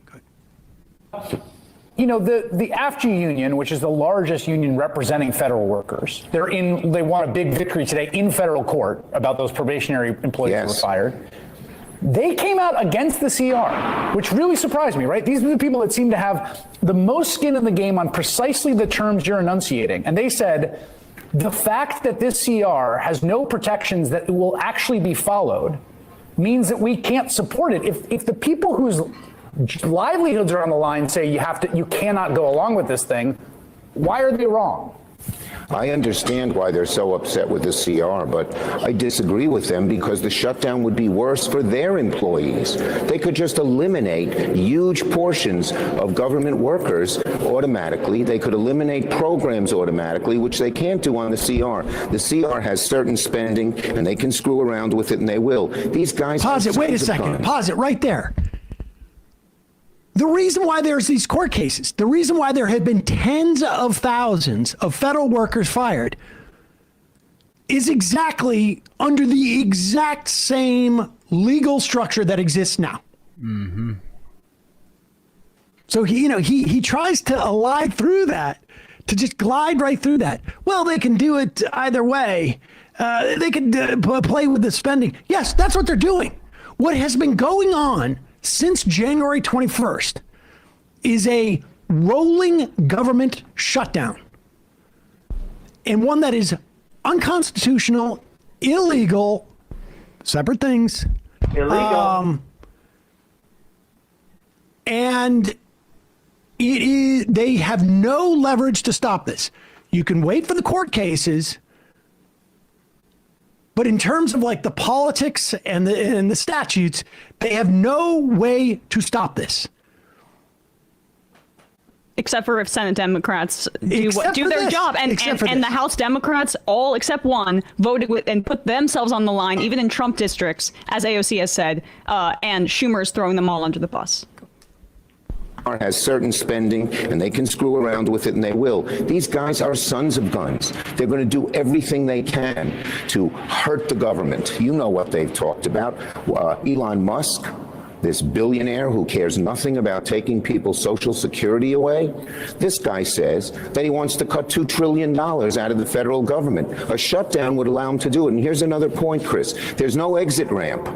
Anyone who wants the shutdown, I've asked them, well, how do we get out of it? Guess who it's up to get out of it? Donald Trump, Elon Musk, DOGE. So it's a horrible... Pause it for a second. Exactly. So there it is. Schumer just says that everyone he's talked to knows that if the government shuts down, that the one person or three people or three entities who can turn the government back on won't do it. So in other words, he's conceding right there that he understands that politically speaking, they will take the blame for it.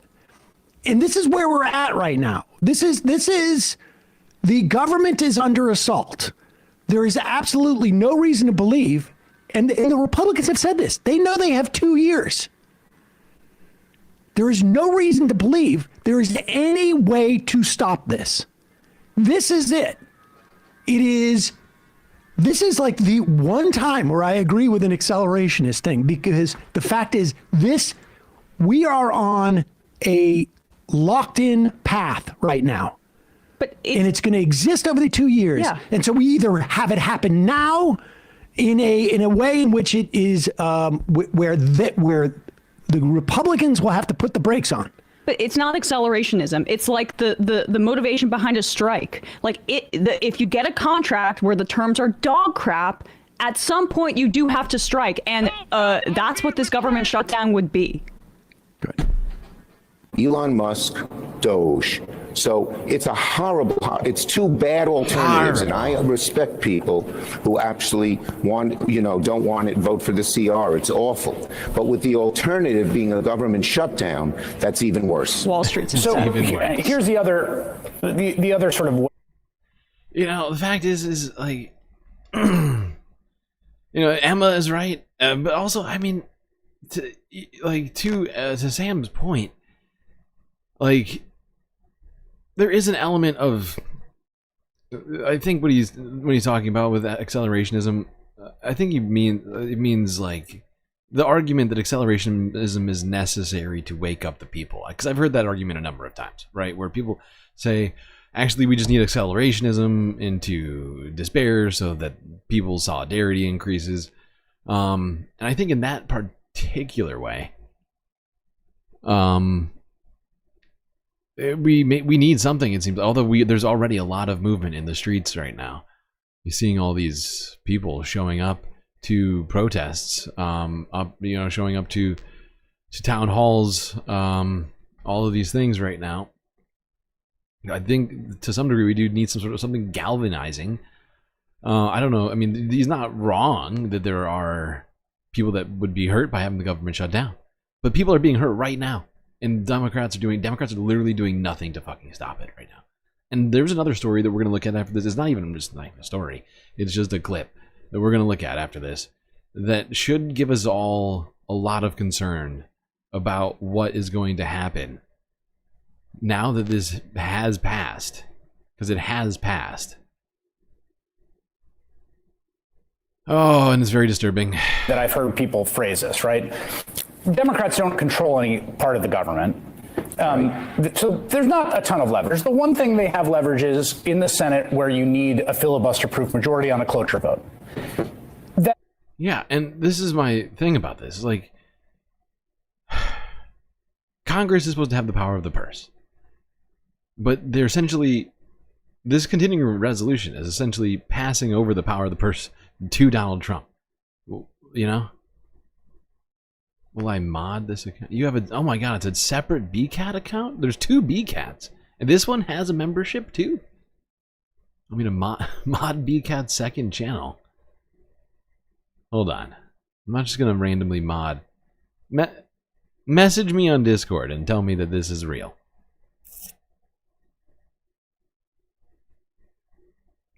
I just don't want to hand over mod. I assume this is really BCAT, but I'm just trying to be careful.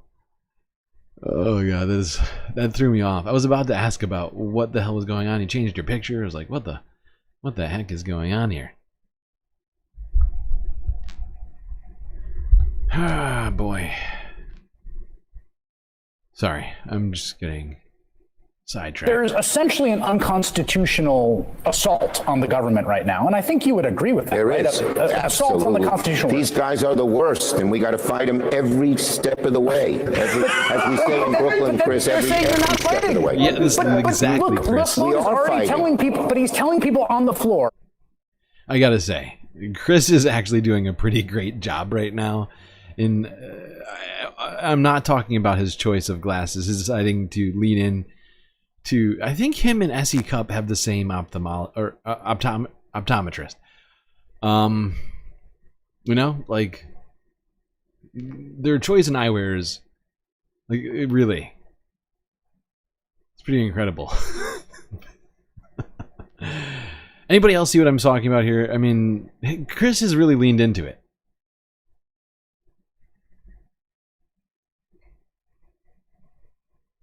Not fighting. But look, Russ Vought is already telling people, but he's telling people on the floor, we are not even going to listen to this CR. This is a piece of paper that we will impound and rip up the moment it's passed. If that's the case, how is voting for cloture not essentially an imprimatur on the very same assault on the constitutional order? They're already, even without this CR, they're already doing it. Right. Okay? They did it to the Department of Education. But I can tell you, I've been through shutdowns before. It's not that this CR is good. It's not that voting for it is good. It's horrible. But the alternative is worse. And we have to look just a month ahead and see how bad a shutdown would be for all the things we believe in, and how I'd say Trump and DOGE and Musk and Vote, they're like drooling with happiness and desire to get a government shutdown. They've said they want I'm it. so sorry. That is he said that to start the interview, and he just said it a second time.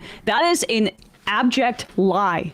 Donald Trump was whipping votes for the continuing resolution in the House. He threatened a primary challenge against Thomas Massie if he didn't go along with it. Chuck Schumer is basically saying that the Republican bill, Donald Trump doesn't want it to pass. This morning, Trump truthed out a social and socialed out a truth, thanking Chuck Schumer for his support for the continuing resolution. He really has a funny way of showing it, that, you know, by threatening House Republicans that don't vote for it, and by praising Schumer for supporting it. Apparently, House Republicans don't want it to pass. Well, he also says in it, right, that Republicans will do whatever Trump wants, but also they're passing the continuing resolution. Yeah, they have the power to tank it if they want to shut down. So Thune and Johnson, even though apparently they always do whatever Trump wants, they're also passing this continuing resolution against his wishes. CNN reported yesterday, it was a full court press from the White House. Yep. VP J.D. Vance came to the Capitol on the morning of the vote where he warned House Republicans the GOP would be blamed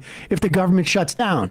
Person in the room told CNN, Vance told members that the party will lose momentum on Trump's agenda if the stopgap spending bill fails, specifically pointing to border security and political momentum. It's weird when a political party talks about politics. That's just me editorializing. He also vowed the White House would claw back spending in other forms, including through a wonky process known as recessions, a move conservatives cheered, another person said. I mean... Yeah. It's genuinely horrifying politics that are being played right now. And Democrats don't seem to be up to the moment, especially leadership. The seniority inside the Democratic Party is ruining the party. Okay, they are not keeping up with the times. They are moving in slow motion, pretending like it's still 1995 or whatever, like 2004.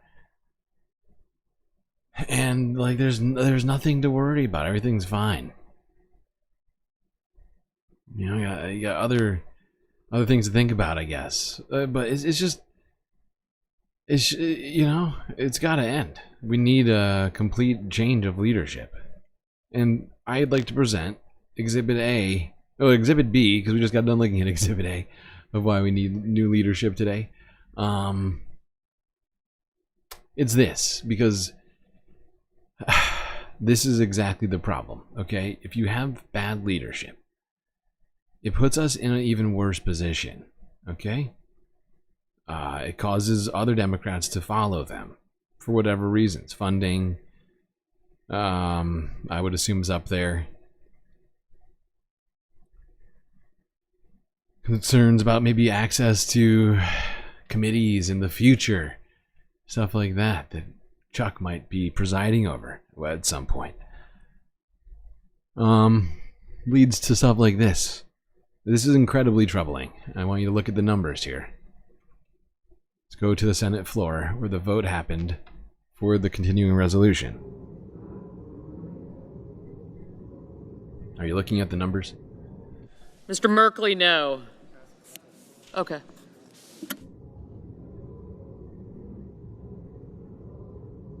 You see these numbers, right? And I mean, this isn't the budget appropriations bill, but this is enough votes to pass one. And what I am worried about is if Chuck Schumer is fine with doing this time, when it's going to lead to cuts to people's services, whatever else, to the government. Mr. Blumenthal. What happens next time? No. How many people does he bring with him if he goes along with the actual budget appropriations bill we just got done talking about? This is more than one. This is, I think it goes down to 60 to 40, if I'm not mistaken. I think one of the yays gets changed to a nay. Right?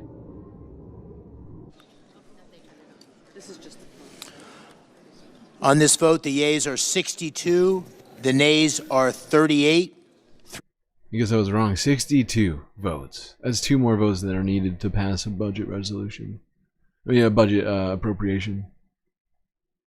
This is horrifying. Everybody should be real concerned right now. Chuck needs to be, as Chad is saying, chucked out.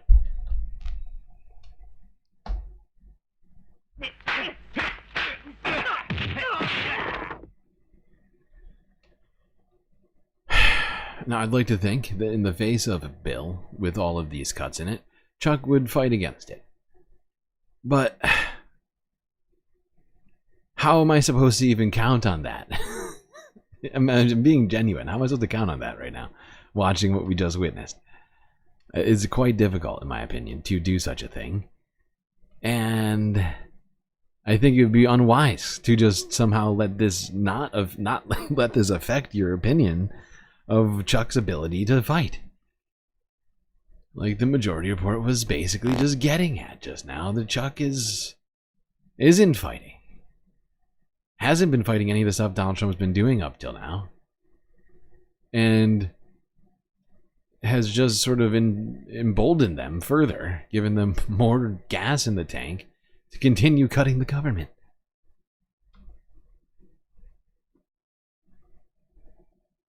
Okay.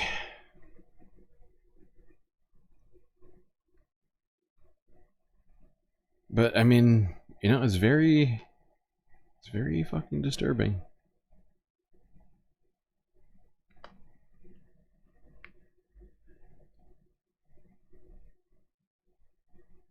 All right, I will make other BCat a mod.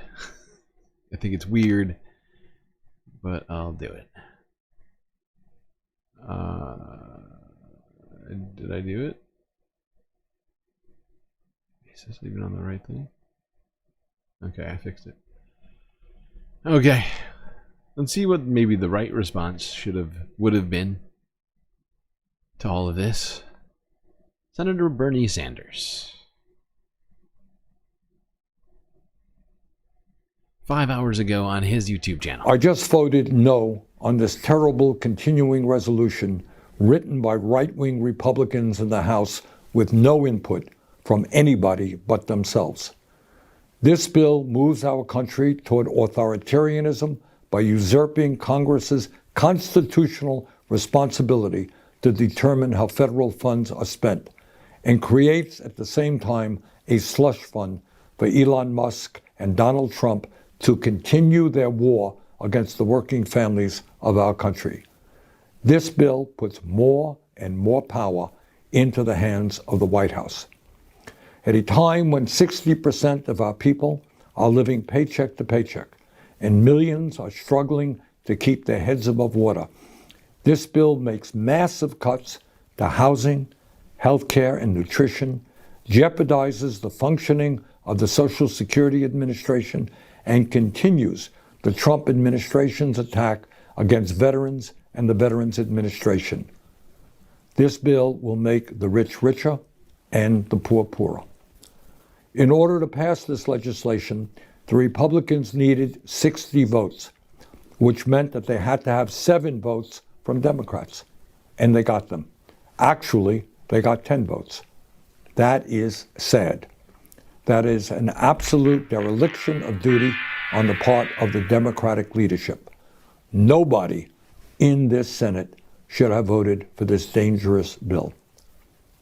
In America today, as all of you know, we face an unprecedented set of crises. We are moving rapidly toward an oligarchic form of society where Elon Musk and other billionaires are running the government. We are moving rapidly toward authoritarianism, where Trump is ignoring the Constitution and the separation of powers. We are moving rapidly toward a massive Republican bill, a reconciliation bill, that will cut Medicaid and other programs desperately needed by working families in order to provide the 1% with over $1 trillion in tax breaks. And in the midst of all of that, climate change, the existential threat to our planet, is completely ignored by the Republican leadership. So, where do we go from here? As you've heard me say many times, the economic and political crises facing our country will not be solved here in Washington, D.C. The system is just too corrupt. As a result of Citizens United, billionaires are able to spend unlimited sums of money buying and selling politicians, and that is what they do. Further, on any given day, thousands of corporate lobbyists roam the halls of Congress doing the bidding of their corporate masters. If there has ever been a time in the modern history of our country where ordinary people at the grassroots level have got to stand up and fight back, now is that time. Now is the time to reclaim our democracy. Now is the time to demand that we have an economy that works for all of us and not just the billionaire class. Immediately, if not now sooner. Is the time for each and every one of us, as proud Americans, to get involved in the political process in any and every way that we can. Because here is the simple truth. The vast majority of the American people, Democrats, Republicans, and Independents, do not want to see us maintain a corrupt campaign finance system which allows billionaires to buy elections. The vast majority of Americans, Democrats, Republicans, and Independents, do not want to see Congress give tax breaks to billionaires and cut programs that low-income and working families need. 100%, Bernie. They do not want to see that. At least the majority of Americans don't want to see that. There's a few very horrible people who do. Like this guy.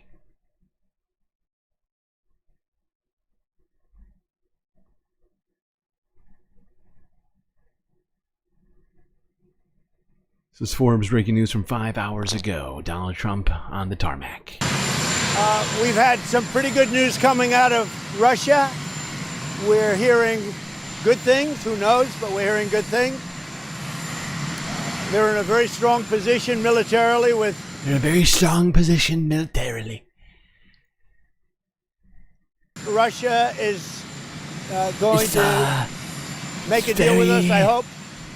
We've spoken with President Putin. We've spoken with a lot of people. And Ukraine is waiting I'm very concerned about the field. In the field, there's a very vulnerable group of Ukrainian soldiers right now that are actually surrounded. And that's not good because we don't want them to die. Enough people have died. So we'll see what happens with regard to all of it. But I'm getting...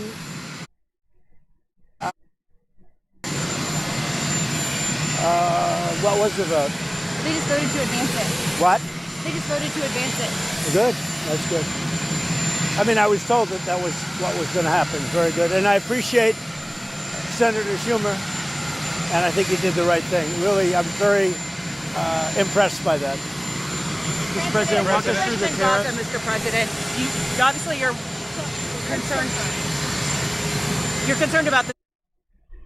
Very impressed by that. Chuck Schumer, great guy. Really helping us out. Fantastic guy. Making sure we have enough money to defund the rest of the government.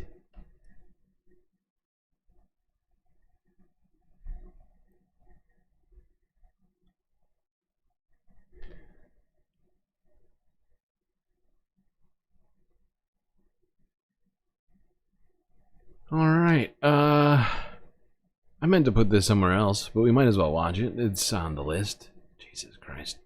This list is so long. 115 videos today. I should have started way earlier. And the interruptions have not helped.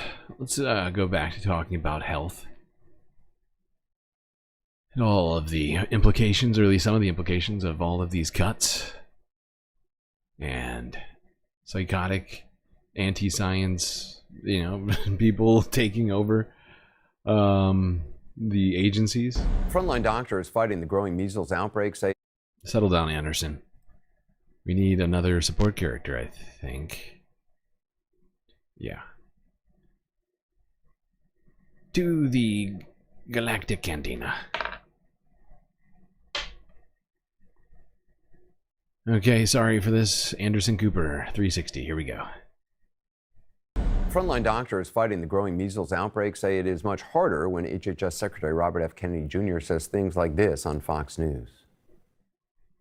There are adverse events from the vaccine. It does cause deaths every year. It causes all the illnesses that measles itself causes, encephalitis and blindness, etc. And so people ought to be able to make that choice for themselves. And what we need to do is give them the best information and encourage them to vaccinate. The vaccine does stop the spread of the disease.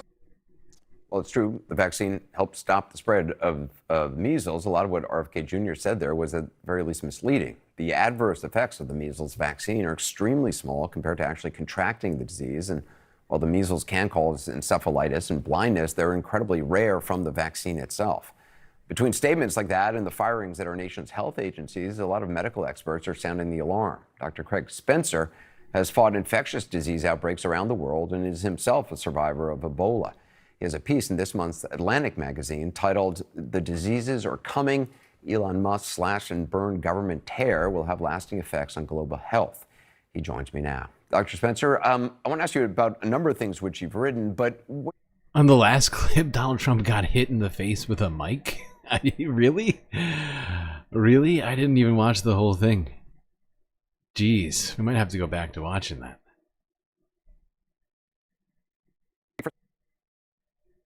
Message that Secretary Kennedy is now sending.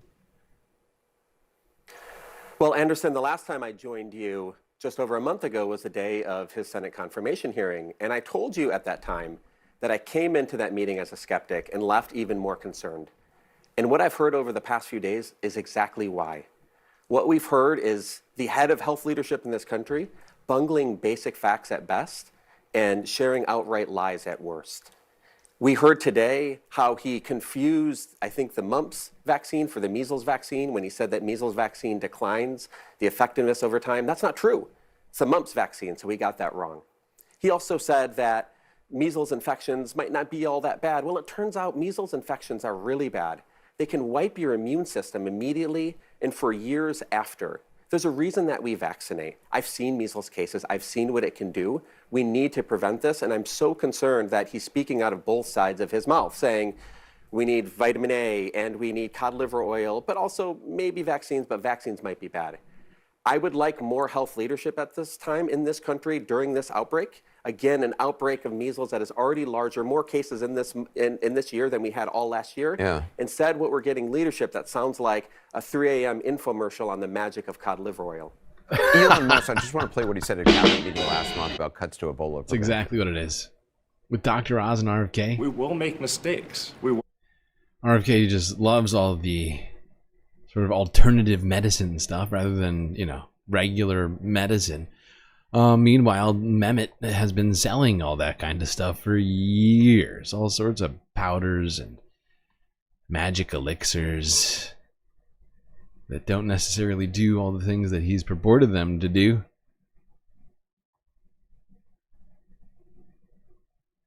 Be perfect, but when we make a mistake, we'll fix it very quickly. So, for example, with USAID, one of the things we accidentally canceled very briefly was Ebola, Ebola prevention. I think we all want Ebola prevention. So we restored the Ebola prevention immediately, and there was no interruption. So was everything restored and there's no interruption? No, what he was saying there's a lie. It's an outright lie. Let me tell you why. With all the chaos in Washington, it's probably not something that people focus on, disease detection abroad. But this is the thing that I focus on all the time. My friends are working for CDC and for USAID and for WHO around the world. Those programs have almost all been cut. Right now, CDC has been muzzled, and we have not sent our experts to outbreaks like the Ebola outbreak in Uganda that is actively happening and normally would have been tackled with the assistance of CDC. USAID experts who do disease surveillance and border screening at airports like they would normally be doing at the airport in Uganda are not doing that. We have the World Health Organization that is trying to step up and do that for us, but we're actively taking away their money, and the Trump administration has moved to withdraw. At this moment, what this means for Americans is that we do not have our normal eyes and ears on what's happening with diseases around the world at a time when the number of outbreaks is increasing. The risk is going to be increasing here, and I've been saying this over and over again. We are going to regret this. I promise we are going to regret this. Because this day and age, a zoonotic virus, something like Ebola, is only a plane flight away. That's absolutely true, but think about what's happening. We have an undermining of our disease detection systems abroad, an undermining of science and well-settled science and vaccines and things here at home. Losing one of those would be bad. Losing them both at the same time means that if there is an outbreak that we don't pick up on overseas that comes here to this country, normally our CDC, our HHS, we would have the people capable of doing it. We don't really have them anymore. We have, again, an infomercial about cod liver oil. We have undermined our ability to detect threats abroad and our ability to respond to them here in this country. And the result is unfortunately going to be disastrous. I don't know if it's going to be. Yeah, he's absolutely right in his assessment of all of this. With us cutting funds for monitoring diseases abroad, we have less time to catch up with it if we were to attempt to catch up to it or to defend America from, pathogens or whatever, dangerous new viruses or diseases, right? Instead, we have anti-vaxxers entering our medical institutions. Bhattacharya, RFK Jr. And so our response is going to be lacking quite a lot when something happens.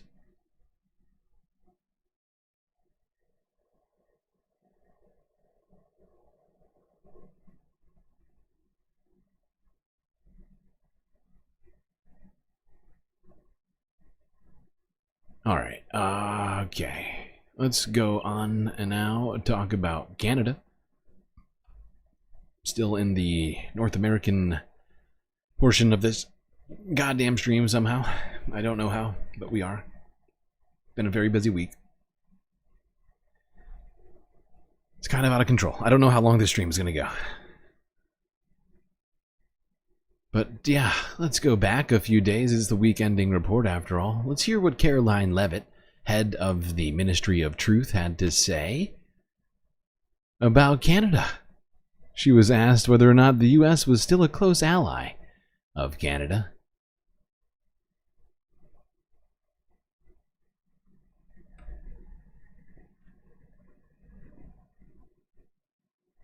Jasmine. On Canada, after all of these threats to increase tariffs or turn off electricity, I wonder, does this administration still consider Canada to be a close ally of the United States? Well, I think Canada is a neighbor. They are a partner. They have always been an ally. Perhaps they are becoming a competitor now. But as the president also laid out in his Truth Social post today, he believes that Canadians would benefit greatly from becoming the 51st state of the United States of America. And I actually looked into some of the research about... She really is a true believer here at the Ministry of Truth. She believes everything Donald Trump has to say, and will do anything she can, any amount of research, regardless of, reality, to try and justify, sort of reverse engineer all these insane things Donald Trump has to say. She's honestly the perfect choice for this job. She is genuine. Like I've been saying since the day one, since we first heard this woman talk, is like, oh, she's a true believer. She really, really, she loves Trump. She might genuinely love Trump. If Melania ever dies, watch out. Also, I'd look into her, actually. I'd both watch out and look into her simultaneously. But there she goes, basically answering the question without answering it. No, actually, we're competitors now, not allies. Sorry, Canada, and anybody who liked being friends with Canada. We're now competitors rather than allies, like basically the rest of our allies. Speaking of our closeness, former closeness, which is now being replaced by threats and stuff like this. Here's global news from yesterday. BC woman detained after attempting to enter the United States.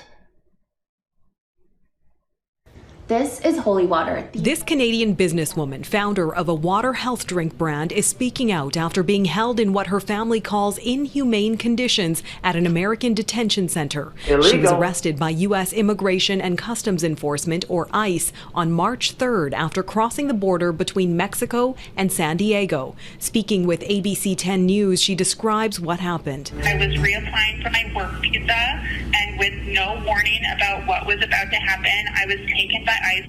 They told me I was unprofessional because I didn't have a proper letterhead. Her mother says she was held for 3 nights at the border before being transferred while handcuffed and in chains to a detention center in San Diego and later moved to a facility in Arizona. I was put in a cell and I had to sleep on a mat with no blanket, no pillow, with an aluminum foil wrapped over my body like a dead body for 2.5 days. There are Illegal. women that have been in here for weeks, for months, and have not been told anything. Mooney moved to LA in the summer of 2024, working on her business with a 3-year work visa, which she applied for successfully by entering the U.S. from Mexico. She was trying to do the same thing after her first visa was unexpectedly revoked in November.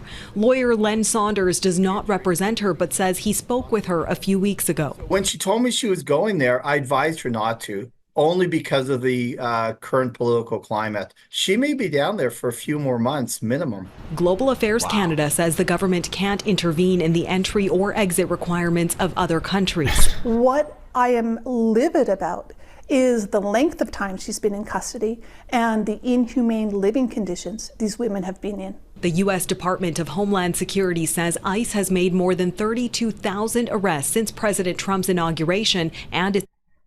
Wow. Canadian woman with a U.S. visa put in a detention center for re-entering the country from Mexico, even though she lives right across the border in San Diego. I would like to apologize to Canada, even though I'm afraid, galactically speaking, my apology means very little on Earth. But I apologize for our government's treatment of your citizens. You didn't deserve it. I didn't vote for it, but some of us voted for this, and it's our fault.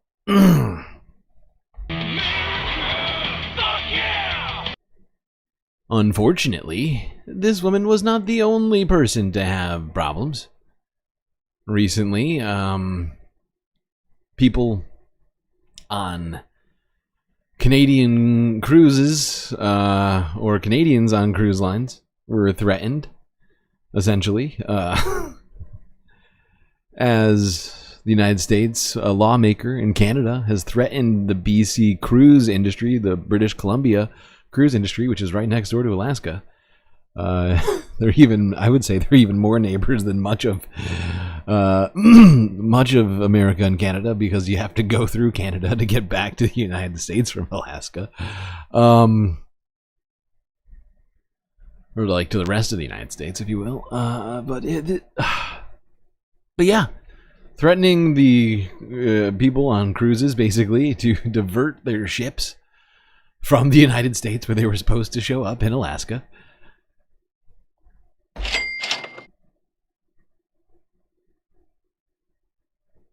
And there are some things that you can only get from Canada. David Eby trying to reassure the public in a town hall in Surrey about the costs to BC in a trade war. While he has threatened tolls for trucks passing through to Alaska, the U.S. threatening to strike back. Senator Dan Sullivan suggesting ships could be diverted away from BC ports. A view not shared by the state Senate Majority Leader or the senior U.S. Senator from Alaska. Senator Lisa Murkowski and I see eye to eye on this. We are aligned. Stop this silly battle. The trade war has continued to escalate for more than a month now. Federally, the government levying billions in countermeasures. But Canadian provinces believe they're in a position to take action as well. While the truck toll hasn't gone into effect yet, the Premier sees no other option than to keep the lever available should he need it. Trade wars only hurt people. They don't benefit anybody. This is our message to Donald Trump. This is our message to all Americans. We don't want this fight. We didn't sign up for it, but that doesn't mean we're not going to arm ourselves. Changing course on Alaska-bound ships more difficult than it sounds. Yeah. Legislation requires all foreign-built vessels to stop at a foreign destination before traveling to another U.S. port. Senator Dan Sullivan pushing for an executive order to get the result. But the issue in the short term is logistics. The cruise schedule set 2 or 3 years in advance, and Vancouver is closer to the Alaskan ports of call. The industry saving money, basing the trips from Cole Harbour. Obviously, the cruise line. This is wild right now. This trade war has gotten so out of hand at this point. Donald Trump's supposed to make America great again, but he's actually causing us to lose all of our trading partners. Multilateral trading in this world is actually important. Having relationships with other countries rather than rivalries is, in fact, preferential, right? Preferred, right? to the latter. For the love of God. Florida recently put requirements on for Canadian snowbirds. Yeah, they did. And Canadian snowbirds, we've been talking about them not considering their return to the United States. Not just because of that, but because of things like Canadian currency going down in the wake of all these tariffs that Trump's been putting on them. Among other reasons, just like the political climate, like that guy just said. We also talked about earlier this week, I don't have the video here, but we talked about earlier this week how Canadians are now being forced to pay a tax, an import tax of goods from the United States. So when they go back into Canada, say like some people go across the border who live on the border to buy groceries, and they're now being hit with huge taxes on those purchases. And it's all disincentivizing a relationship between the countries we're talking about here. In every instance of these trade wars, it's just further driving us apart. something which this world needs less of. But, this is probably making a lot of Canadians angry. And I'm not just opining on this, I have proof. Let's go to global news from yesterday.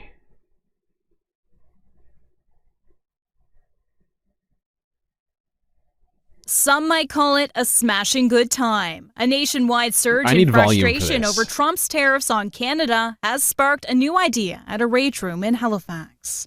What you see here is a drop in the bucket. Owner Terry LeBlanc is giving customers a free frame photo of U.S. President Donald Trump to smash. Normally, I don't really get political.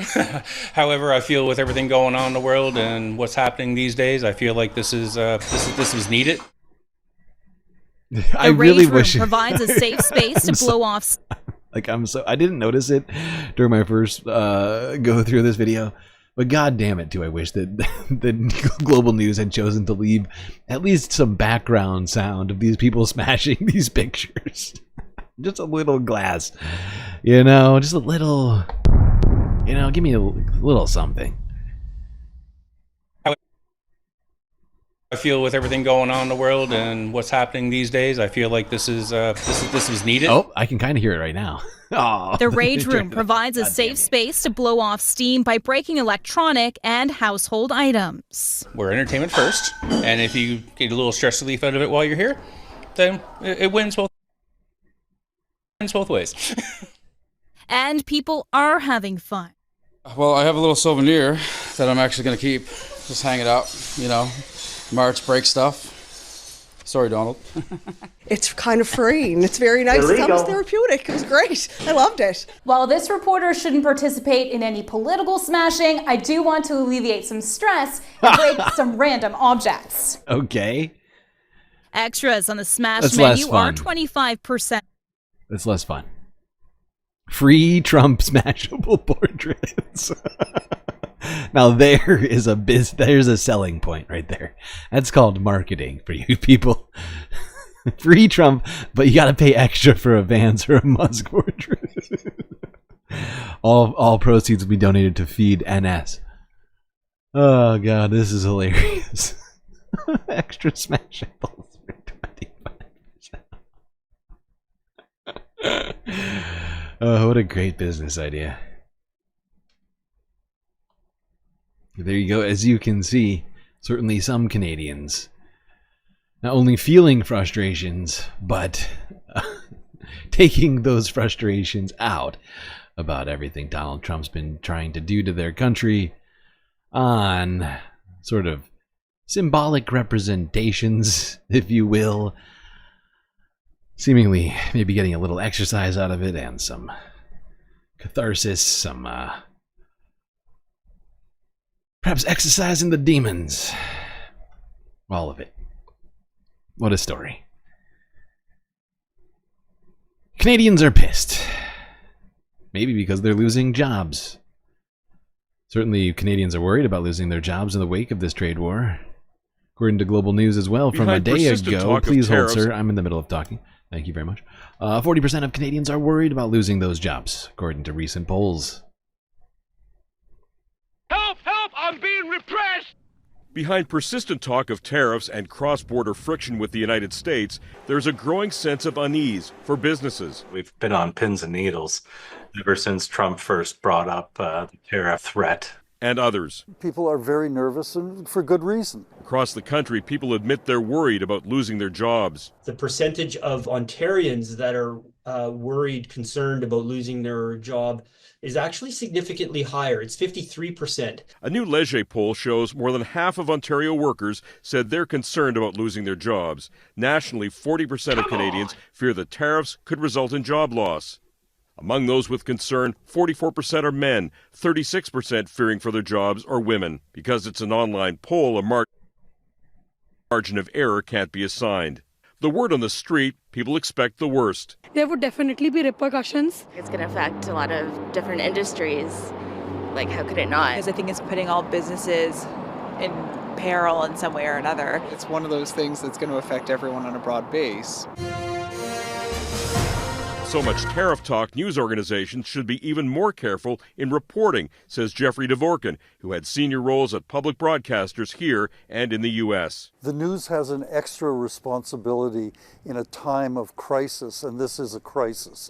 So the obligation for news organizations is to present the news fairly and contextually so that people understand what's going on without necessarily being panicked by what's going on. For some Canadian businesses, we're just going to suck it up. Chapman's Ice Cream is prepared to take some licks on tariffs. We weren't going to raise our prices for this year and just try to help out your average Canadian. Admitting to if only American businesses would do the same. I'll be keeping my eye out for American businesses saying that they won't raise prices in the face of these tariffs. All of them are planning to profit off of these tariffs, not leave prices where they are. I promise you that. And when you find the clip that proves me wrong, please send it to me. I'll be very excited. Now, other things were going on in Canada this week, of course. The Liberal leadership race ended. I think at the beginning, it was like Monday, I think. And the result of all of that was Mark Carney now taking the place of Justin Trudeau. Let's go see some of his swearing in ceremony here.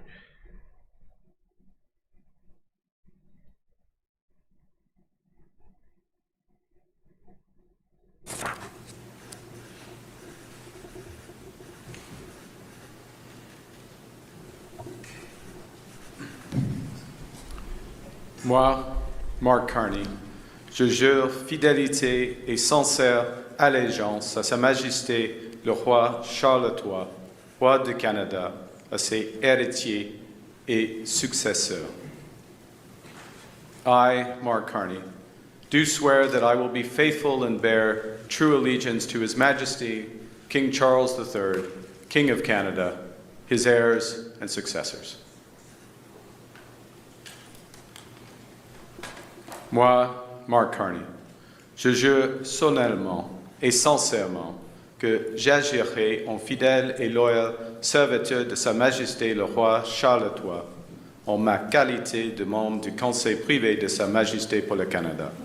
J'exprimerai fidèlement, honnêtement et en toute vérité mon sentiment et mon opinion sur toutes choses traitées, débattues et résolues en Conseil. Je tiendrai secret tout ce qui me confie ou révélé en... Oh boy. So, I'm just going to point this out for anybody who doesn't speak French. Mark is struggling here with the pronunciation on this. Which is actually an important thing in Canada. Qualité où tout se donne, il sera traité secrètement en Conseil. J'agirai en toutes circonstances comme il convient à une fidèle et loyale serviteur de Sa Majesté. I, Mark Carney, do solemnly and sincerely swear that I shall be a true and faithful servant to His Majesty King Charles III as a member of His Majesty's Privy Council for Canada. I will, in all things, to be treated, debated, and resolved in Privy Council, faithfully, honestly, and truly declare my mind and my opinion. I shall... Okay, there we go. Monsieur Carney being sworn in. Struggling a little bit with the French pronunciations, but got through all of it, and is now officially the Prime Minister of Canada. Wouldn't have been our choice, wasn't our choice here galactically. We wanted, oh god, what's her name now? I can't even remember it now. Son of a bitch. We didn't talk about her enough. It was our fault. We didn't talk about her enough. But there was a better option.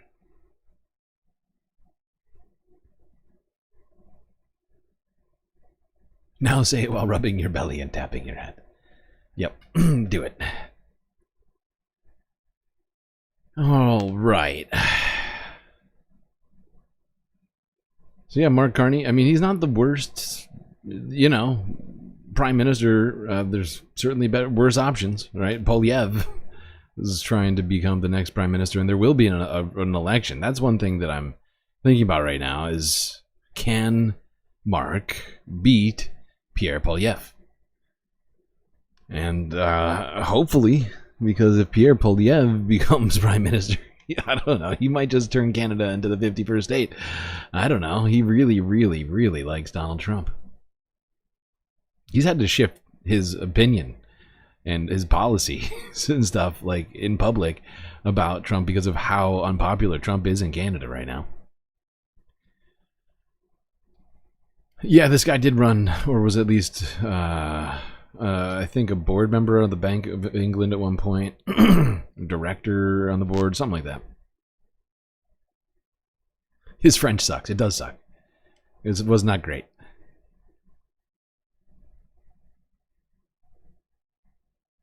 It's odd that he's pledging allegiance to an English king in French. Look, okay, Canada is a silly place that I love, and stop criticizing it for the silliness.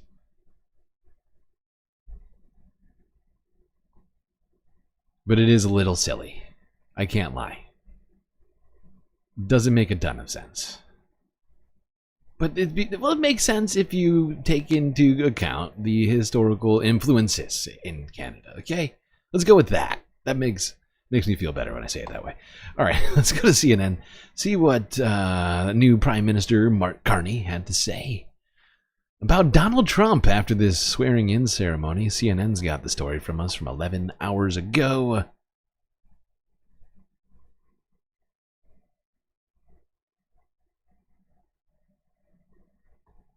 We want to go live to Canada, where Mark Carney is being sworn in as Prime Minister. Let's listen in. Roi du Canada à ses héritiers et successeurs. I forgot that they did this. We don't need this part of it. Sorry. Please hold.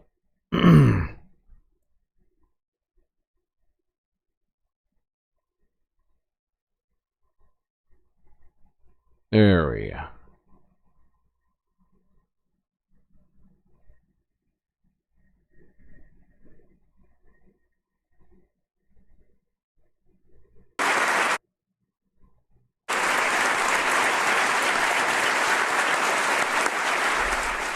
You've talked about Trump needing to show Canada respect. President Trump. President yes. Trump, yes. President Trump needing to show Canada respect. You said that again just now. Are you not going to speak with President Trump until he cuts out this 51st state talk? No. I look forward to speaking with President Trump, just to be clear. We respect the United States. We respect President Trump. President Trump has put some very important issues at the top of his agenda. We understand his agenda. We understand the importance of addressing the scourge of fentanyl, which is a challenge here in Canada as well as the United States. And I would say that the measures that have been put in place in recent weeks in Canada and Mexico, also the United States, means that we are making tremendous progress. I'll speak specifically for against fentanyl.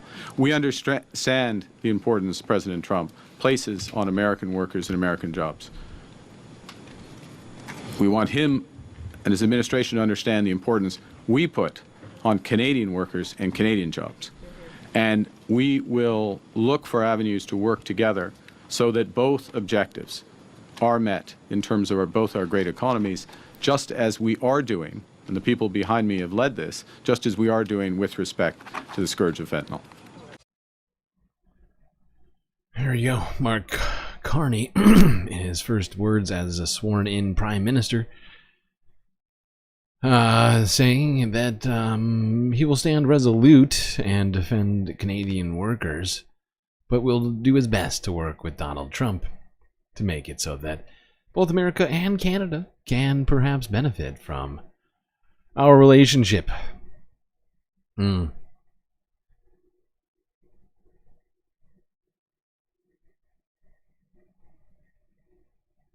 was about to say, was there something I was going to say? I was responding in chat. I can't think of what it is. There's a lot of stuff being said. All of you are saying such great things in here, but now I can't remember what I wanted to respond to you. I don't know.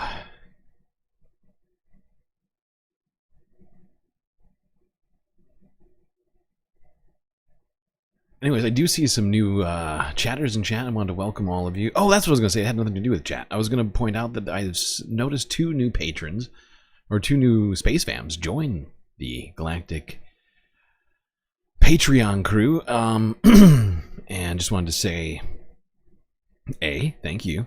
B, remember to respond to the Galactic questionnaire, which you get sent after joining, which I have to do one by one, so that may not happen immediately after joining, but just make sure to turn notifications on your app once you've signed up on the website or whatever, so that you can get your benefits. Otherwise, you won't get those benefits, and it'll be sad.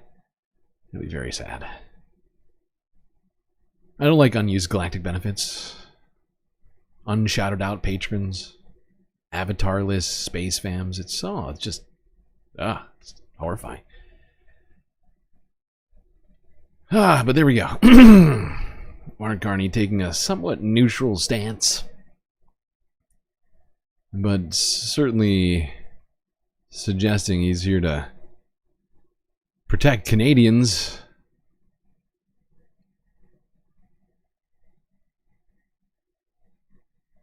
Let's go on now to talking about that relationship. Because little Marco... Hey, don't worry about it, little Marco. Gentlemen. Little Marco Rubio had a meeting with Foreign Minister Melanie Joly of Canada earlier today. Here's global news from 8 hours ago. A lot of global news clips in the Canada half today. A lot of global news clips in the Canada half. But yeah, little Marco had a little meeting with regular-sized Melanie. Oh, wait, why is this here? This is in the wrong spot, son of a bitch. You bastard. How did this happen? Sorry, chat. Please hold.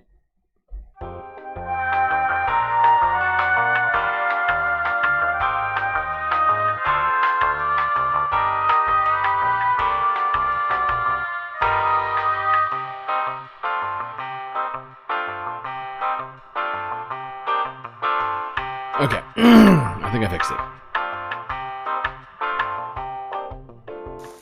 Blanketed under a thick layer of snow. No, wait, hold on. I gotta do this, and then I gotta go back, because I put these in the wrong order. Go here. Wait. Here, yes. There we go.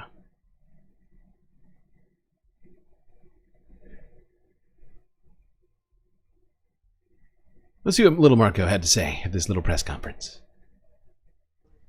A mere difference of opinion. That's how America's top diplomat described ongoing threats to violate Canadian sovereignty. There's a disagreement between the president's position and the position of the Canadian government. U.S. Secretary of State Marco Rubio tried to paint Donald Trump's 51st state talk as a two-sided debate, an idea Canada calls a non-starter. I do love that framing from little Marco. Look, Canada thinks they're a real country. Donald Trump disagrees. You know, he doesn't recognize the sovereignty of Canada. Fascinating how Marco has bent himself into a little tiny pretzel. Hey, don't worry about it, little Marco. Gentlemen. Tiny little Marco-shaped pretzel over Donald Trump being his sort of go-to guy for these things now. I said to the secretary, is Canada's sovereignty is not up to debate, period. But the message does not appear to be getting through to the Trump administration, which continues to entertain annexation. The president has made his argument as to why he thinks Canada would be better off joining the United States for economic purposes. Foreign Affairs Minister Melanie Joly says her European counterparts at the G7 summit initially brushed off Trump's comments. The reaction of my colleagues coming from Europe was really about this absurd threat of annexation. Was really is that a joke? The tone seems to... Give me a joke.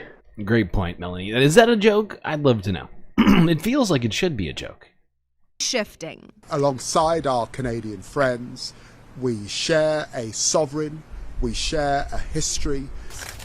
In Charlevoix, it's the Germans who are most willing to speak up for Canada. We Germans and Canada are not only partners, we are close friends. And friends have each other's back.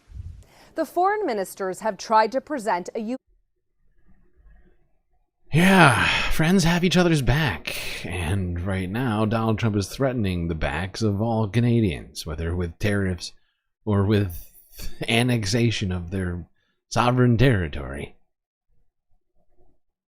Not a great vibe. You know what is a great vibe? This. We're watching it. Somehow I missed this earlier. I think I'm gonna have to clip this. Do some fun editing stuff. Wait, what's happening right now? Son of a... What is going on?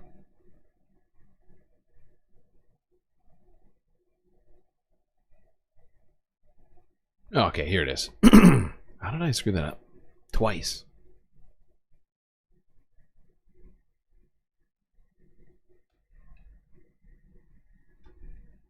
Impressed by that. Mr. President, walk us through the tariff. Mr. President, obviously you're concerned about the situation in Gaza. What are the hopes now to get the hostages back? Mr. President, obviously impressed by that. Oh, that's... Mr. President, obviously you're... by that. Mr. President, Mr. President, obviously you're concerned. Oh, it's so good. I could do this for the rest of the night. Well, day, whatever it is, whatever time it is. Who knows what time it is? God damn. That is good. I'm glad somebody mentioned that. Whoever did that. I don't remember who did it. But you deserve one of these. Oh. Little round of applause. Great job. That's how you bring the Galactic content.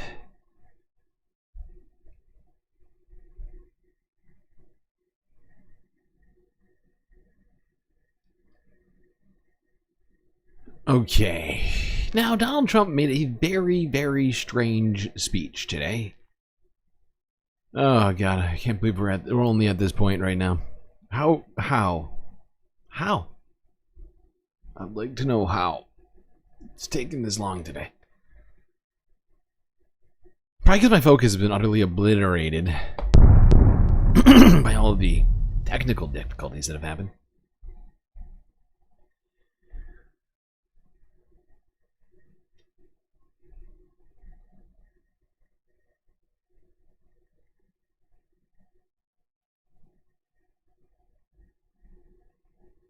All right, let's talk about this very strange speech Donald Trump decided to make today. And it was...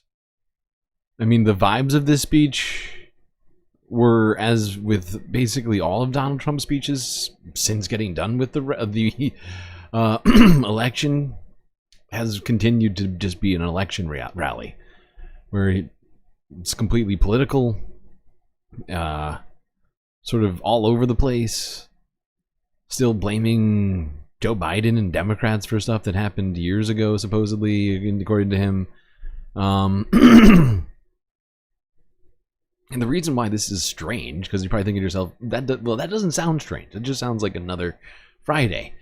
Well, you're right, but you're also wrong, because you don't have all the information. Because this speech wasn't just a random speech he made. It wasn't actually the content of the speech, devoid of context. It was the context itself that made this speech so troubling. This speech that we're talking about was at the fucking Department of Justice. A place which is supposed to be devoid of politics, devoid of bias, supposed to be just there to, you know, what's the word? Enact or will ensure the continuation of the rule of law, right? To be an unbiased yet critical, unpolitical judicial branch of our government. Donald Trump coming here, and what he did made it feel very much biased. President Trump will deliver a rare in-person speech at the Department of Justice this afternoon. He's expected to discuss his vision for the agency. I want to bring in CBS News Department of Justice correspondent Scott MacFarlane. So we've been teasing this, Scott. Explain to our viewers why it's significant for any president to be paying an in-person visit to the DOJ. In part because it's so rare. The last time this happened, it was President Obama who went there for a farewell ceremony for his then Attorney General, something more symbolic, more of a morale booster. This is going to be a speech by President Trump inside the Great Hall, the theatrical venue that's inside the Department of Justice for big... Yeah, exactly. And I just want to drive that home. Yes, Obama did make a speech. And it was a non-political, sort of just, you know, it was like a work meeting. Right? I mean, it was basically, you know, the CEO, to use some business analogies, which we've had way too much of lately, you know, come in to say goodbye to one of the top, you know, employees, right? Whatever it might be. You know, just I'm trying to think of an example. But you get what I'm saying? Like it's a completely unpolitical instance. In which Obama came to the Department of Justice. He knew that it was supposed to be an unpolitical place. He respected that. And only showed up to just basically congratulate somebody on a very long career in the Department of Justice. Not to come and do what we're about to witness. Before we get to what we're about to witness, though, I just want to hear from Caroline Levitt. Just want to check in with the Ministry of Truth. Make sure we've got everything right, according to Big Brother. Here's Forbes breaking news. Caroline Levitt, about a few hours before Trump made this speech. Can you give us a preview of the President's Justice Department speech? Sure, I'd be happy to. As you know, the President will be heading there later this afternoon. The Attorney General will be there, as well as the FBI Director, Kash Patel. And the President is going to give a speech focused on restoring law and order to our country. In the last 4 years under the Biden administration, we unfortunately saw a Department of Justice that was weaponized against Americans for their political ideologies. It was not focused on fighting violent crime and restoring law and order and public safety. So the President will be talking about his intention to restore those very basic American values to our country. Is that all he's going to talk about? He will also be there with fentanyl families and angel moms who have lost their children at the hands of illegal migrant criminals through the previous administration. Why? Why does he keep freaking toting these people around with him everywhere he goes? Do they not see how they're being used as pawns in Donald Trump's agenda? I mean, maybe they just agree with everything he's doing, but I mean, it's disgusting. It's unprecedented. Dude comes into office and continues campaigning like it's still 2020 or whatever. You know what I'm saying? Like it's still 2024. Like the election's over. You can stop bringing these, you know, sort of like live exhibits with you everywhere to try and, like, I guess, shame people into not agreeing with everything that you do, because that's basically what's happening, right? He's bringing them out. They're pawns. They're supposed to be, you know, you're supposed to what's the word, you're supposed to empathize with them. And of course, you know, somebody's child dies, yeah, you should empathize with them, but that doesn't mean that you should change your entire political ideology just because somebody had something happen to them one time. Okay? Like, and if you just look at the statistics, it's not, you know, illegal immigrants that are causing all the fucking crime in this goddamn country. And the fact that he just keeps bringing them around and around and around to the fucking speech, like, it's just, it's disgusting.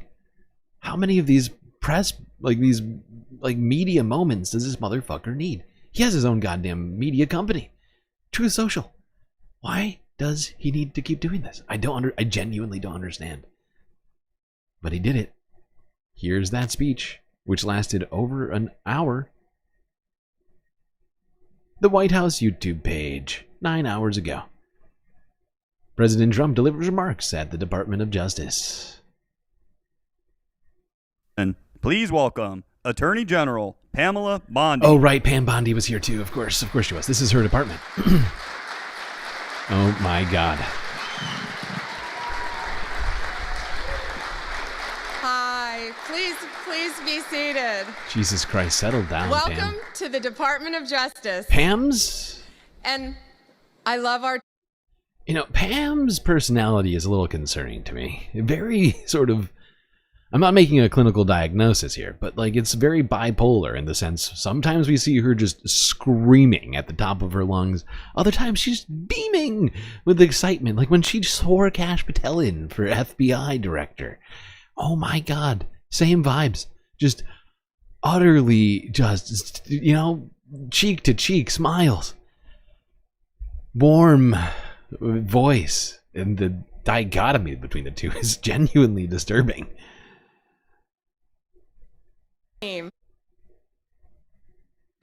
Todd Blanche, Emil Bovey, Kash Patel, soon to be Terry Cole, Gadi Saralta. Thank you all. We are going to fight to keep America safe again. And the thing that should disturb you right now is that she is beaming right now, right? She is so genuinely excited, as you can, I think, see. She is excited as director of, the Attorney General, the head of the Department of Justice, is welcoming in politics into the justice system.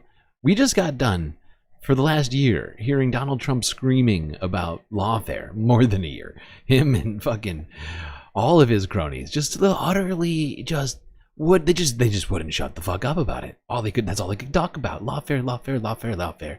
And now Pam Bondi is reading in Donald Trump over here, who's about to give an incredibly political speech at the Department of Justice. Like this is like the coronation ceremony or something. What the fuck is going on?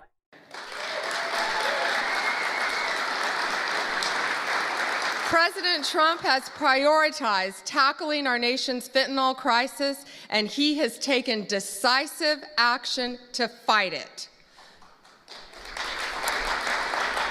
I want to thank our U.S. attorneys who are here today, our state attorneys general from all around the country. I see all my friends out there, my colleagues, who will work to prosecute violent criminals. The thing that people are clapping for right now, these people are clapping for the politicization of their own department right now, okay?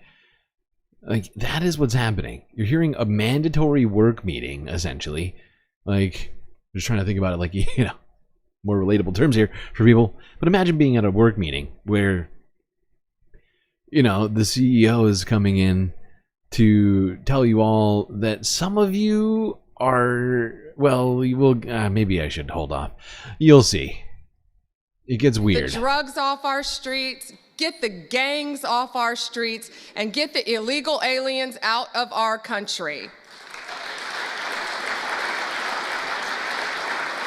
And thank you to all of our federal, state, and local law enforcement officers who are here today, who keep us safe every day and night. Thank you to all of you.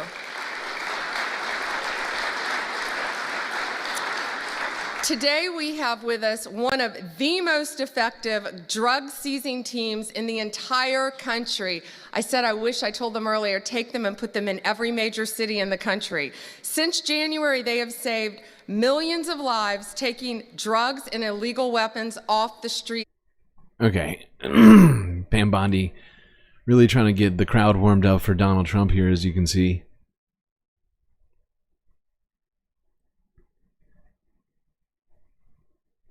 Oh my God, she is excited.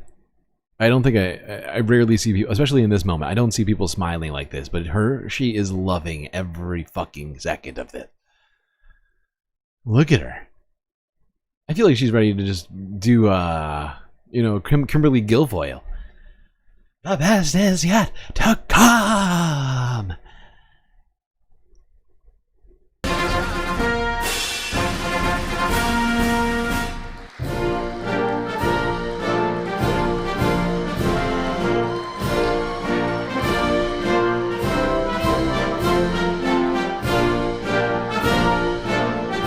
It's exactly what it's like. Thank you, Bad Lefty. It's exactly like that. It's a televised anti-union meeting at Amazon, basically, except it's at the Department of Justice. It's an anti-justice meeting at the Department of Justice. So it's a meeting about lawfare and how we're gonna do lawfare better than ever before.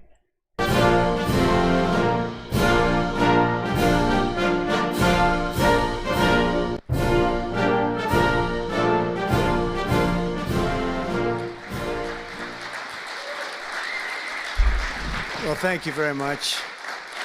Thank you. Thank you, Pam, very much. What a job you're doing. And it's a true honor to be with you today. This is a storied hall. A storied story. Ever was one. And based on the crowd, I think we broke the all-time record. All-time record. But as we begin a proud new chapter. This guy's ego needs so much fuel, so much food to keep it alive. He's such a garbage person inside. He just needs to remind himself of everybody, not even himself. Right? He's got to remind everyone else around him. Look, record crowds here at Department of Justice, better than ever before. They're going to give me the Nobel Peace Prize any second now for my crowds. The Chronicles of American Justice is something. We're turning the page on 4 long years of corruption, weaponization, and surrender to violent criminals, and we're restoring fair, equal, and impartial justice under the constitutional rule of law. And you're the people that are doing it. Very, very proud of all of you. Under the Trump administration, the DOJ and the FBI will once again become the premier crime-fighting agencies on the face of the earth. People ask me, what am I going to do about law enforcement all the time? The fake news back there, they're asking me that all the time. What am I going to do? And when are you going to do it? And I answer them by saying I've already done most of it by appointing the people that I've appointed. They're sitting right here. See, it's called delegating. Most of you non-business people have never heard of the term delegating, but I'm actually giving my powers to a bunch of other people who are much more or less competent-ish as I am, and they're gonna do just as great a job as I could. Alright, that was sort of the beginning of it. We're gonna catch some of the snippets. We've got to reposition these videos because we genuinely have to watch the way that this thing ended. Pretty wild. Pretty fucking wild. You'll see what I mean in a second. But here is a choice clip. Associated Press from 10 hours ago. Trump pledges to expose his enemies in speech at Justice Department. Illegal. Lawfare, here it comes, people. You said lawfare is bad, but now we're doing it. It's actually good. As we begin a proud new chapter in the Chronicles of American Justice, is something. We're turning the page on 4 long years of corruption, weaponization, and surrender to violent criminals, and we're restoring fair, equal, and impartial justice under the constitutional rule of law. But first, we must be honest about the lies and abuses that have occurred within these walls.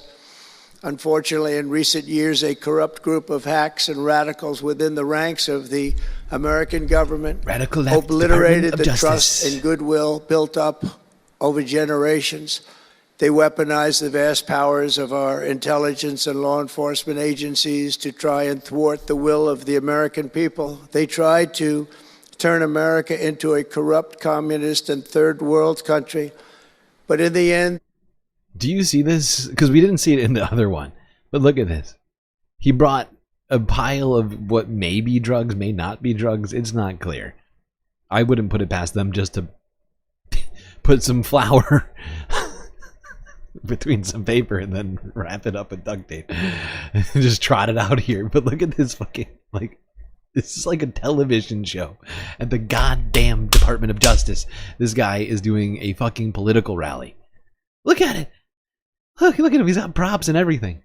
Fighting fentanyl in America.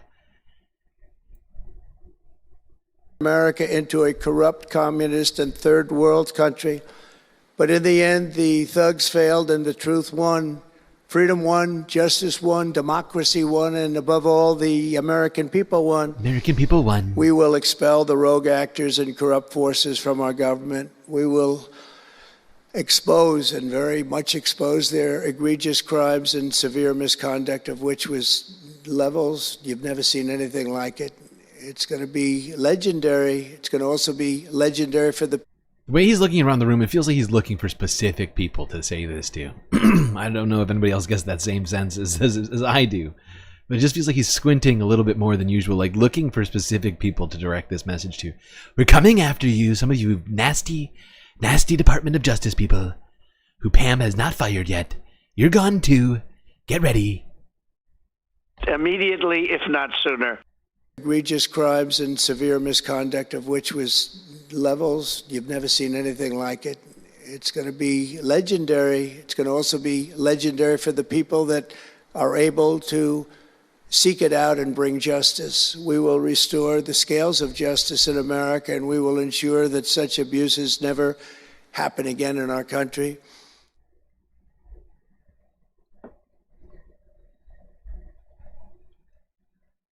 There you go. Donald Trump saying he's coming after his political enemies. Not clear exactly who, but we could make some very educated guesses on that. Jack Smith, Merrick Garland, whole host of people.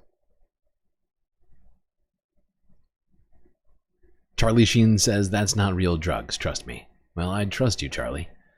Of all people in this chat, I gotta say, I feel like your opinion is probably more educated opinion than most on this topic.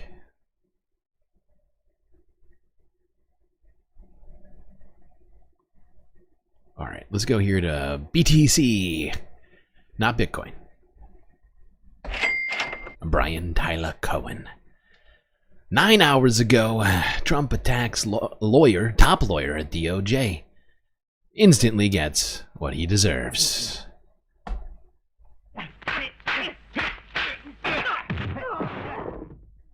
There's a guy named Norm Eisen. I don't even know what he looks like. His name is Norm Eisen of Crew.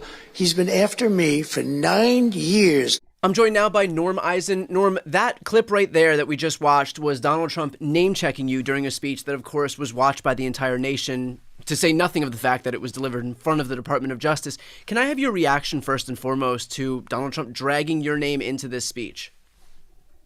Brian, I take the fact that the president lashed out in that way as an acknowledgement that he doesn't like losing in court. Myself and my colleagues at the State Democracy Defenders Fund have been winning a lot in stopping his unconstitutional and illegal conduct. Whenever we have a truly big win, it stimulates this kind of lash out from the president. It happened when I secured a court order protecting 6,000 people who are associated with the Department of Justice, FBI agents that he was targeting simply for doing their job. We protected them from Donald Trump's targeting of them. And then this week, of course, and you and I talked about it all week long, we had our big success with our partners, our wonderful colleagues and clients in a San Francisco federal courtroom where we protected tens of thousands of wrongly fired government employees from illegal firing, got an order reinstating them, declaring that, of course, there was no basis to fire them. So if Donald Trump thinks that these kinds of attacks are going to slow me down or stop me, he's got another thing coming.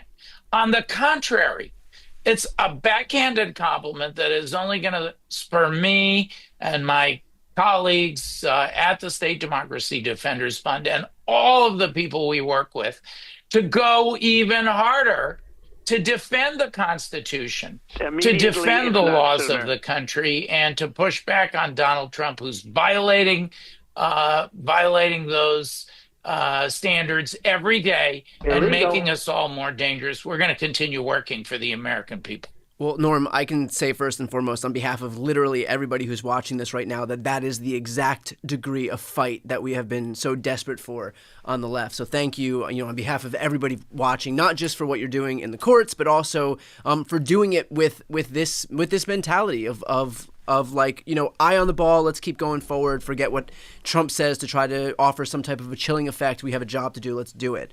I am curious in the aftermath of the person with the biggest megaphone on the face of the earth offering up your name specifically during a speech. What does the immediate aftermath of that look like for you personally?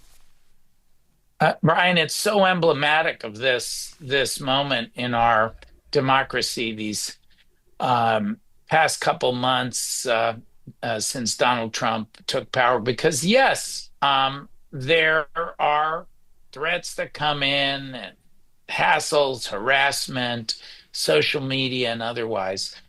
But for every one of those, there's two or more people who are providing support and love and encouragement and go get them. And so it makes me think of this period since January 20th, where we've been in court almost every day. We've filed or worked on dozens of cases, literally helped tens of thousands of people. Every time Donald Trump thinks he's going to flood the zone with his illegal conduct, we and the other great lawyers and organizations that do this work are meeting Flood the Zone with rule of law, shock and awe, 2 for 1. And he's losing again and again in court because his behavior is so illegal. It does violate the Constitution and laws. So, there is a silver lining to these dark times. And I believe that the public opposition is growing. The courts are pushing back on him. And the ultimate safeguard is the American people. And they now see what he's doing, and they're not happy about it. And if the past hour or so is any judge, they're very supportive of those who are defending the rule of law, because I've got a lot of attaboys. Well, there we go. That's Andrew Weissman, lawyer at the State Defense Fund, protecting government workers. One of the leading, if not a few of institute, but like what do you call it? Groups, I guess, is the best thing I can think of right now. That are doing a genuinely good job at attempting to fight this in the courts. And it's 100% necessary to have people like this doing this. Regardless of whether Donald Trump will thrash and flail and attempt to not abide by the law, abide by rulings of judges, eventually that is going to catch up to him. So long as I keep thinking about it, but at some point it will break, right? The dam will break with regards to these cases. Especially today is giving me more certainty about this, because what do you can only violate these things so many times until people really lose their fucking minds over it. Citizens, regular civilians and government employees alike, right? Elected representatives and judges alike. At some point, the dam bursts. The scales tip. That's at least what I'd like to think. But thankfully, there are some people still putting up a fight. Such as Andrew here. Such as, who did we talk about before that? I was on Crystal Kyle and Friends. Can't remember who it was. Can't remember what his name was. Whatever. I got to keep pushing through this. We're almost done with the third half, and we still haven't finished U.S. news. Got a serious problem going on here, people. serious problem. All right, let's go back to the Department of Justice. See a little bit more of the speech. Just want to catch like the last minute of this, because there's a particular aspect of this that I think really drives home my point on just how horrifying of a speech this is. How much of a departure from previous presidents Donald Trump has gone on all of this stuff.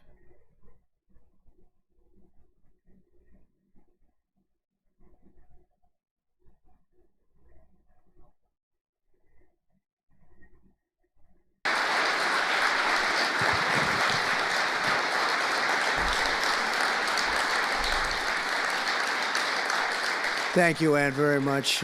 Weston is, I just said to Ann, Weston is up in heaven watching his mom, and he's so proud of you. He's so proud of you.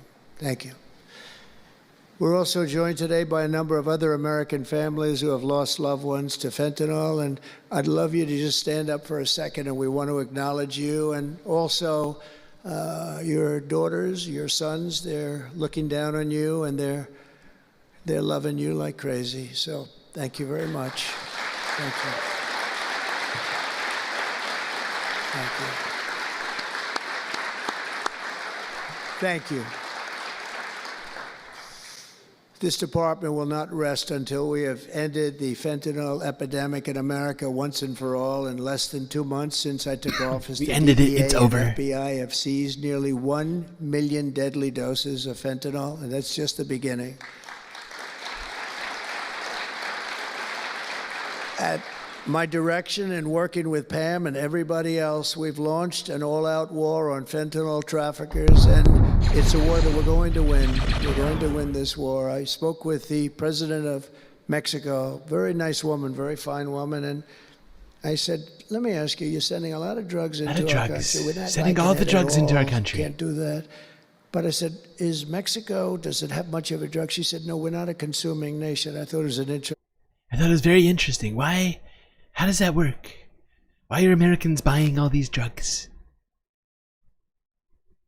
Must be all the illegal immigrants buying all the drugs. Sorry, I didn't get this far enough in. That's an incredible idea. So I thank the president of Mexico. Actually, it was a call on tariffs, and we talked about drugs. And she gave me an idea that I think will be very successful, and based on what I saw, it's going to be amazing. Under our leadership, this department is once again laser focused on protecting the American people. We're defending our borders, our streets, our children, and our good, really God-given, this is God-given rights. God-given rights. And liberties once God gave it to them, for not all. the Constitution. We're going to defend our country, and we're going to defend our rights. Etched onto the walls of this Manifest building destiny. are the words English philosopher John Locke said, where law ends, tyranny. John Locke, right. All right. I'm sorry, I just realized this is even further behind. This is such a long fucking speech.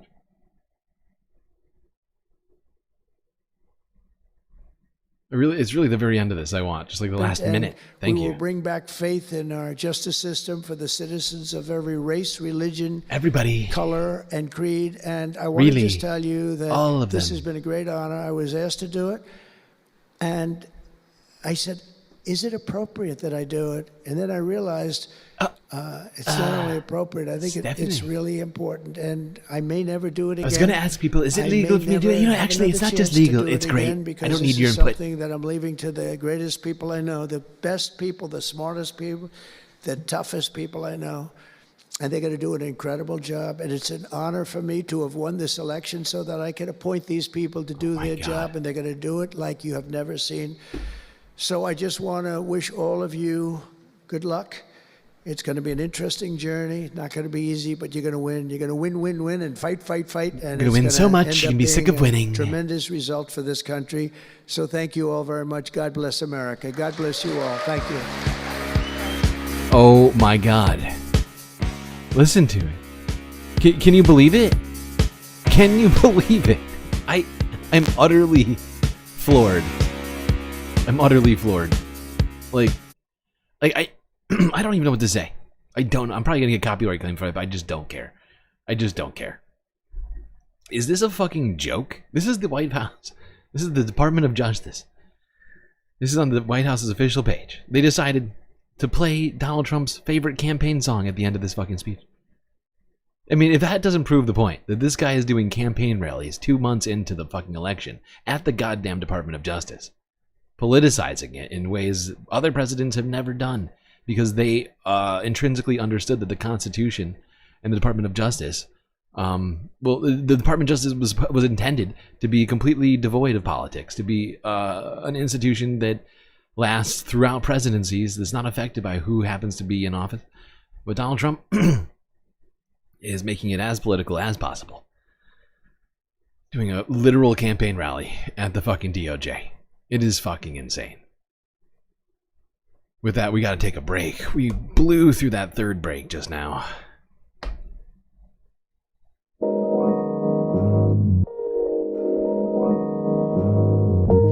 Alright, everybody, I hope you're enjoying the show so far. If you haven't already, hit the like button and don't forget to subscribe. Both very important, both very appreciated. And maybe even hit that little bell icon too while you're at it so you get the latest Galactic notifications. Once you're done doing that, do consider contributing to the Galactic News Network, as you are our only hope. So many great ways for you to show your support. YouTube, Super Chat, Super Stickers, memberships. Twitch, we got bits and subscriptions. Patreon, PayPal, and Cash App. 2 places where you can avoid giving YouTube and Twitch a cut, and instead give me money to keep keep the space station powered and with internet, food perhaps in my stomach, and stuff like that. But of course, the best way to do all of those things and also get sweet galactic benefits unseen by the rest of the Milky Way galaxy, of course, to go on to Patreon and become a galactic patron, where a myriad of space benefits are waiting for you. Just go on to the website to sign up. Alright, chat, enjoy the short space break. I will be right back.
what that familiar sound means. It's time for us to get back to the show.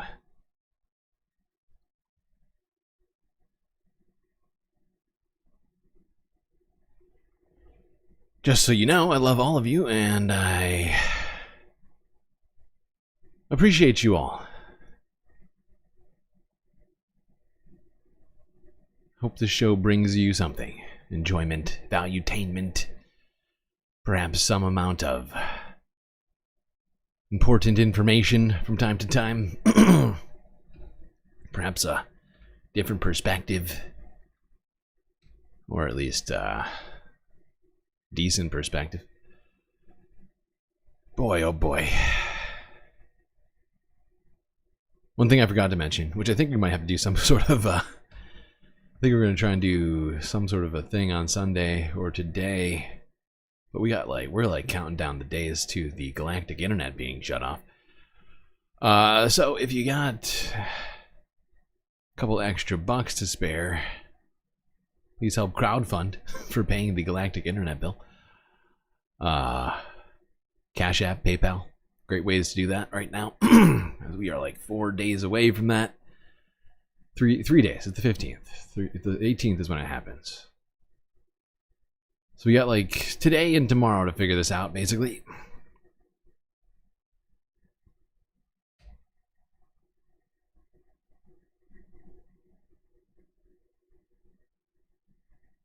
All right. We still have two political. This literally just giving me the shakes right now.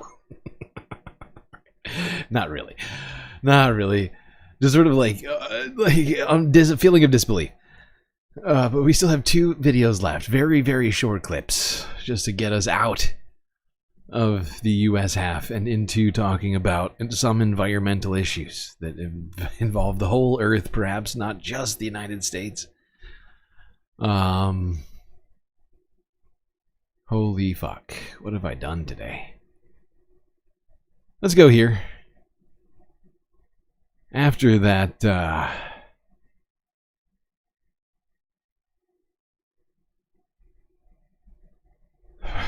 very arduous, very political press conference he held at the Department of Justice, Donald Trump decided to go back home.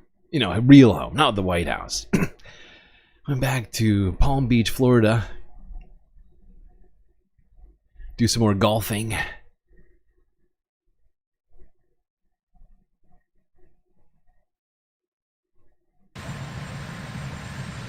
Here he is. Who is that kid? Who is this child? Is that Elon's son again? President Trump! President Trump! Why is Donald Trump babysitting for Elon Musk? What is happening? Trump. Just for a minute. President Trump, just for a minute. Just 1 minute. President Trump, for a minute.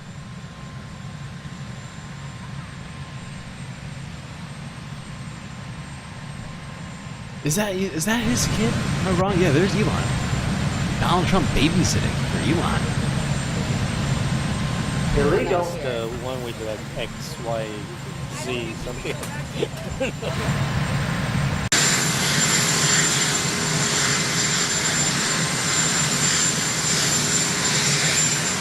This is blasting my ears. This is blasting my fucking ears right now, I swear to God. I'm turning this down. It's painful. Godcat with the super chat. Almost called it a super sticker. It was really a super... It's really a super sticker made of a super chat. You know, you've done something, you've innovated. All emote, super chat, squid, wedding ring, chapel, I think, infinity heart, time, space cat. It's beautiful. It's gorgeous. Look at that. The whole family's going down to Mar-a-Lago, do some golfing. There's Elon and his little friend. There we are, here in Florida. They made it. Long flight, already dark, but it was worth it. Back home, got a lot of work done on the plane. I swear to God, we weren't just hanging out, eating Big Macs.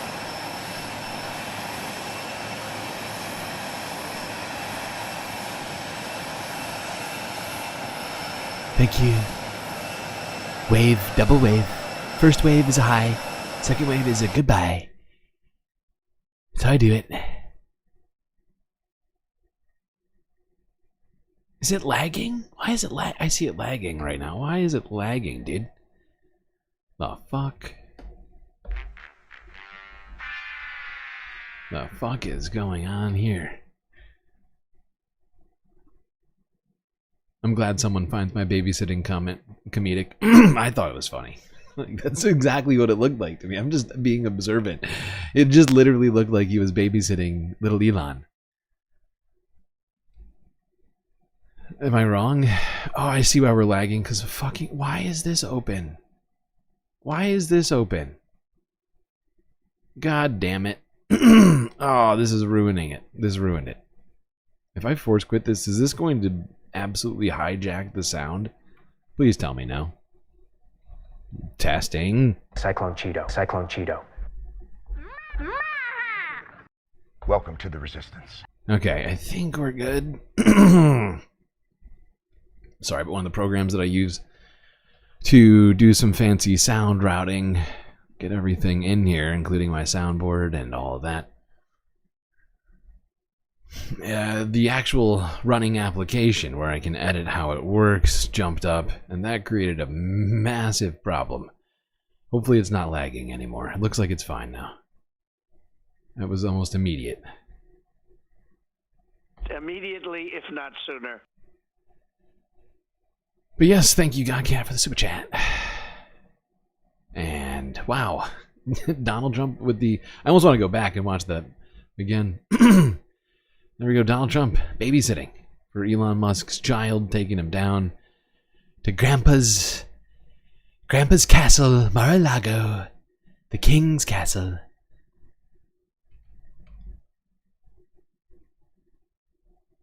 Now, I think there's going to be a purge coming. Specifically, another purge. I should be more exact. Precision of language, please. Yes, you're right, Katie Holmes. Precision of language. Please. Should be more precise. Because, yeah, there was already a purge here earlier, if you recall, at the Kennedy Center. In Washington, which Donald Trump did a purge of, basically directly after becoming president, like the first week, purged the Kennedy Center, made himself the director of the whole place, pledged for no more wokeness at the Kennedy Center, and yet it feels like another purge is gonna have to happen with stuff like this. They might just have to not allow anyone to attend any more meetings. What am I talking about? Performances. I made a huge tiny mistake. Any more performances at the Kennedy Center, because this audience, or maybe like just maybe not some sort of screening process, I guess. Only certain people will be allowed to go to the Kennedy Center and enjoy its cultural remembrances, performances of arts and music, drama, theater, what have you. All of that is going to have to change because J.D. Vance and his wife... Donald Trump spent a lot of quality time with my wife. Don't be creepy.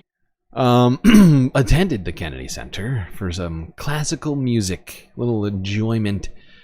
And, you know, this happened. Unfortunately for them, it's a little awkward.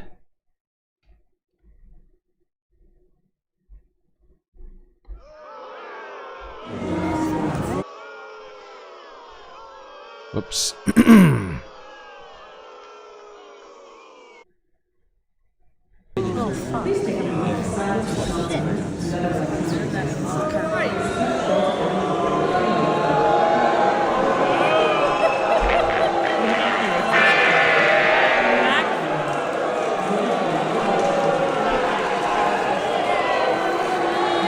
Look at Jim. Oh my God. Wow. Usha. How you're still with this man who defended another man who said that you in particular should be hated. Remember that? Remember when J.D. Vance? I can't believe that they're still together. But she did clerk for Justice Thomas, didn't she? So she's not the best person, maybe, to have any sort of moral fortitude or backbone. But you remember that happened? J.D. Vance defended, was it Big Balls or was it the other one? I can't remember. One of the DOGE employees, I think it was the other one, who got ejected from DOGE momentarily for having said that we needed to normalize Indian hate. Remember that? And a bunch of other very horrifying racist comments about Asian people and otherwise just sort of eugenist sort of aspirations. Remember that? How are you still going to things with them? I mean, they're not sitting super close together here. You can see there's at least a foot apart. But you see her mouth, she seems like this wasn't what she was expecting. When she signed up to be wife of the potential vice president all those months ago when Donald Trump picked JD, I don't feel like it's living up to the dream right now. It's more of a nightmare. It's okay. It's okay. It's okay, honey.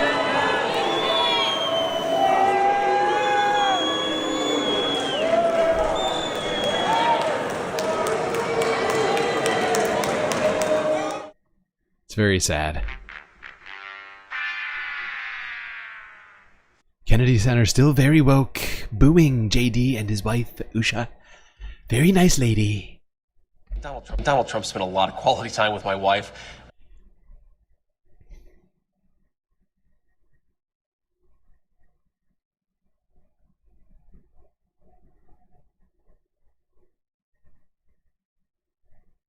But, yeah, Kennedy Center attendees rightfully booing J.D. Vance and his wife, attending the recently purged Kennedy Center for a classical music performance, disrupting the event and the magic of what I assumed was probably Mozart.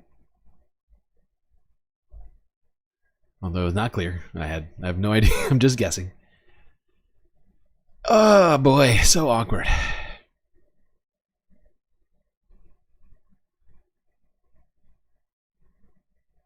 All right, let's talk about the environment and what's going to happen to it.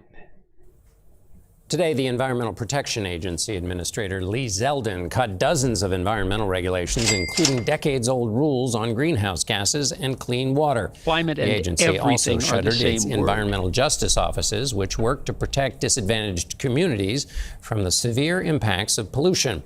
For tonight's interview, we're joined by Matthew Tejada, who worked at the EPA for multiple administrations and led the EPA's environmental justice efforts. Thanks so much for being with us. The administrator said today that this is the most consequential day of deregulation in American history. How do you read the impact of today's decisions? I would agree with them. I think it is the most consequential day in deregulation because they are taking us back to the 1960s, from before the times when we had regulations that actually cleaned up our water, protect people from across our country from cancer causing agents in our air, actually cleaning up legacy contamination sites that people have been living on top of for generations.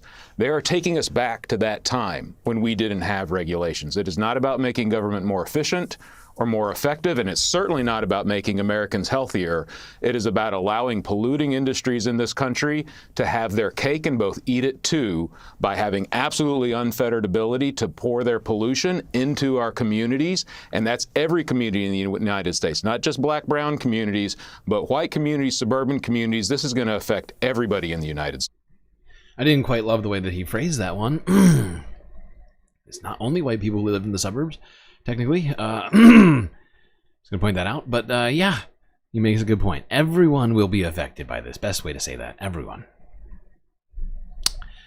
But yeah, these rollbacks that Lee Zeldin is did earlier this week are absolutely horrifying. They'll allow more poop in your water, more lead in your in your paint and whatever else, water as well, I guess. I mean, in the pipes, whatever.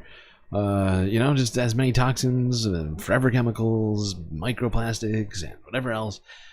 No problem. Actually, Lee Zeldin thinks that that's just hindering business.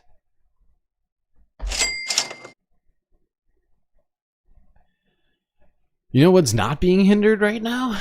Anybody able to guess what's been going on? I'll bet some people might be able to guess in this chat, considering how much stuff we talk about around here regarding this. But one thing that's not being hindered is... Winter is coming. The continued rise of the ocean. Did you miss the fourth half? We're in the fourth half, and who knows how many halves we're going to get today exactly. We got a lot of stuff we're trying to get through. Might be pushing 5 halves at this point. So I get for trying to recap an entire week during Fire Hose News season. But yeah, according to BBC News from 12 hours ago, sea levels rose more than expected in 2024. What? Who could have guessed? Would you jump up? Oh, wow. With 2024 being the hottest year on record, how could we have guessed that the seas, the oceans would have risen? That is, that is too much. That's too much, man!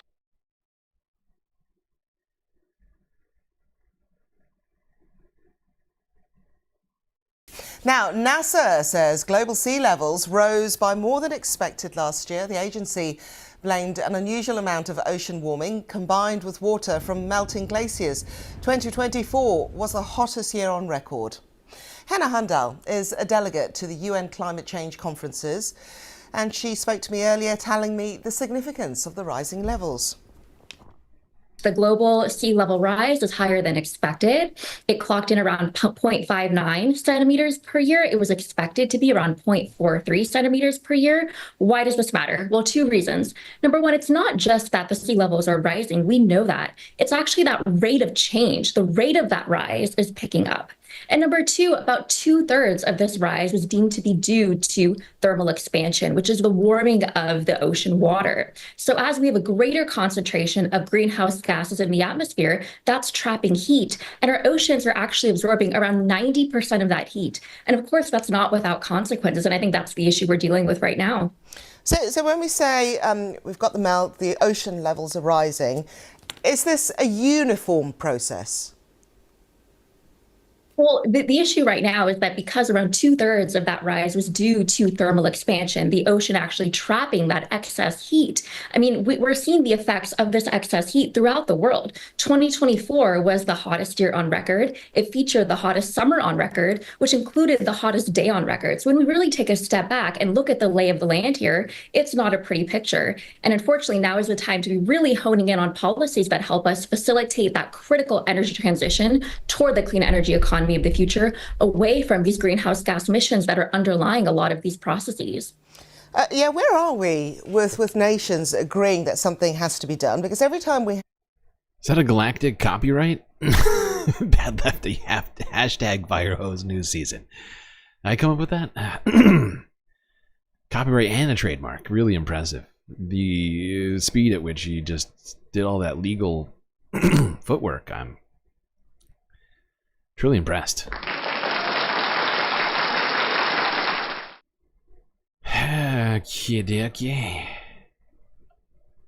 Yeah, this is troubling, I think, to everyone. But we've been talking about this. We've been talking about how, you know, last year was the hottest year on record. We've been talking about how there's been already a bunch of disturbing trends happening here in 2025 through La Nina, supposedly colder weather system, where in fact in some places though it's been record heat, although the places where it's been record heat have almost been somewhat surprising in some cases. But also, like, just the fact that there's a bunch of ice just waiting to melt, ice that's been moving around. We've been tracking specific pieces of ice like A23A, you know, the very iceberg that the movie Day After Tomorrow was modeled after, right, is now spinning its way towards South America, right? It's It's all very bad. And if this year turns out like I've been hoping it won't, but am increasingly concerned day by day about it looking like, it's going to be bad. It's going to be bad storm season. Tornadoes. It's going to be bad hurricane season. And it's going to be a bad fire season. And we're going to be less equipped than ever with less employees working at national parks, working at the NOAA, working, the National Weather Service, monitoring earthquakes, whatever it might be, right? Working on the ground, fighting fires.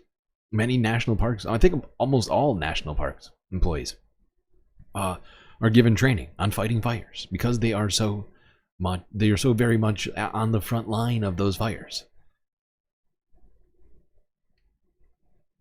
It's bad. Have the climate change COP that is held, people lose more and more hope. I mean, we can't help those glaciers recover, can we? So what can be done? It's very important to think about, 2/3 of that global sea level rise was due to thermal expansion, 1/3 though due to the melting of glaciers and ice sheets. So we have so much to think about in terms of how do we actually get a handle on this situation. And you're absolutely right. We need multinational collaboration on this issue. And unfortunately, at this very moment here in the United States, we had President Trump take the U.S. out of the Paris Agreement, just like he did during his first term in office. The U.S. missed the recent meeting of the Intergovernmental Panel on Climate Change, which is the global authority on climate change and whose reports really underpin all global climate policy. And, now the head of the Environmental Protection Agency here just announced that it would be the most consequential day of deregulation in U.S. history, meaning that he's looking to target those key climate regulations that President Biden had put forth. So unfortunately, very precarious. Hannah, very quickly, I think many people are familiar with President Trump's approach to climate change. Who is doing it right?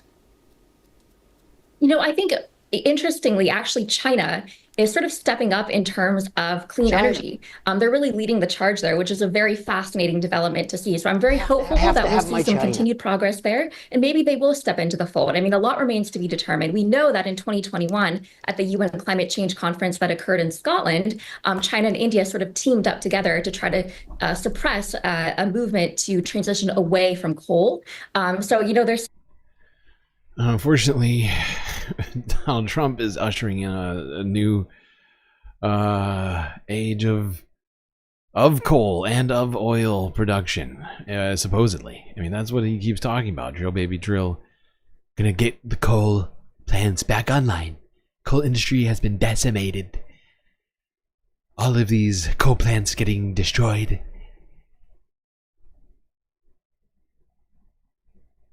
Taking away all the black lung jobs.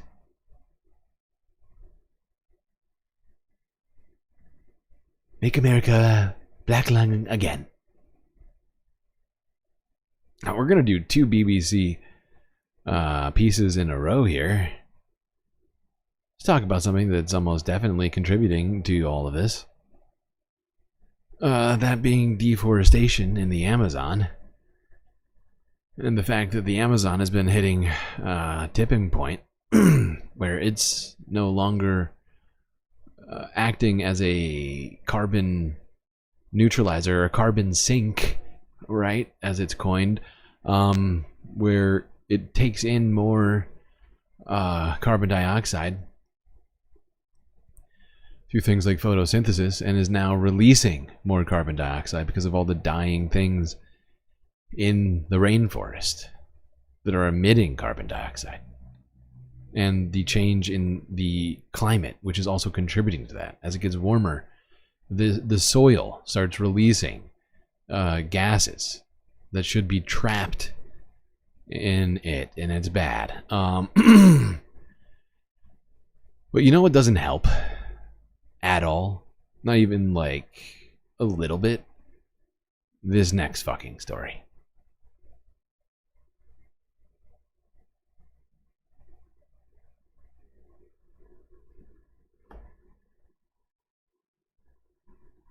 Now, as Brazil prepares to host tens of thousands of climate summit delegates later this year, there is visible evidence that the building work is causing deforestation. Tens of thousands of acres of protected forests of the Amazon have been deforested to make way for a new 4-lane highway. Oh my God. As our South America correspondent Ione Wells now reports. I feel like I'm taking crazy pills! This is going to be a highway, and this is where it's being built. Slicing through the Amazon rainforest. Protected land, until now. Claudio Verrececci made his living from harvesting acai berries here. Those trees were cut down. We no longer have the income to support our family. Our fear is someone will come here and say, we're going to need this area to build a gas station, to build a warehouse that will be used by trucks, and then we will have to leave here. We were born and raised here in this community. Then I don't understand why Brazil is doing this. I'm honestly really upset that this is happening. It doesn't make a lick of sense to do this. Brazil has buildings. I don't know if you know this. Brazil has a bunch of buildings, actually. A bunch of cities where there are buildings. Where you could have a conference. You could have, you know, press briefings and all of that. Why they are doing this, I do not understand. It defies all fucking logic. It's breaking me inside a little bit. Like, what are they doing? And I love Lula. You know, I love President Lula da Silva. I mean, you know, certainly better, much better than Bolsonaro. But this is a horrifying decision. I need to know. I don't know who signed off on this. But this was the most ill-conceived idea I can ever. I mean, sure. I mean, did they also do the same thing with the Olympics in what year was that now? 20. I can't remember what year it was now. Son of a bitch. It was like 15 years ago. But what are we doing here? What in the fuck? Who deforests the Amazon to build a building for a climate summit? It's like pre-shooting yourself in the foot before going on a long walk. Come on. Come on! where are we going to go? The government here have made a big deal about this COP summit being in the Amazon, about the need to protect the Amazon, but preparations for the summit have already cut down some of the last remaining protected forest in this area. Scientists fear this could disrupt ecosystems. This clinic, just meters from the new road, treats wild animals. Most, like this sloth, are injured by humans or cars. The sloth is so cute. We are going to lose an area to release these animals back into the wild, which is the natural environment of these species. Geez. It does directly affect the conservation of these animals. Land animals will no longer be able to cross to the other side too, reducing the areas where they occur. The state government says the highway is sustainable, important for mobility, and will have solar lighting and cycle paths. It's one of many projects to get the city ready to host tens of thousands of people. This is so fucking stupid. This is... nothing justifies this. Nothing, absolutely nothing justifies this. There are plenty of places in Brazil this could have been done. Sure, it's not, I don't know, it's not France, but Brazil is a pretty big economy. And they could have dealt with this within a city with much more limited additional building. You know, how much concrete was poured here for this? How much, you know, like how much iron was smelted to build this, steel, whatever. It's just, it's so counterintuitive to what the goals of this fucking thing is. And it basically adds the, you know, these talks should have zero carbon footprint, right? Fuck. Speaking of things with a carbon footprint, let's go to the North Sea off the coast of the United Kingdom, where a tanker collision happened. few days ago, new footage is out. Let's take a look at this. This is, you can see this from a different boat with night vision on, like some sort of dash cam, caught this collision live.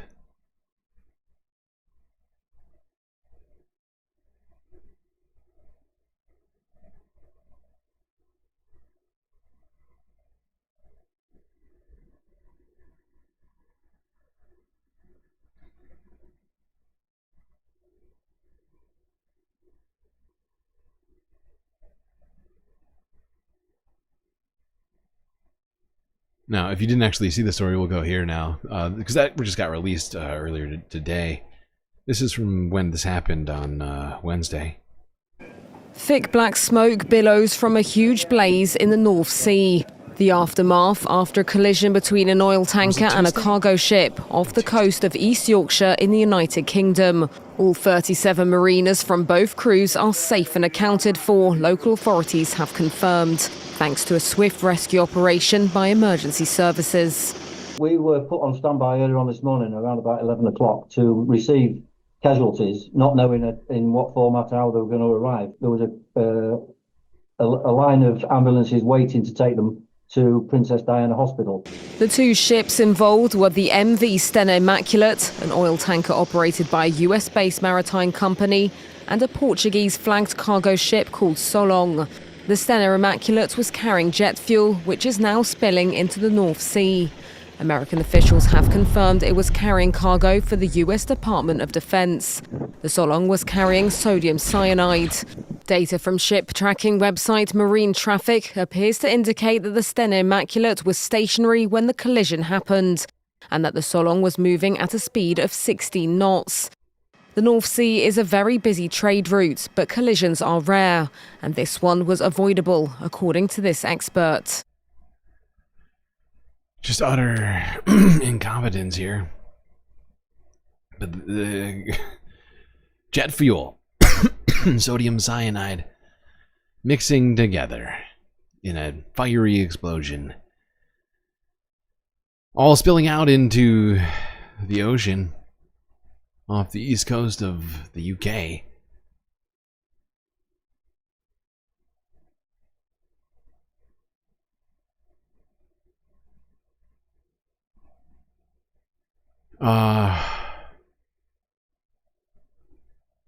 What was I saying? Oh yeah, but apparently the one containing the jet fuel was commissioned by the United States military. I guess that was Pete Hegseth's doing. 8th emotional support character ready.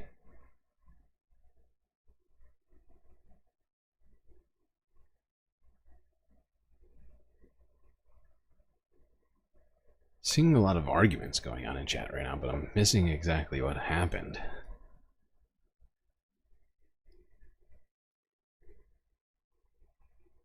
Soul Life wants to be asleep. Well, at least you have the stream. Let's be thankful for that. How's that sound? And it's still going strong right now. We have a lot to get through. So much to get through. We need your sage modding support around here. Okay? So think of it as it's an opportunity, right?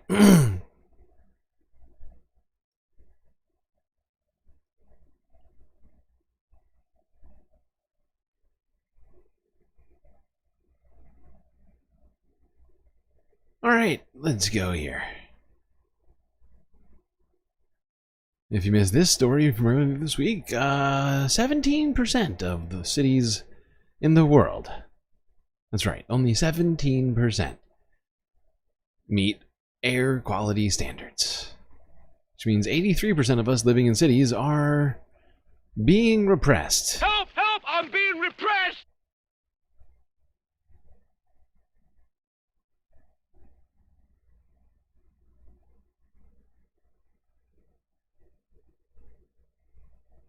A new report reveals most of the world's air is dangerously dirty, with just 17% of cities meeting air pollution guidelines set by the World Health Organization. Researchers at IQ Air in Switzerland analyzed data from 40,000 air quality monitoring stations around the world last year. They found the dirtiest air in Pakistan, India, Chad, Congo, and Bangladesh. The most polluted major U.S. city was Los Angeles. Giving you a live look at Seattle. And people living here can take a big, nice, deep breath. The Emerald City was rated. Keep gloating, Seattle. We get it. Surrounded by the beautiful ocean and lovely pine trees. You have some decent environmental regulations.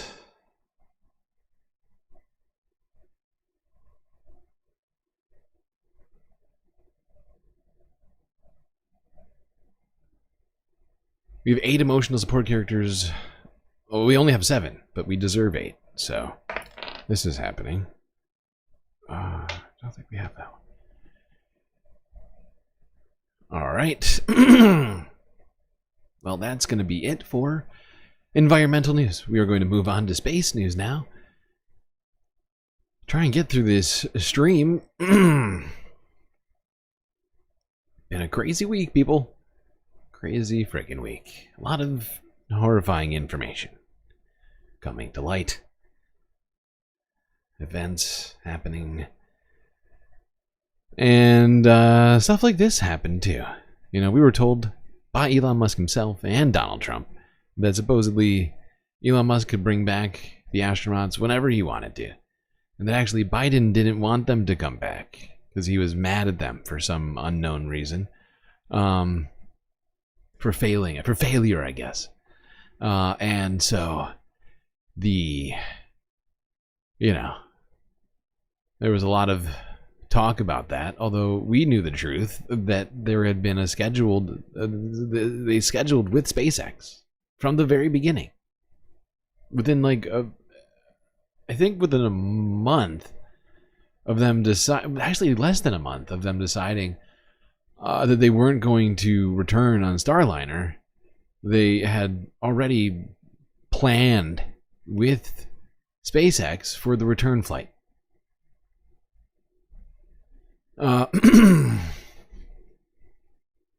But yesterday, SpaceX, and by yesterday I mean Thursday, SpaceX went to launch to go and return those astronauts home. And weird stuff happened. Weird stuff. Don't be creepy. I don't even know. Oh wait, whoa, this is the wrong video.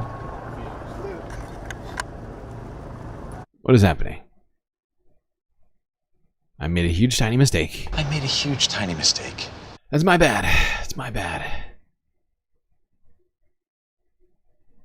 Now, an attempt to send replacement crew to the International Space Station to relieve 2 US astronauts who've been stranded there since June has been postponed. An issue with the launch pad prompted officials at Cape Canaveral in Florida to cancel the SpaceX flight only minutes before it was due to blast off.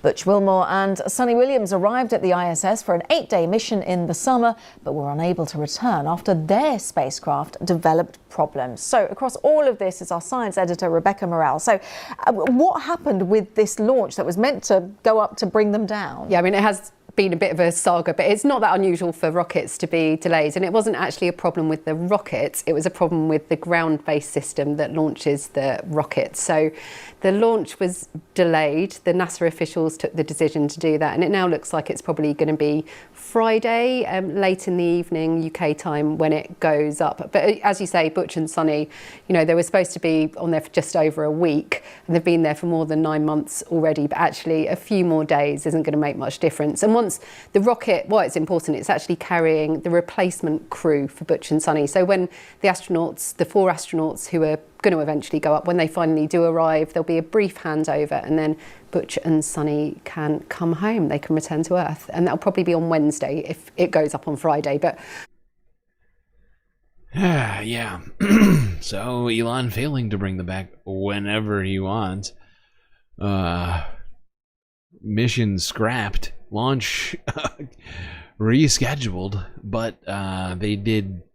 I'm not gonna lie, they did in fact manage to launch today or Friday. It is at that point we are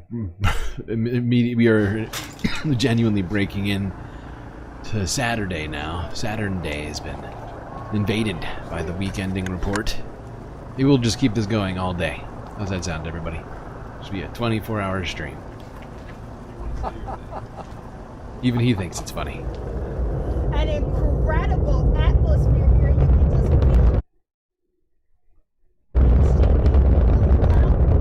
You can hear one of the announcers in the background. An incredible atmosphere here. Ken, what do you think of this incredible launch? Truly incredible. Stephanie, your announcer abilities never cease to amaze.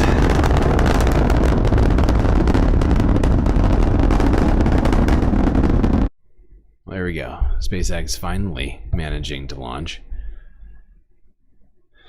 using US taxpayer dollars.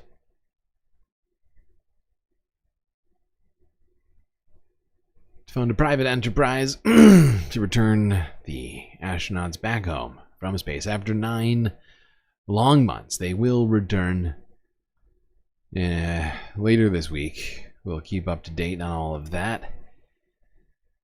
But the new crew headed for the International Space Station left on that SpaceX rocket.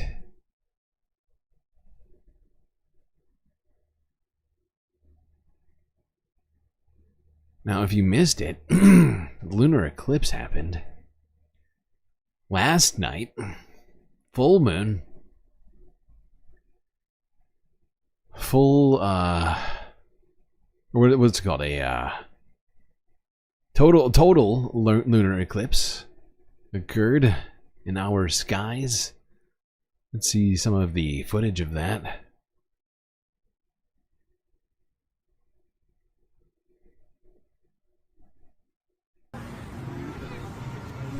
This eclipse causing the moon to be blood red.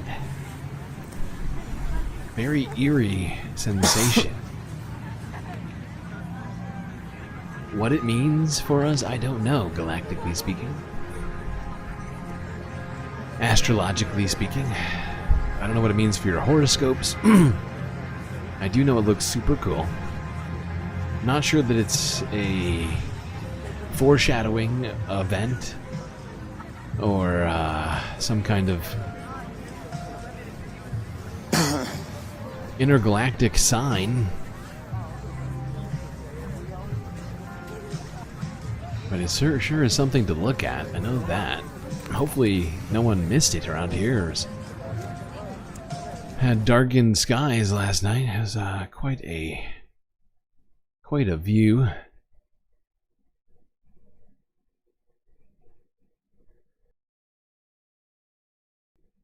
Oopsies, I just muted myself. Not sure how I did that. Yeah, but there you go. Little space news for you. Let's get to the Earth news now. Hour 7, finally getting to the Earth news.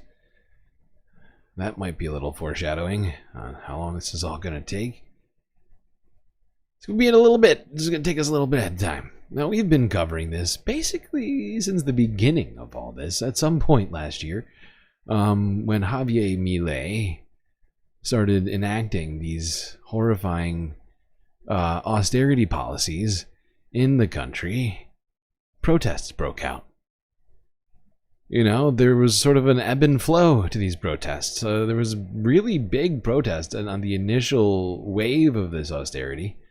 It may have seen something of an ebbing at one point, but in more recent months, things have really stepped up. Not only the police crackdown, but the response from protesters has been quite significant. Of course, Javier Milei recently appeared in the United States at CPAC to give Elon Musk a shining, what do you call it? chainsaw to help him cut government spending in the United States, just like he's doing here. Now, in the most recent days, water cannons have come out. Your emotional support isn't missing in action. It's here. You'll see. It's there. You have 8 support characters. I think you have all 8. But yeah, they've really stepped up the suppression here. Help! Help! I'm being repressed! Water cannons. What I'm assuming are rubber bullet shotguns. And even more geared up SWAT type, almost military police cracking down on pensioners, old folks. However, as we saw yesterday, this video is actually from Thursday. Actually, this might be from Wednesday. I can't remember what day this was. I tried to get as many videos in here from over the last week as I could.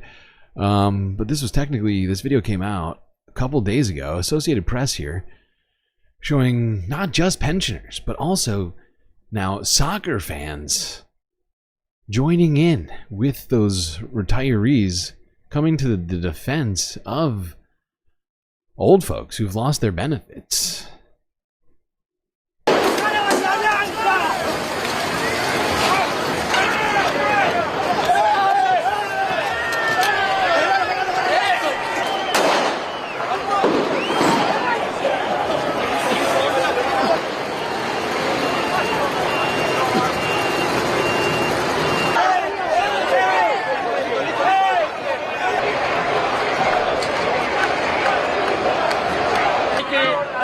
Hay que vivirlo de uno como ser humano, no como una basura. Sos una piba.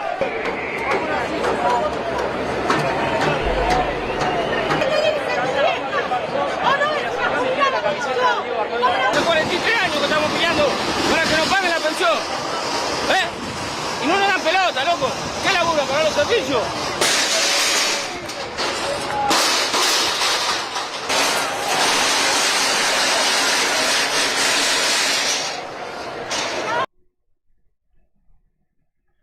All right, let's talk about this a little bit more, because it feels like things are genuinely ramping up around here. Let's go to Navarra Media from yesterday. Football fans in Argentina have joined forces with an unlikely group to protest President Javier Milei's government. Pensioners. That's right. Football fans joined the retirees who have been protesting Milei's economic policies, including pension cuts, every week for several months. Riot police in Buenos Aires used tear gas, rubber bullets, and water cannons to disperse the demonstrators. However, thousands more joined the protests after footage of elderly people being hit with batons and knocked to the ground went viral on social media. Protesters surrounded the police, shouting, "Don't touch the elderly." Nearly 90 people were detained and 15 taken to hospital. Javier Milei is a former TV pundit turned politician who describes himself as an anarcho-capitalist and libertarian. Shortly after being elected, he issued a string of executive orders eviscerating Argentina's public sector with little to no consideration for the fallout. This included shutting down the entire housing ministry, despite the country suffering a homelessness crisis. Of course, he also used his position as president to endorse Hilarious. a cryptocurrency, not a red flag at all, which then immediately collapsed, causing people to lose millions of dollars. Now, if all of this is sounding a little DOGE coded, that's because it is. Milei's brand of chainsaw capitalism, which involves shredding the state almost overnight and imposing fiscal shocks, is seen by many as a precursor to the latest iteration of Trumpism. He even gifted Elon Musk a chainsaw at CPAC last month, with Musk telling the audience that it was a chainsaw for bureaucracy. So catchy. While Trump and Musk yell and squeal and compare the size and vigor of their chainsaws on a national stage, an additional 5 million people in Argentina have been pushed into poverty by Milei's policies. When Milei vetoed a law that would increase pensions by 8%, a fraction of the increase needed to keep up an annual inflation rate of 200%, many pensioners felt this was a death sentence. One protesting pensioner told France 24 this. You think, why does someone who is leading a country have to shut down your life? It's as if they told you, don't eat, don't buy medicine, just die.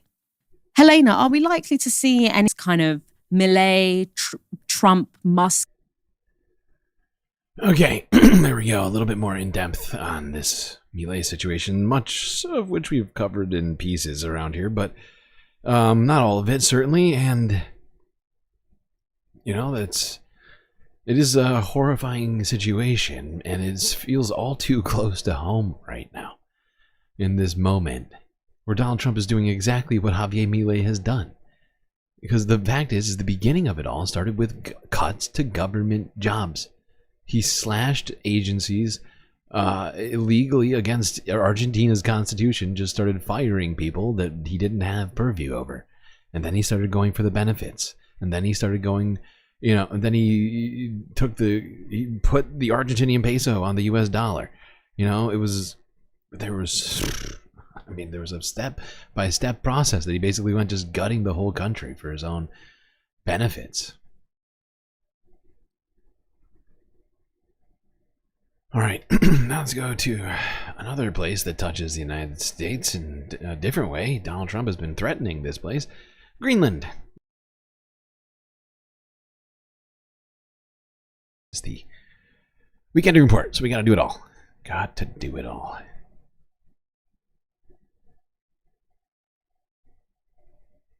Or at least by best estimation of all the most important stories from the last week. All right, to Greenland.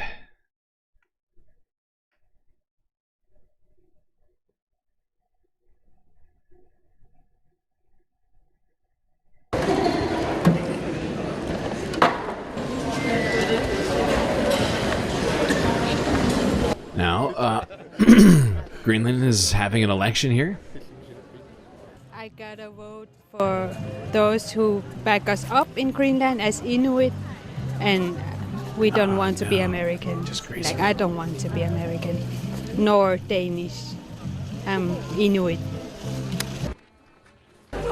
I mean, I think it's good that Greenland is getting some attention, but I don't think that the the attention from Trump is particularly positive. I think that generally he's creating a lot of instability in the world, and but I also think that it's good because, you know, it makes the European community think about what to do with Greenland and how to collaborate with Greenland.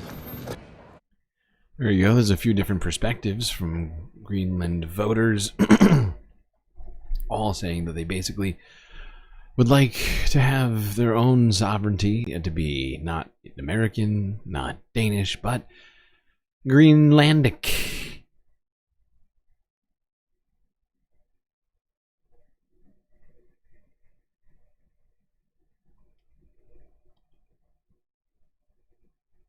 And they made that very clear in the voting process, because the two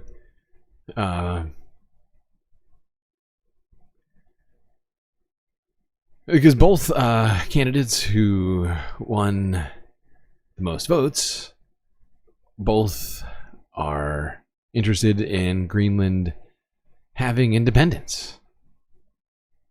Oh god, I just gray screened. Why is this happening today? We're being repressed. Help! Help! I'm being repressed!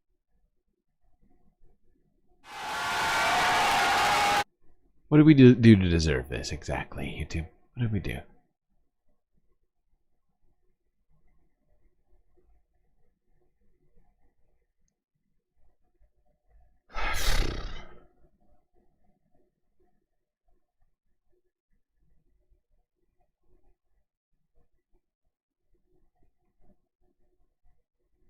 Okay, it looks like it's better.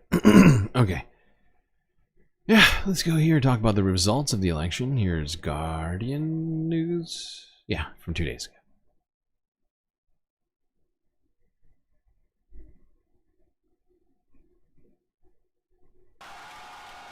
ago. Supporters of Greenland's center-right Democrat... whoopsies. Supporters of Greenland's center-right Democrat Party cheered in celebration. after the party won the most votes in the territory's parliamentary elections. Happy. The Nalarok party closely followed in second place, meaning coalition talks are set to go ahead after no party won a clear majority.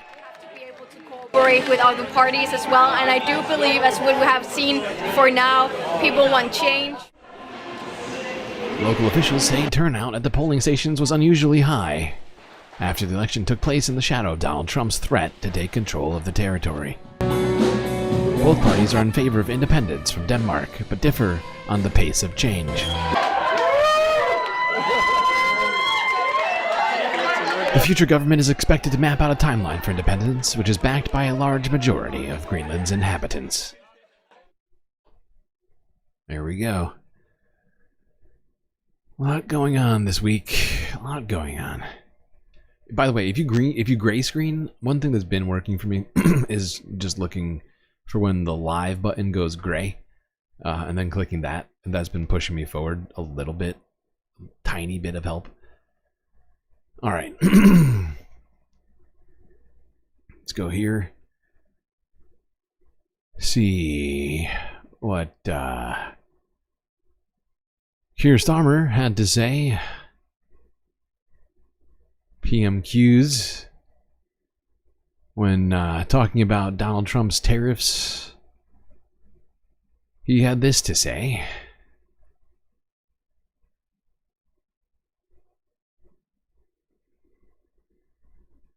Can I press him on progress to persuade President Trump against damaging metal tariffs already hitting British industry? The Prime Minister knows that we on these benches believe he must be more robust with President Trump, like the Europeans and like the Canadians. So will the Prime Minister fly out to Canada as soon as possible to show their new Prime Minister and the Canadian people that Britain stands with its Commonwealth allies against Trump's threats and against Trump's tariffs? Well, Canada is an ally, and a very important ally too, and I've spoken to our allies on many occasions about the situation in Canada. On the question of tariffs, obviously, like everybody else, I'm disappointed to see global tariffs in relation to steel and aluminium. But we will take a pragmatic approach. We are, as he knows, negotiating an economic deal which covers and will include tariffs if we succeed, but we will keep all options on the table. Okay, now let's move along to what is next. Oh, let's talk more about tariffs. Let's go here now to this.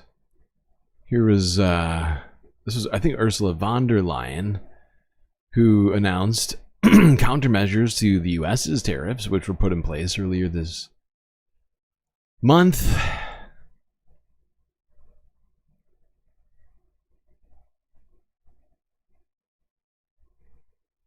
As of this morning, the United States is applying a 25% tariff on imports of steel and aluminum. We deeply regret this measure. Tariffs are taxes. They are bad for business and worse for consumers. They are disrupting supply chains. They bring uncertainty for the economy. Jobs are at stake, prices up. Nobody needs that on both sides, neither in the European Union nor in the United States. The European Union must act to protect consumers and business. The countermeasures we take today are strong but proportionate. As the United States are applying tariffs worth $28 billion, we are responding. Right, so you're responding with the exact same amount of tariffs. Yeah. So EU doing exactly what they said they would. They would respond with retaliatory tariffs if Donald Trump decided to put tariffs on them. Keir Starmer, not yet putting tariffs on the United States in the wake of all this, but not ruling it out as a potential response. Look at that. almost aligned, even though Brexit happened. Not quite aligned. Britain's still just a little bit behind the EU, but seemingly tariffs may be in the works in Britain too. It's exciting for everyone, I'm sure. Now, in the wake of these tariffs, Donald Trump got very, very upset and took to Truth Social to wage a trade war on his own social media company, threatening even larger tariffs.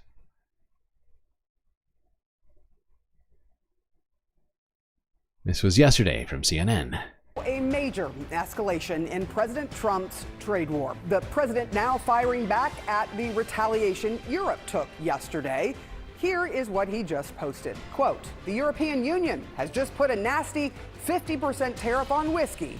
If this tariff is not removed immediately, the U.S. will shortly place a 200% tariff." She's doing the voice all wrong. The European Union has just passed a nasty 50% tariff on American whiskey. If this tariff is not removed immediately, the U.S. will shortly place a 200% tariff on all caps, wines, champagnes, alcoholic products coming out of France and other EU represented countries. We'll do it. Don't make me. I will do it. France and other EU represented countries. CNN's Elena Treen with us right now. We've got this message here. Actually, I'm going to read the whole thing. The European Union was the hostile and abusive taxing and tariffing authorities in the capital W world, which was formed for the sole purpose of taking advantage of the United States, has just put a nasty 50% tariff on whiskey. There we go. That's the whole thing. The horrifying and hostile European Union make American champagne, even though it doesn't exist, great again. Because, of course, you can't make champagne in the United States. You can make sparkling wine, you make brut.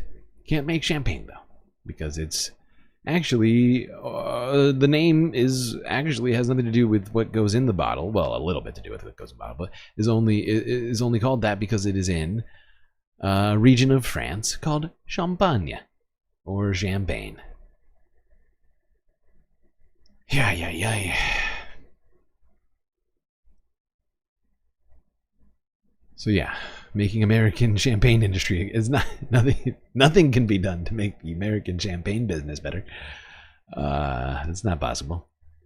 Doesn't exist.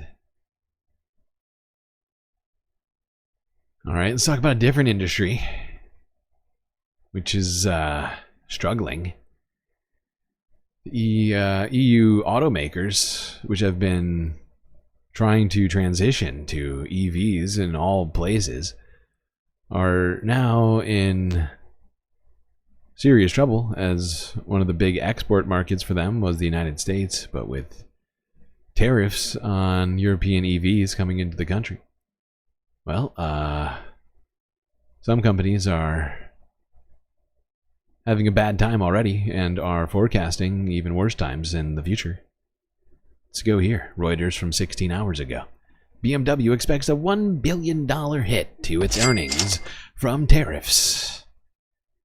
That's a lot. BMW warned its earnings could take a more than $1 billion hit this year. The German carmaker blamed newly imposed tariffs.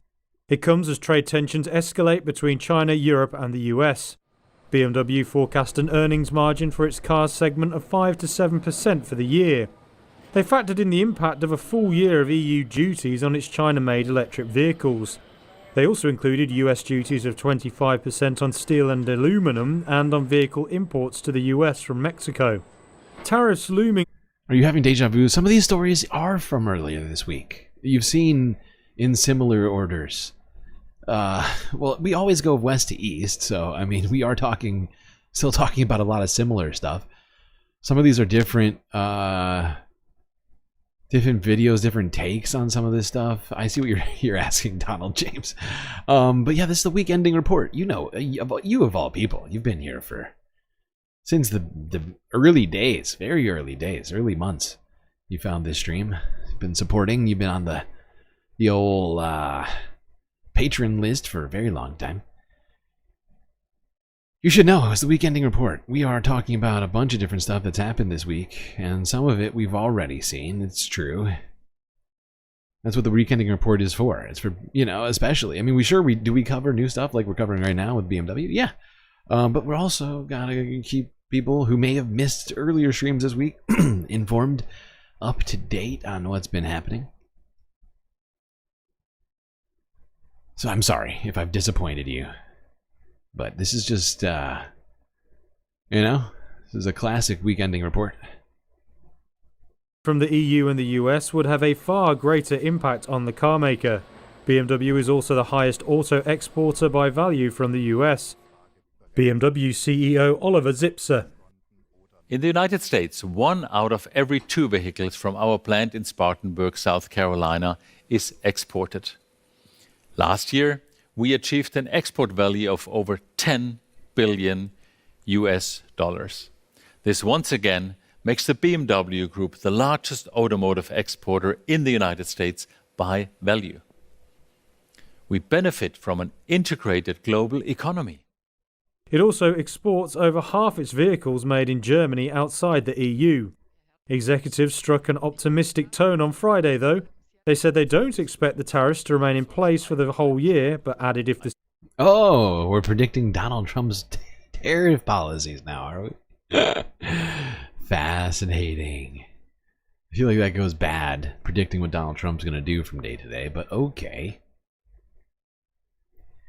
Now, I think this may impact them even more than they're predicting. If a slowdown happens in the United States, if people stop purchasing because of these tariffs to any significant degree, it's going to be bigger than that. But we'll see what happens. Now here's a troubling story.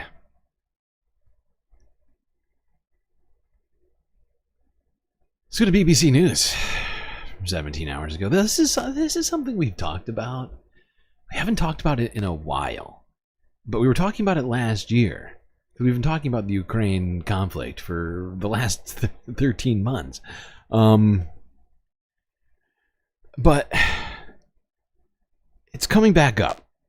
And I if I recall correctly, it's been a minute since we talked about this, but if I recall correctly, I predicted this would come back up later if this didn't get resolved, if this war continued on, if Russia took more territory, if things became more unstable in the region, things were more uncertain, this would happen. Because it had already kind of happened, and it had been sort of quelled by certain NATO members, like the United States. But here it is again, many months later since we've talked about it.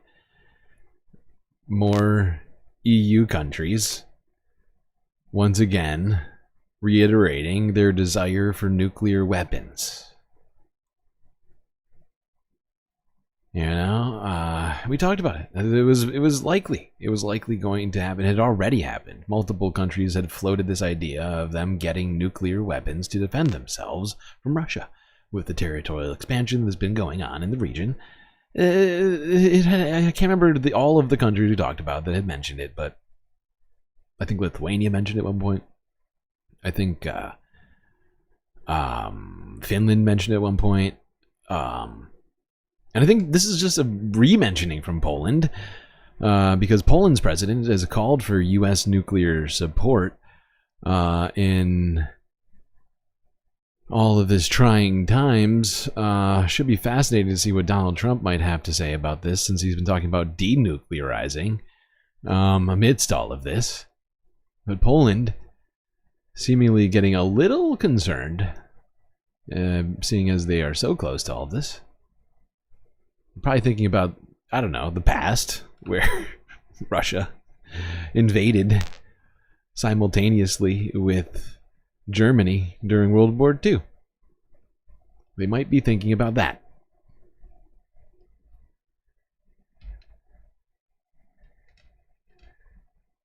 Now, for Poland, Ukraine's neighbour, there is a very real fear that Russia might attack them. And in response, defence spending has just been dramatically ramped up. Now, the country's president, Andrzej Duda, has told the BBC he wants US nuclear weapons on Polish territory as a deterrent. He sat down with our international editor, Jeremy Bowen, in the presidential palace in Warsaw.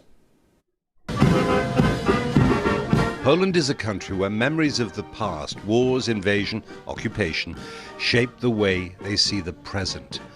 Poland's president, Andrzej Duda, greeting the Mongolian president in Warsaw, is also commander-in-chief of their rapidly expanding armed forces. Mr. President. He sees Putin's Russia as every bit as dangerous as the former Soviet Union, Poland's overlord for 40 years after the Second World War. Can we talk a bit about Poland's security? You've said that you would like the United States to move nuclear weapons, to keep them, to station them here in Poland. How does that make you more secure? We have been talking about this for a very long time. This is not new information. And it has been the subject of talks with successive US administrations. This is nothing new. They've always said no. Of course, there was a question from a journalist asking whether we are interested in the French nuclear umbrella, in line with President Emmanuel Macron's statements.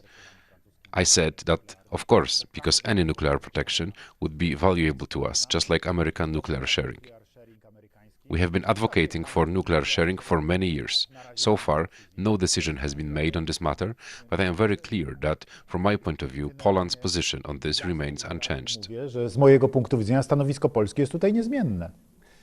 But I'm interested in why you think that actually having the physical presence of American nuclear weapons on your soil makes you any safer. Wouldn't the Russians see that as a big provocation?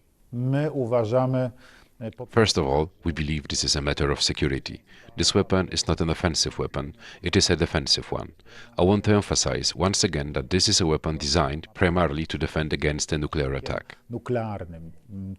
Secondly, it is Russia, without asking anyone's opinion, that has relocated its nuclear weapons to Belarus. This is no secret. Even Putin openly talked about it in a televised interview. So far, Wow. Well, there you go. Poland strongly reiterating its desire to have U.S. nuclear weapons on its territory. And one thing I worry about with all this is that this will become, perhaps, I could be wrong, a new nuclear arms race, right? For countries near Russia. If they can't get U.S. nuclear support, they may just start rushing to build their own.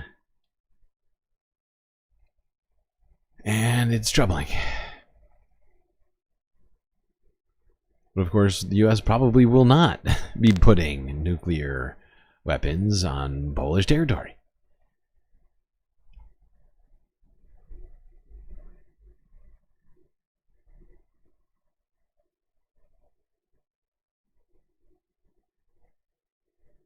All right.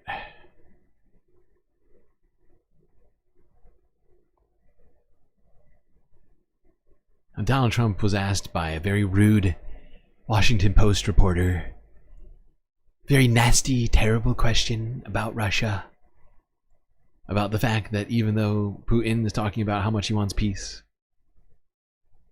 it is in active ceasefire talks with the United States as a mediator. It's nasty, nasty question. Wow, that's a lot of people.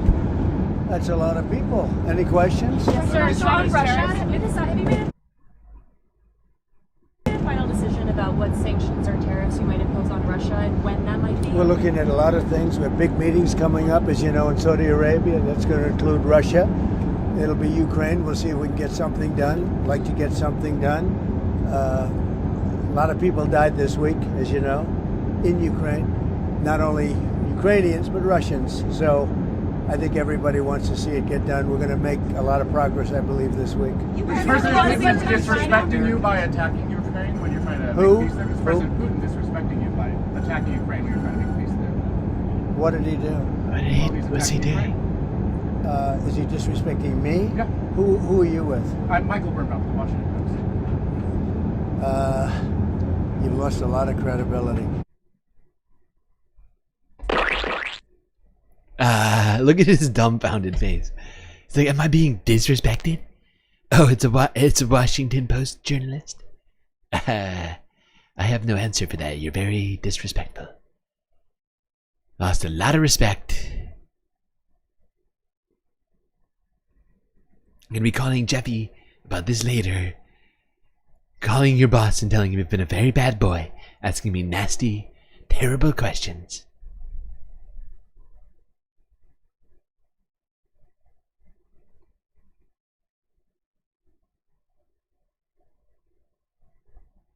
Alright, now if you missed this, Volodymyr Zelensky went to Saudi Arabia earlier this week to meet with Prince Mohammed bin Salman of Saudi Arabia, where he was to meet with Marco Rubio and other U.S. officials. Don't worry about it, little Marco. Gentlemen.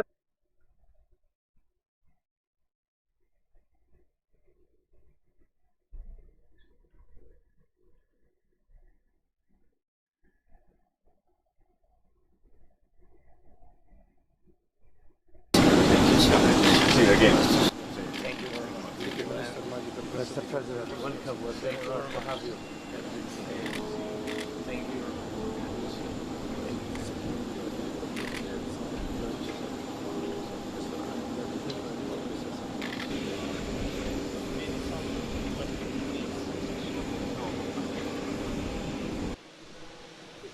There you go, Zelensky touring Saudi Arabia, seeing all the sights, hanging out with the principalities, the princes.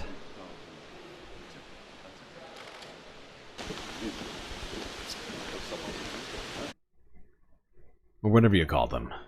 I forget what you call them.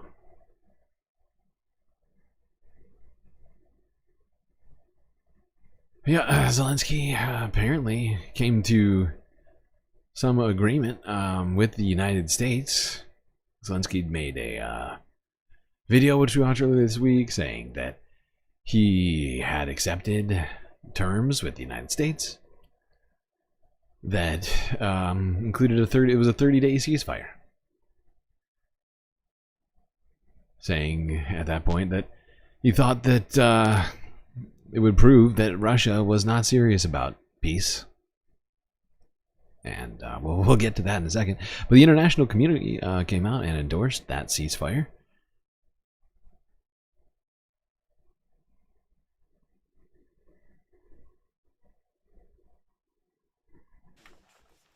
Hailing a potential breakthrough in Ukraine peace talks, European leaders took to social media to express support for a 30-day ceasefire proposal backed by Kyiv and Washington. French President Emmanuel Macron welcomed the progress made in Jeddah and said France was willing to play a central role in a potential peace process. The ball is now clearly in Russia's court. France and its partners remain committed to a solid and lasting peace, backed by robust security guarantees for Ukraine. Another staunch Ukraine supporter, Polish Prime Minister Donald Tusk, also endorsed the plan, hailing it as an important step towards peace. A message echoed by European Commission President Ursula von der Leyen, who expressed cautious optimism over the ceasefire and urged Moscow to accept the deal. This is a... Right. Multiple EU leaders, as well as others, came out, supported this deal. But that did not go according to plan. Everybody, including Marco Rubio, was out there saying, hey, we really hope that Russia is going to accept this deal. It would be very unfortunate if they chose not to accept it. It'd be very, very sad. But then after all this was said and done, Vladimir Putin came out here to say this.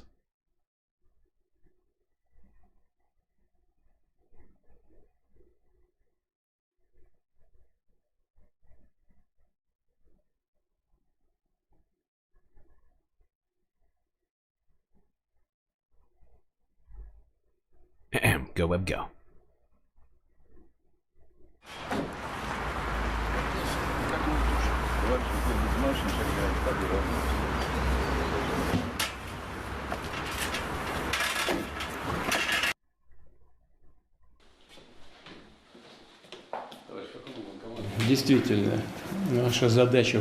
Our task in the near future is, in the shortest possible time, to defeat the enemy who has dug into the territory of the Kursk region and is still conducting military operations here. Doesn't sound like a guy who wants peace. Sounds like a guy who wants to continue to chase after military objectives. Shocking. Who could have guessed? Not me. Oh wait, I did guess. But, I mean, somebody like me would not guess. Such a thing would happen. Who could have foreseen it? I wonder if Marco Rubio foresaw it. We saw a little snippet of this meeting earlier today where he met with Melanie Joly to tell her that he thought that Canada should definitely be the 51st state, which was pretty rude. How rude. But he was also, while with Melanie, asked about Vladimir Putin basically saying he didn't want this ceasefire.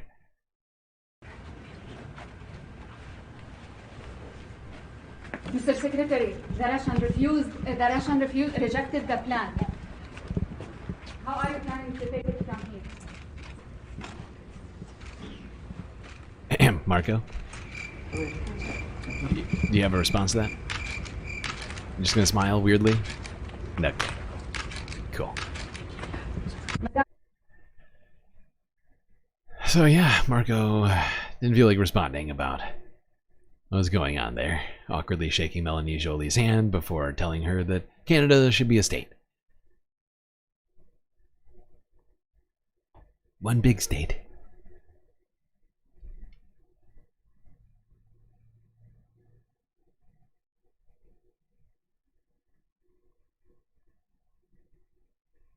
Here's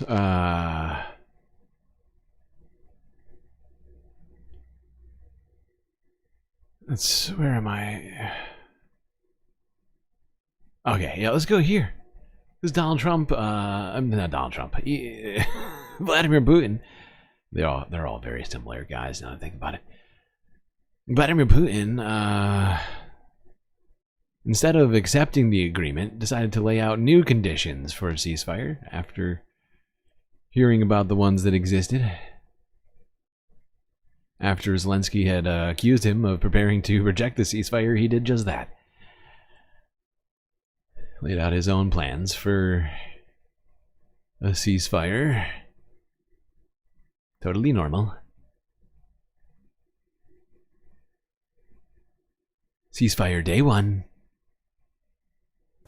Vladimir Putin is asked what the world has waited 2 days to find out. Will he accept the US-Ukraine 30-day ceasefire plan? We agree with the proposals to cease hostilities.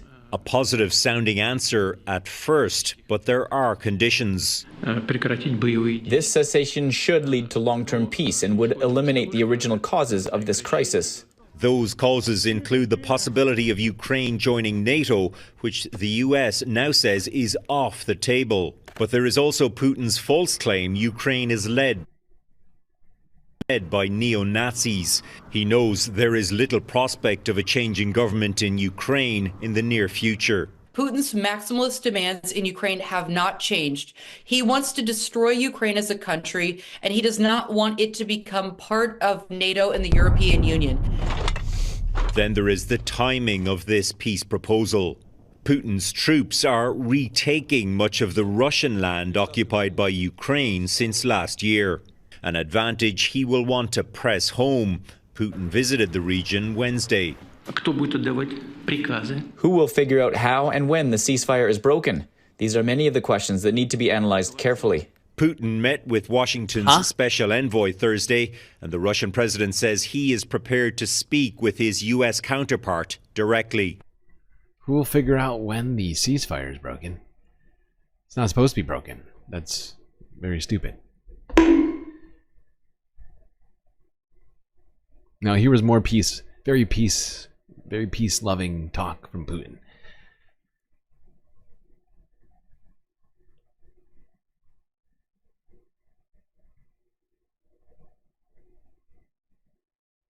Before we begin our work, I would like to say that we have read today's appeal by U.S. President Mr. Trump to spare the lives of Ukrainian army servicemen,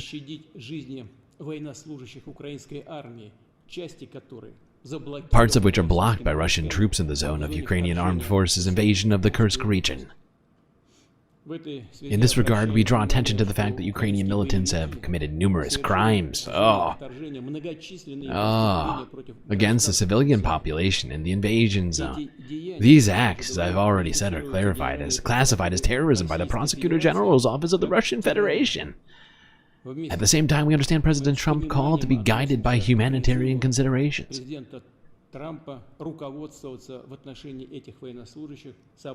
With respect to these servicemen, in this regard, I would like to emphasize that if they lay down their arms and surrender, they will be guaranteed life and decent treatment in accordance with the norms of international law and the laws of the Russian Federation. Ooh, that does sound good. So that doesn't sound like real peace-loving talk. Maybe I just don't want reality or something. I don't know what's going on with me. But when you're threatening the lives of people in the middle of a ceasefire talk, saying that regardless of what the current ceasefire agreement says, that the U.S. is trying to get you to sign, actually, these soldiers have to surrender or they're going to die. Very much peace-loving. That Putin. Give me a joke. Yeah, pretty gross.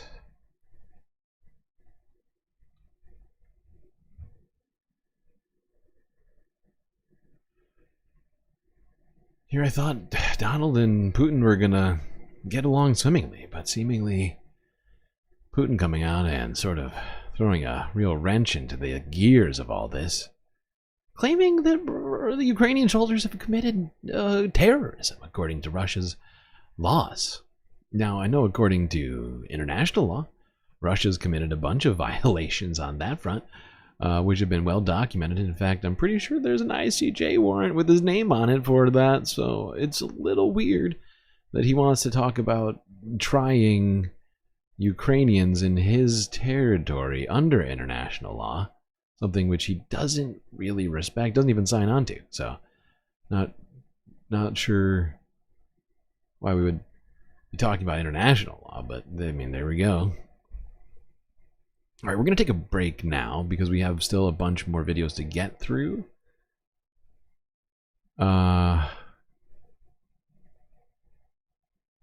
Still got Israel to talk about, as there's still stuff going on there and across the globe with relation to what Israel's been up to. So yeah, quick space break. We'll finish off with that's right, a fifth half of the show. Pretty crazy, if you ask me.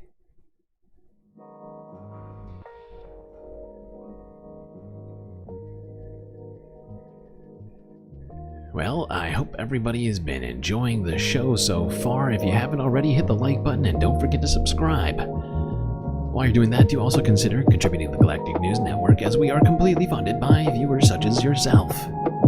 And in this moment, we really need some help to make sure that the Galactic internet connection doesn't get turned off. So, while there's a myriad ways of contributing to the Galactic News Network, YouTube, Twitch, Cash App, PayPal, and Patreon, I'm going to try and direct you to please consider the last three before the first two.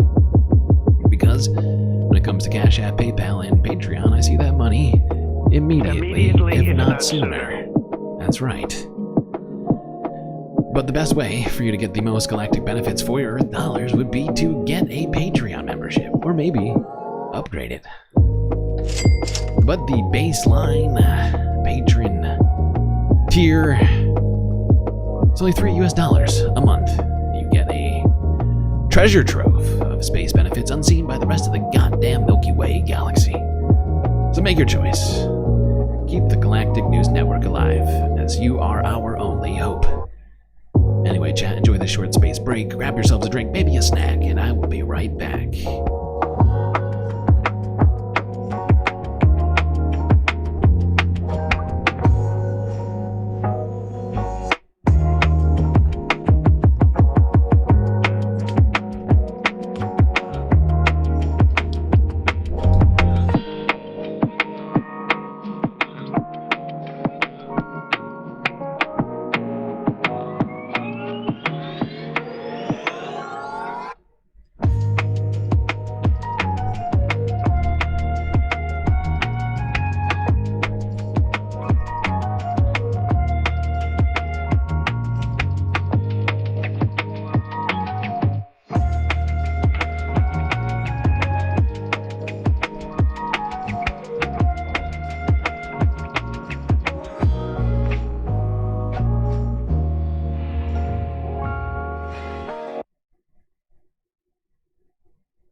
right, chat.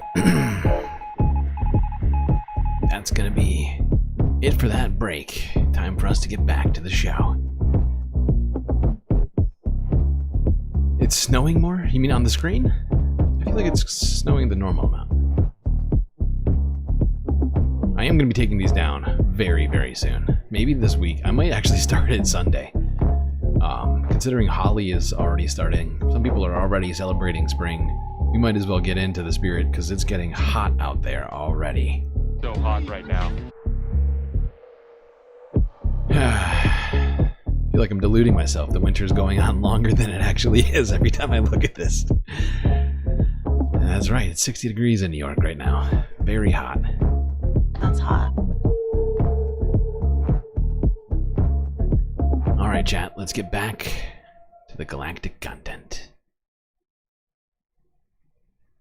Let's go here to a story that was not covered enough. Now that we're going to watch it a second time, we basically encompass about 20% of all the views that this video has gotten.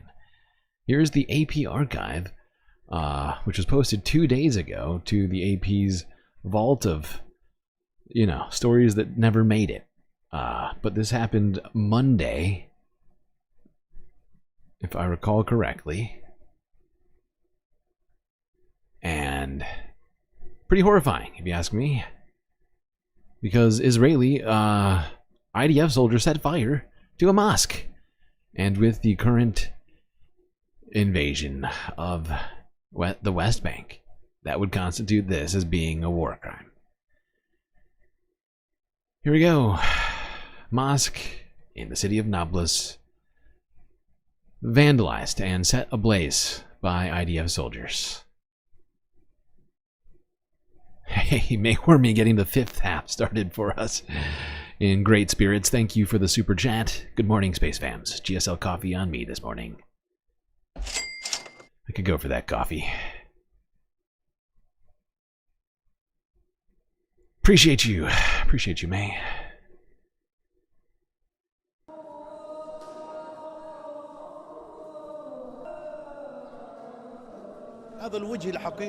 This is the ugly face of the occupying government. They want to destroy the West Bank, Gaza, and everything. But the important thing is the resilience, the resistance, and staying in our land. We will move and we will rebuild in the early morning. We will restore prayer to the Al Nasser Mosque.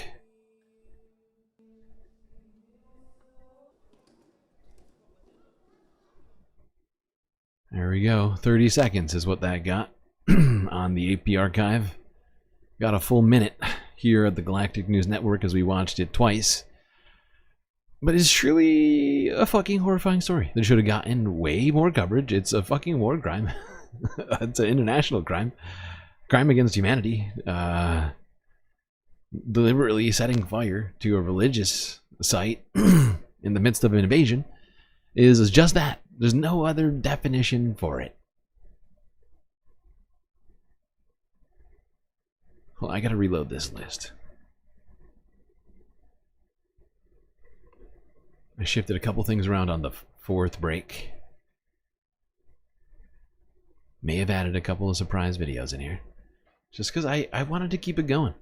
I don't know why. This week ending report, even though, even though it's gone this long, I wanted it to continue going even longer. I don't know if it's just because I love all of you so much, or if I just love my job so much, or I'm just a glutton for punishment. Some sort of a gross space masochist. Could be none of those things, could be all of those things. Who am I to make that judgment? Just a guy. I can't help myself. I look at my YouTube feed a lot. Okay, I saw a couple of Toy Stories. I was like, yeah, let's look at these. And here we are now. Boy. But I already had more to go, so don't worry. Let's talk about the state of the aid, not even just aid situation, but just the ability of Palestinians in Gaza to get access to food or water. Either of them now, since Israel's not only blockading all aid from coming in, they've also cut off power to the only desalination plant in the country, still functional, that hasn't been bombed already to the point of not being able to work. Instead of bombing it, they just cut off the power. Same result.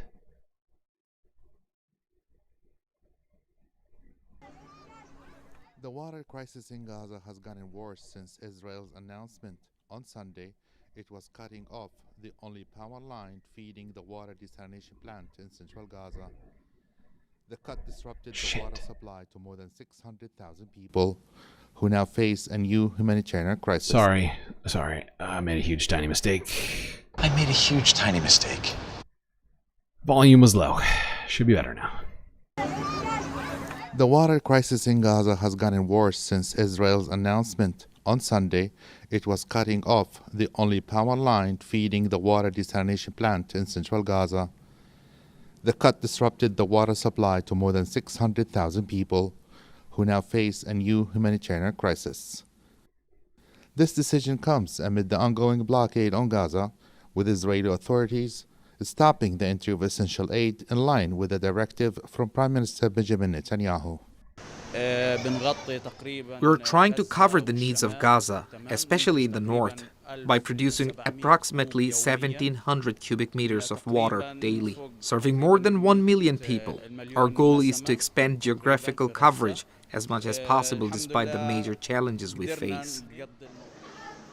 In an effort to avoid disaster, the water desalination plant resorted to operating on its electricity backup generators, but at only 10% of the plant's capacity.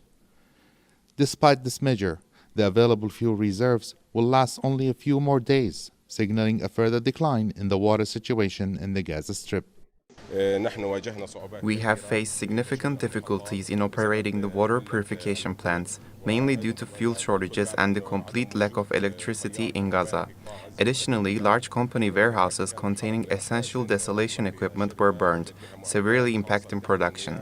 Securing fuel as an alternative to electricity for running generators has also been a major challenge. The residents of the Gaza Strip previously relied on privately owned stations powered by electricity. However, power cuts and the bombing of some of these stations have led to the suspension of their services. The water crisis in our area is extremely complex and difficult, affecting most parts of Gaza. Securing water has become an enormous challenge, especially after the occupation halted electricity supply to the desalination plants, worsening the situation. We are trying to reach out to international organizations for help, but... Yeah. Well, international aid organizations are low on funds with basically the shuttering of USAID.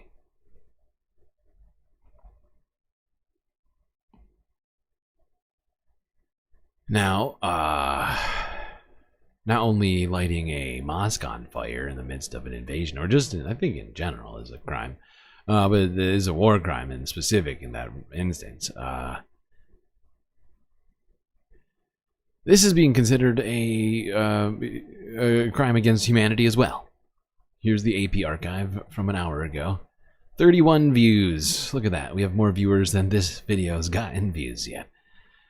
That's what the AP archive is all about. Sending videos to the naughty corner, where no one will see it but us. We're basically, I think we might be a massive portion of the views of the AP archive. Israeli NGO. No kidding.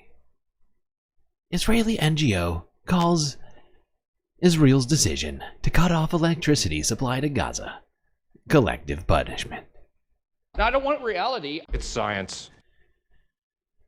Wow. An Israeli non-governmental organization calling this decision collective punishment. Shocking. Even Israel knows it's committing war crimes.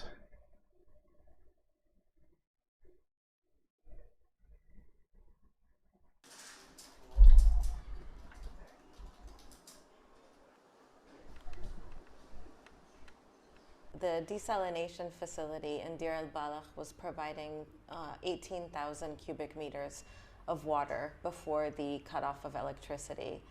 So last night, the electricity was shut off and the plant stopped functioning.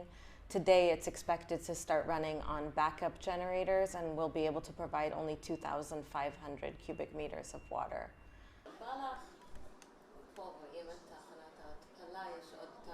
Wow, the volume on this is wild. It's so quiet. I should have gain. I should add a gain filter for moments like this. I know some people do it. The desalination facility was one of the main suppliers of water in this area. So prior to the ceasefire, you had over 1 million people in this area. Now there are hundreds of thousands of people there who were reliant on the water that was produced by this desalination facility. And it's a significant move, not just because of the cutoff of this particular line, but also because humanitarian aid in general has been cut off from Gaza now for 10 days. That includes fuel, and fuel is needed for backup generators.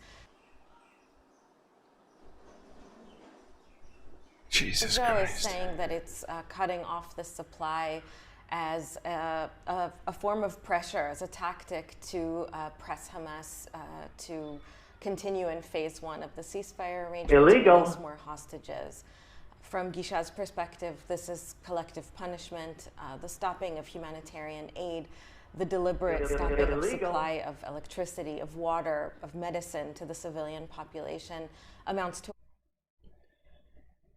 war crime. It is Israel's obligation to supply crime against humanity, war crime. These things to the civilian. Like we said, even an Israeli NGO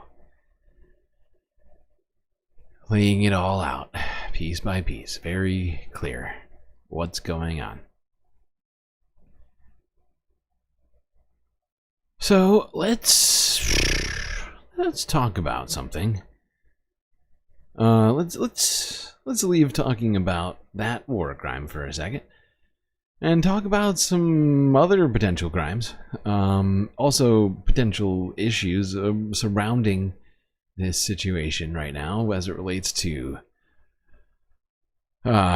people in leadership roles.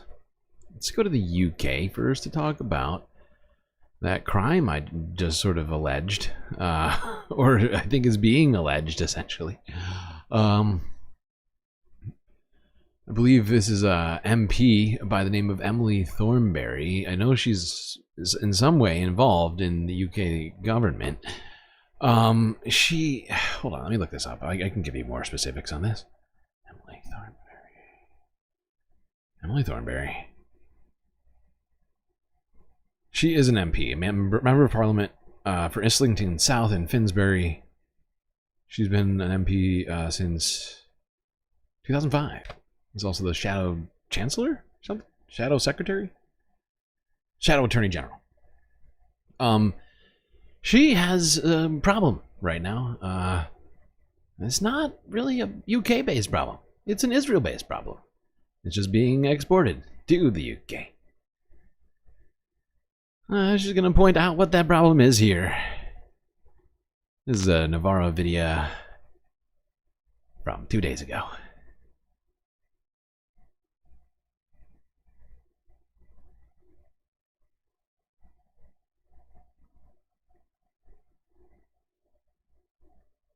Labour MP Emily Thornberry is chair of Parliament's Foreign Affairs Committee, and yesterday she used a meeting of that committee to bring up the dodgy dealings of a senior Israeli politician, while Thornberry was on an official visit to Israel.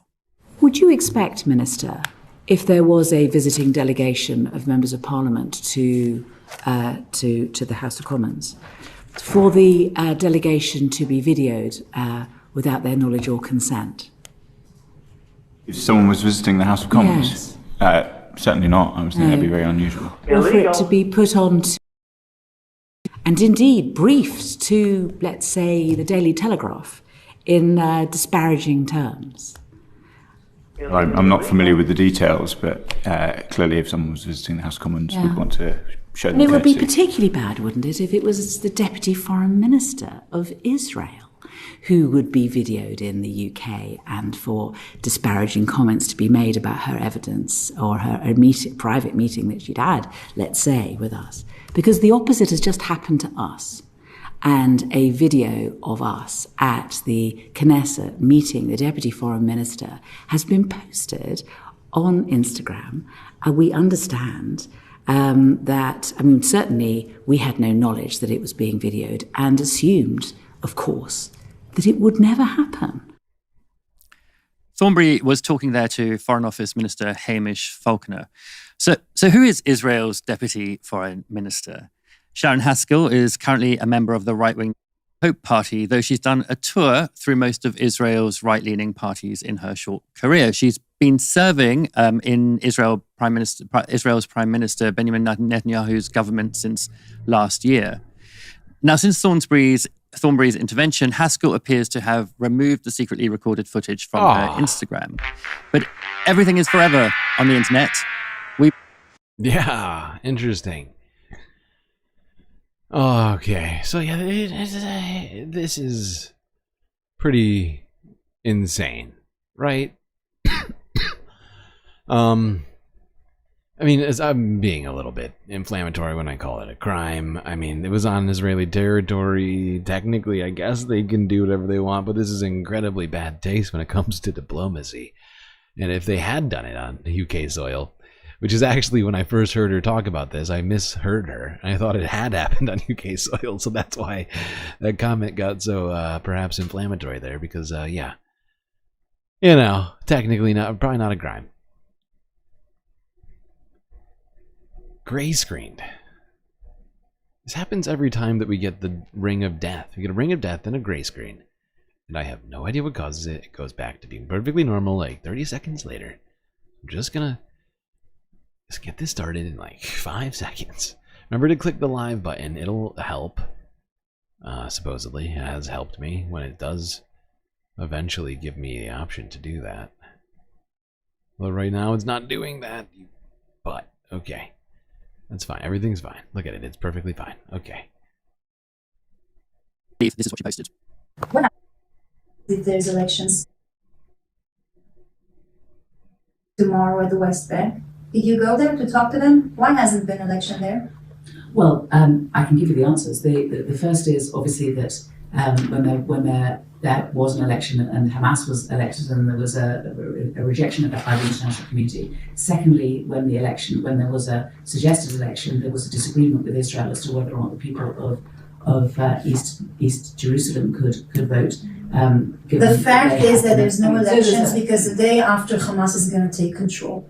And if we agree in any way to a two-state solution, or the Palestinian Authority is going to control Gaza, it's going to be at the hands of Hamas again. So the fact is that you're asking me to give Gaza again to Hamas. And that's when people come and tell us, oh, you need to do the two-state solution now. For us, it means, in reality, you give it to Hamas back.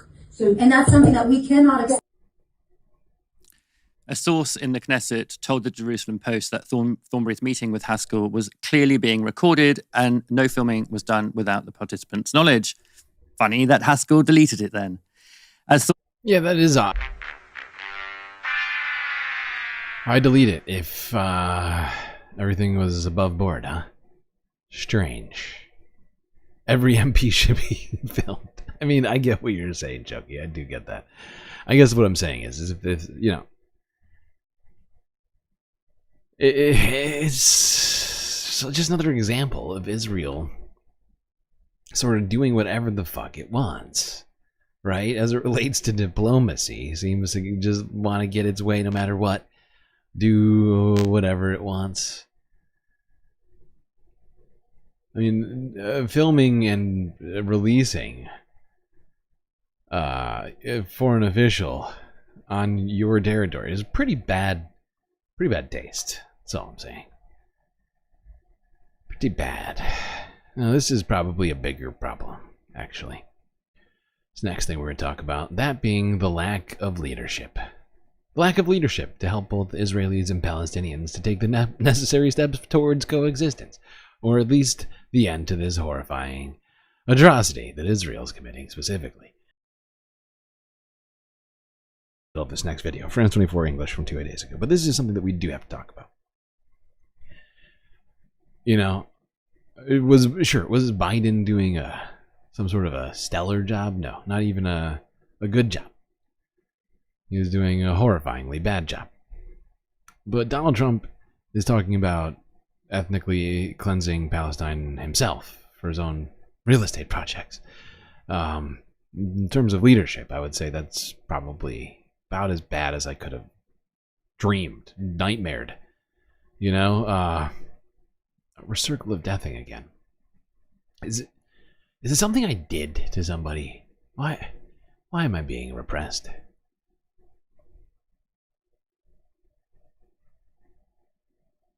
Why do we have the circle of death? Okay, it's back. Probably gonna gray screen again though. Whatever. Let's go here. Let's just talk about it. Get into it.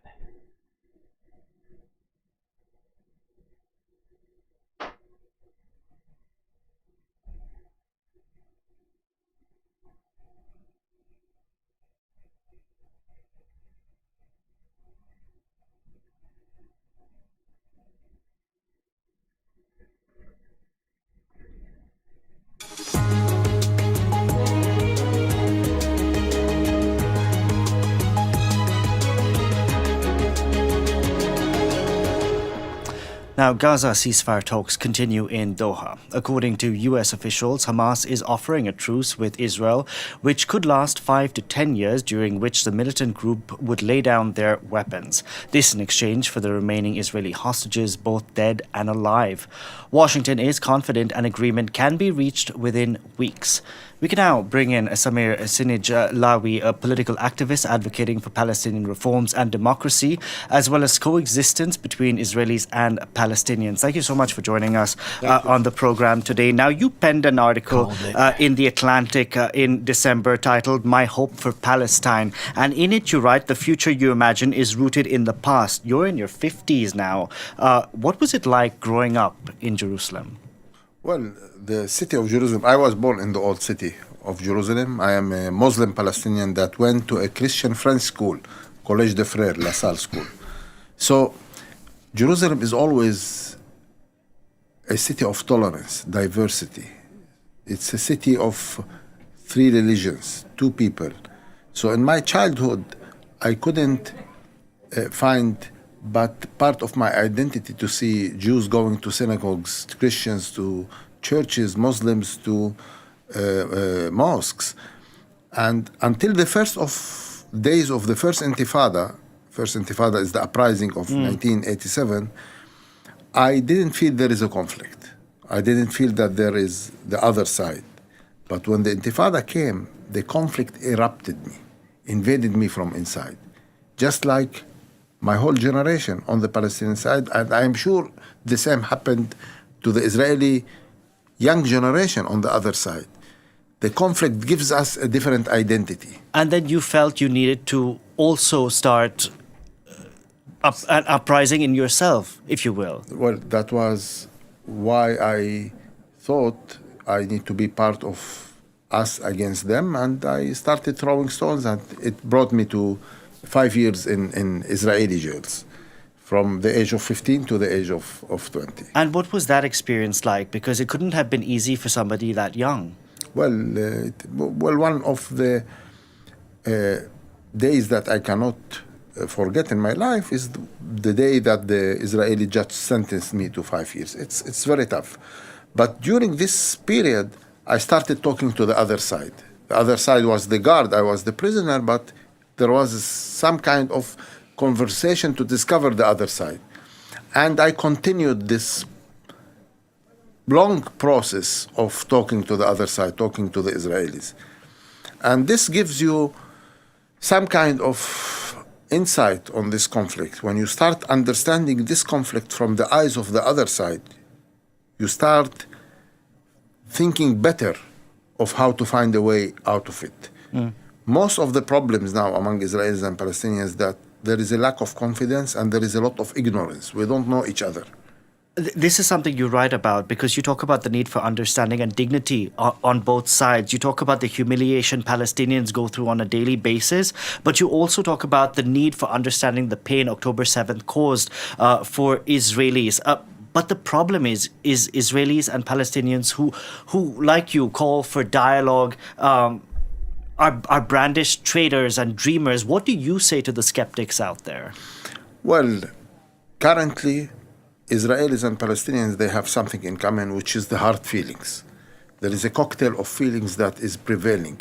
It's anger, it's pain, it's hatred, it's revenge.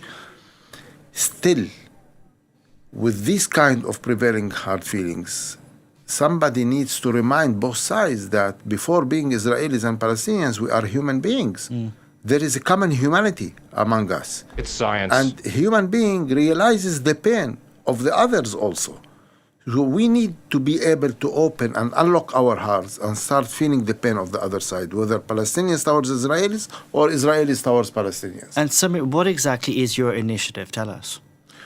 Well, I've been part of an initiative between two interesting Israeli and Palestinian leaders. Ehud Olmert, a former prime minister who comes from the Likud, from the mainstream, and the former Minister of Foreign Affairs, Dr. Nasser Qudwe, who comes from Fatah, also a long history of being a leader in the mainstream. These two leaders have announced in July a joint proposal to end the war, release the hostages and Palestinian prisoners, and to go into creating a governmental structure for Jordan, for Gaza, including Arab presence security that will enable the withdrawal of the Israeli army from Gaza and connecting, bringing back life to Gaza, and then going to steps to a solution based on the two-state solution. If these two leaders were able to sign this document, it means any Israeli and any Palestinian can agree to this document because they come. I like his guy's take on things. He, has clearly gone through a lot in his life and has decided to, instead of focus on hating, on coming to some sort of constructive place to try and wage peace rather than war. Who, it seems to be doing a lot of fucking effort to try and bring peace to this region. Some of this stuff I'm a little dubious about it happening under the current government, under the current state of affairs. I would love to see it. I genuinely would. But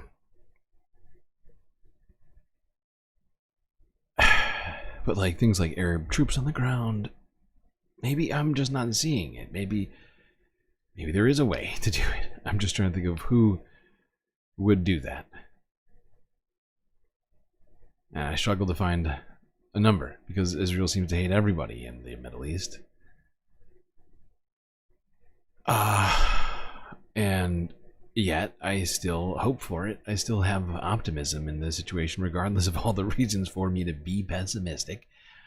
I'm gonna keep on trying to, keep my chin up, keep on looking for the best solution to this, even though I have no bearing over this situation. Nothing I do is gonna, at least currently, I don't think is gonna change any of that. But I'm gonna keep doing what I can here, at least keep trying my best to understand the situation and try to think of how to best solve this situation, even if I'm not at the table or have some massive influence.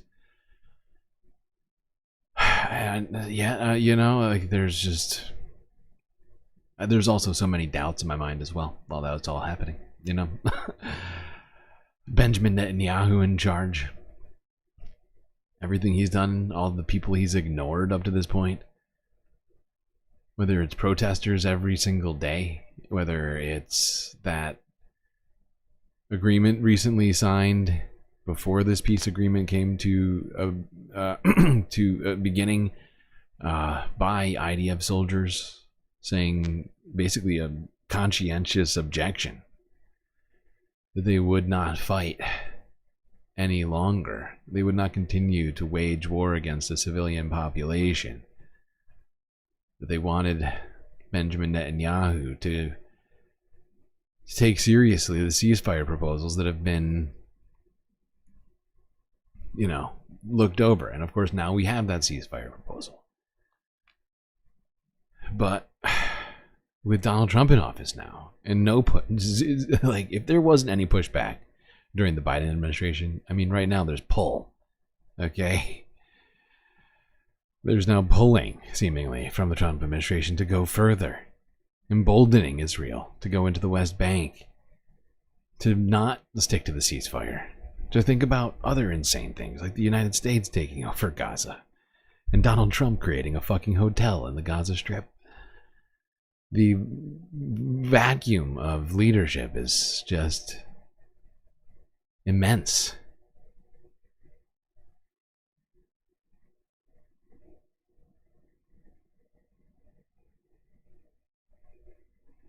Okay, now, this was a day after that one came out. Here's the Associated Press from yesterday. If you didn't hear, Israel, since it's bored not attacking Gaza, day in, day out,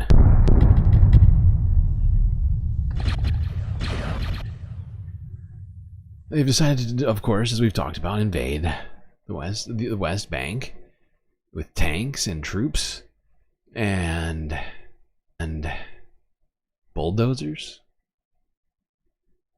But they've also decided to ramp up strikes in Syria, in Damascus of all places. Basically, the heart of Damascus's government. Here was Benjamin Netanyahu's statement yesterday explaining why he had done this. Give me a joke. This morning, we struck the headquarters of the Islamic Jihad in the heart of Damascus. We are doing this because we have a clear policy. Whoever attacks us, not only to Syria, but everyone. So Lebanon, whoever the fuck. Just last week, we killed 5 Hezbollah members in Jordan in Lebanon because they were thinking about doing some naughty things. I mean, this is insane. We will attack anybody who even thinks about attacking us. Think about attacking us and get bombed. Exist in a way we don't like, get bombed. You don't even have to attack Israel. It's frozen again. Are you shitting me? This is illegal. This should be illegal. Illegal. This is drastically fucked with me today. So much. I feel like my flow has been interrupted so much.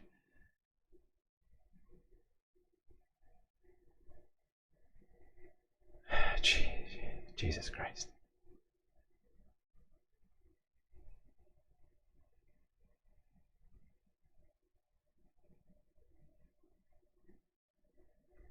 Okay. I hope you all got that. I know it was lagging. I'm worried that you didn't. Did anybody see that? Anybody hear Benjamin Netanyahu or me talking over Benjamin Netanyahu just now?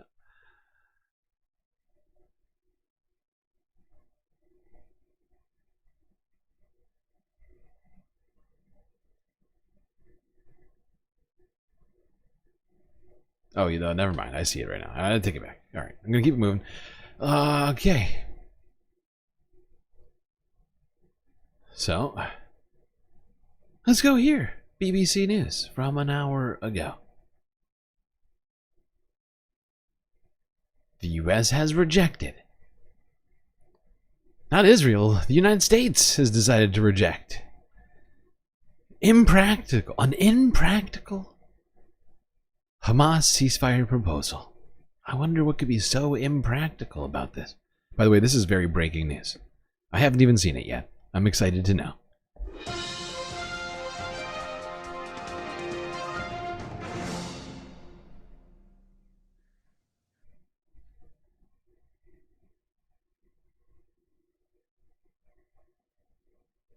What could have led the U.S., who has basically accepted most of Hamas's ceasefire Negotiations over the next stage of the Gaza ceasefire have broken down. That's according to Hamas officials. They say this is a fascinating development. The United States, instead of Israel, being the one to reject the ceasefire proposals. Now no one wants a ceasefire except Hamas. Jesus Christ. They made me do it, okay? It's not my fault. It's not my fault, bitch, okay? I love this. This is great. So excited. All right, let's do it. Negotiations over the next stage of the Gaza ceasefire have broken down. That's according to Hamas officials. They say there are significant gaps over key parts of the deal, while the US has accused the group of making entirely impractical demands. Our correspondent Emir Nada has more from Jerusalem. The BBC has seen a statement from Hamas that says that there were major gaps in the negotiations that were taking place in Qatar. These were negotiations led by the US. The US presidential envoy Steve Witkoff had put forward a proposal to extend the first original phase of the ceasefire, which expired at the beginning of March. He proposed to extend that to mid-April. It would allow for hostages to be released and Palestinian prisoners to be released in exchange, but it would delay the discussions around a permanent end to the war in Gaza, and that appears to be the main sticking point, according to the Hamas side. They, as the Hamas side, are saying that they want the next stage to lead towards a complete withdrawal of Israeli troops from key sites in Gaza, while we understand that the Israeli side is resisting withdrawal from key sites such as the border, the Gaza-Egypt border. They wish to remain there, we understand. Now, despite originally agreeing to negotiations for a full end to the war taking place, for going forward into the second stage of the ceasefire, Israel is resisting that, and it appears to be putting pressure on Hamas via halting aid and electricity to Gaza. We understand that the Prime Minister Netanyahu's office will meet later today with the negotiating team who've just returned from Qatar, and after that we expect to hear more from the Israeli side. I did not mean to do that just now. What the fuck? What are you doing? Oh my god. Whatever. I love how BBC just framed that though. Like somehow Israel's cutting off aid. Fucking war crime, crime against humanity. They're talking about it like as part of the ceasefire negotiation. It almost felt like they were talking about it as like a legitimate tactic with which to negotiate with. Just indiscriminate cutting off of food and water to an entire population of people. Is that what it sounded like to everybody else, or am I just overthinking it? Ah, boy.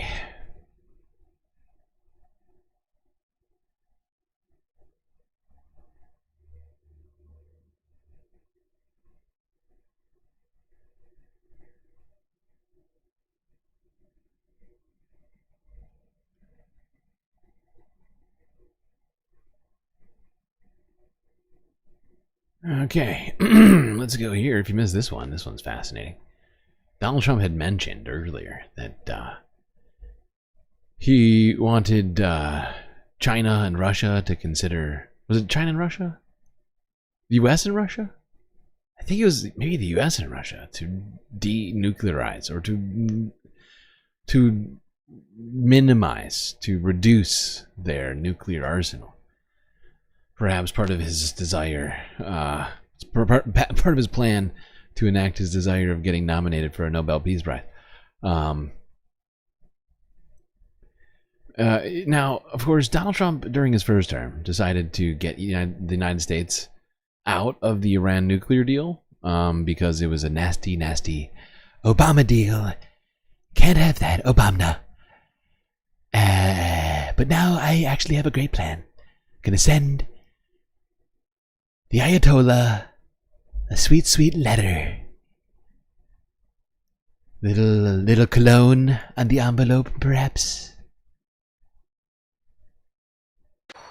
A letter from President Donald Trump to Iran Supreme Leader Ayatollah Ali Khamenei has arrived in Tehran. Now, this letter was carried by an Emirati diplomat, and we still don't know exactly what Trump wrote to the Supreme Leader. However, we do know from Trump's own words that he's trying to jumpstart talks regarding Iran's rapidly advancing nuclear program. Now, this isn't the first letter that Trump has written to Iran's Supreme Leader. There's been at least one other one that he wrote back in 2019, right when tensions were starting to rise over the program after Trump had, the year before, unilaterally withdrawn America from it. Yeah. Now, from what we're hearing from Iran, it's unclear whether or not they're going to be able or want to negotiate. Iran has so far, through Khamenei, through other officials, signaled that it won't negotiate under duress. However, Tehran is facing a lot of economic challenges because of these U.S. sanctions imposed on the country over the program. And the U.S., under Trump, has dialed up its campaign of maximum pressure targeting the country. There we go, Donald Trump sending love letters to Ayatollah Khamenei. Mr. Ayatollah, I hear you're very important. I know we've talked before. But, just want to say, maybe I was wrong. Something like that. Love Trump. Love Trumpy Trump.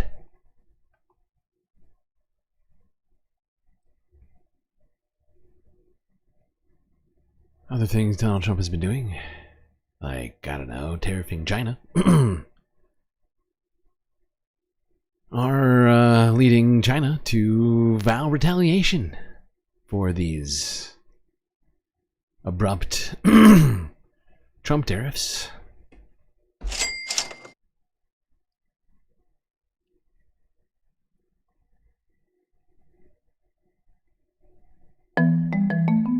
China has vowed to strike back after U.S. President Donald Trump's latest tariffs. A 25% levy on all steel and aluminum imported into the U.S. went into effect on March 23rd. China's foreign ministry said the move violated World Trade Organization rules. China has always believed that protectionism is no way out. There are no winners in trade wars and tariff wars. This is also the consensus of the international community. The U.S. approach seriously violates the rules of the World Trade Organization, seriously damages the rules-based multilateral trading system, and is not a way forward. China will take all necessary measures to safeguard its legitimate interests. China is the world's top steel manufacturer, but not a major exporter of the metal to the United States. Market analysts say the latest tariffs could extend to hundreds of products made with steel. Trump said he had nothing but respect for Chinese President Xi Jinping. One of the things we did is we took from China hundreds of billions of dollars, and I have great respect for President Xi. But he understood that. He understood it was a one-way street, and you can't have a one-way street. Totally normal. Just a two-way street. Trump has already imposed tariffs on China, Mexico, and Canada. In early March, the U.S. leader raised blanket tariffs on all Chinese imports to 20%. The U.S. has also slapped a 25% tariff on most goods from Mexico and Canada.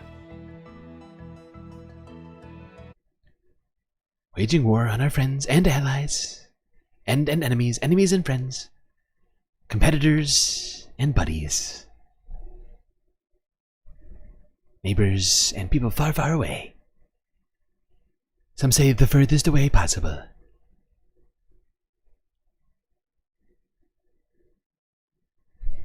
Now let's go to India. Celebrate the Holi Festival. The Holi Festival of colors and the celebration of spring. And a reminder of why I need to take down all the winter decorations from the stream. Usher in the spring, like everybody else is doing. It's a coming. Here's South China Morning Post. Two SCMPs in a row? That's too much. That's too much, man! This vibrant festival is celebrated by millions of Hindu devotees around India. Oh my god. Look at this. They got all the best food. We are here to celebrate Holi and Vrindavan's holy... God damn it. Sorry. I gotta take that again. Take two. My bad.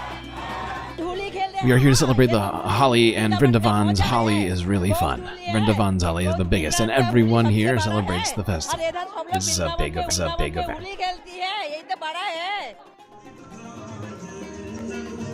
Holi, or the Festival of Colors, is an annual event that marks the start of spring. The 2025 event officially fell on March 14th, but many celebrations started days earlier. Like every year, we are here at the Gopinath Temple to celebrate Holi with the widows. Yay for widows. We hope every day of their year is filled with happiness and love, and that their life is filled with such colors of love.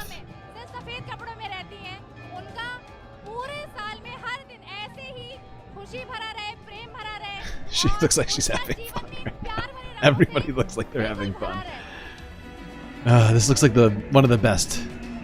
Some revelers celebrated the festival. Interesting. We applied colors to all the female soldiers and our senior officials present here. Oh God. How dare they? We just death circled in the middle of this beautiful celebration of Holi. Oh, this is... yeah. Why? Why is this happening? Why is this happening to us? I don't understand. This is incredibly rude. How rude. We've got a schedule here, people. Got a freaking schedule.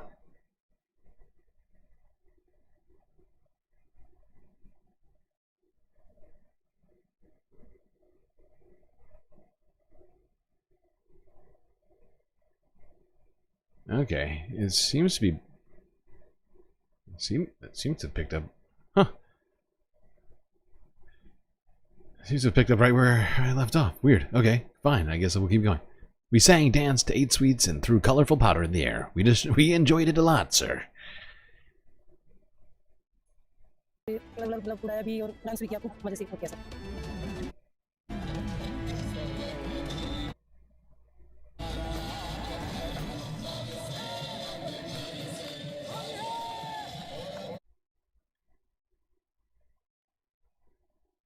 There we go, people ringing in the spring in a colorful fashion in India. All right, let's do a little loop for the last few stories we've got here. 1, 2, 3, I guess 4, technically. The last one's not really a story. All right, let's go to South China Morning Post again. 3 South China Morning Post videos in a row. That's definitely too much, man. That's too much, man. Now, we talked about this yesterday. We talked about old Rodrigo Duterte of the Philippines, who was arrested. We've been talking about it kind of all week. He was arrested in his own country in Manila at the airport after returning from Hong Kong, where he was looking to gin up support for his next presidential run. Taken to the ICC to face charges against him for crimes against humanity in his own country and his war against drugs, where tens of thousands of people would disappeared to never be seen again. But he still has access to TikTok. Or maybe Instagram? Probably TikTok. But I guess it could be another platform. But he addressed his supporters in a recent video while in ICC custody. So he's got a phone. Seems to be living okay while in ICC custody. Not exactly a jail cell.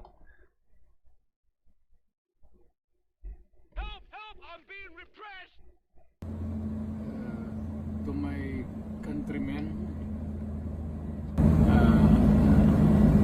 just to give you the current situation. I am about to land sa Hague. Galing ako Dubai. Stopover for it's a long haul, it's a long flight. Wait, he did it from the flight? Okay ako. Do not worry. What a bougie ass detention. My God. No handcuffs, chilling in first class on a flight, access to the Wi-Fi of the sky. to post to, I guess, Facebook. Not, oh, okay, it wasn't either, I guess technically Instagram, same company. Wow.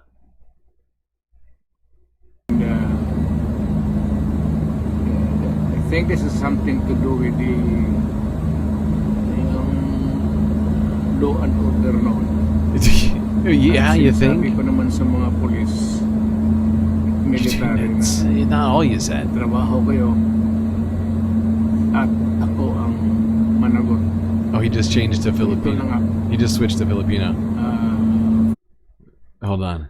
We gotta go. Alright. What I was saying to the police and military, that you do your job. Wait, hold on, I give more context for that. I think this has something to do with the law and order from back then, when I was saying to the police and military that you do your job, and I will take responsibility. So it has come to this. I mean, he did more than say do your job. He said a bunch of horrifying stuff. Really nasty, terrible. Like, Hitler, not just apologia, but like literally, like, Hitler had some good ideas when it came to killing all the Jews. Maybe we can do that to the criminals.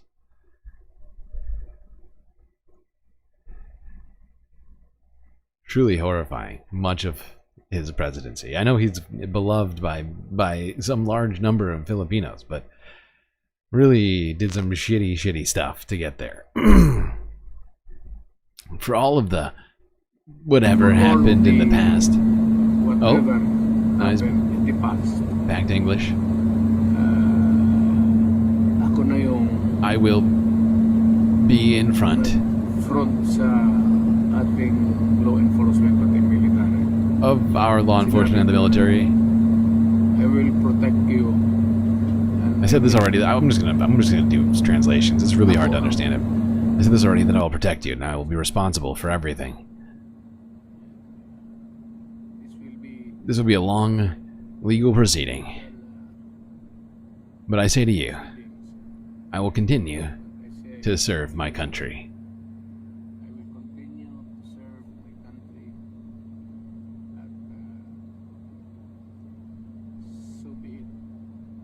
And so be it, if that's my destiny. Thank you. Sky-Fi. Yes, he's got the Sky-Fi to post to Facebook. So, he's not exactly being treated terrible in ICC detention right now. Seems to be doing just fine. Certainly better than people in ICE detention. Alright, let's go over to South Korea now. The impeachment of President Yoon is still underway. Deliberations and arguments still ongoing. He has been released from prison now, and people have taken to the streets like no other. Certainly like no other country on the planet. South Korea knows how to fucking protest. We could all learn a thing or two from South Korea on protesting. Let's go here. Both sides. Supporters and opponents of it. Yoon Suk-yeol. Holy shit.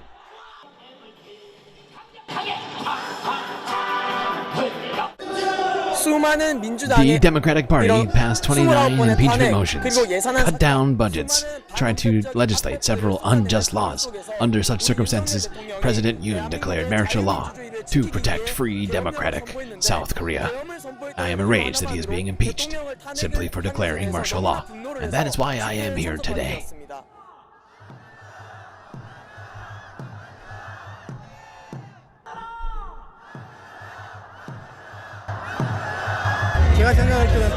In my opinion, the court will announce the verdict either on Thursday or Friday. The date may be set on Monday. And the verdict? Wouldn't it be termination? 100%? The reason he has to be ousted is because if he is reinstated, so many dangerous things can happen.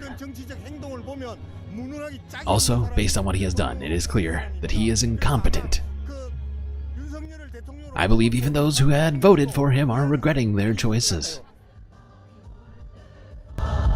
Seriously though, do you see what I mean? Like, they got music, they got really professional looking signs, they got, I mean, some of the most boisterous but well-behaved protesters you've ever seen. March is the time of year and organized. when labor Oh my god, negotiations the take organization. place in Japan. Hey, Lady. March is the time of I'm year in the middle when of labor talking. negotiations Can you not take place. tell that I'm talking right now? It's incredibly rude. How rude.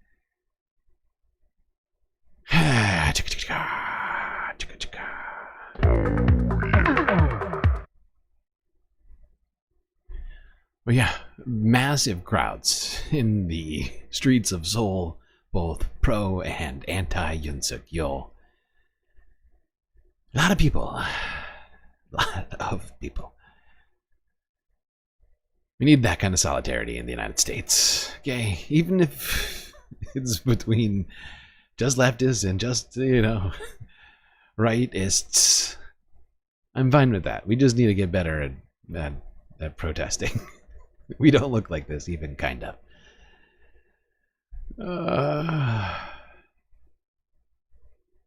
You're gonna share the stream on Hoscord. Ooh, baby. The Hoscord. I think I'm in the Hoscord. I don't just think. I'm fairly certain I'm in I don't share any links, though. I don't even use the Hoscord. I barely have enough time to keep up with the stream court, okay? Let alone the Hoscord. Although I appreciate everybody doing all they can to spread the galactic word out there. You're all beautiful people.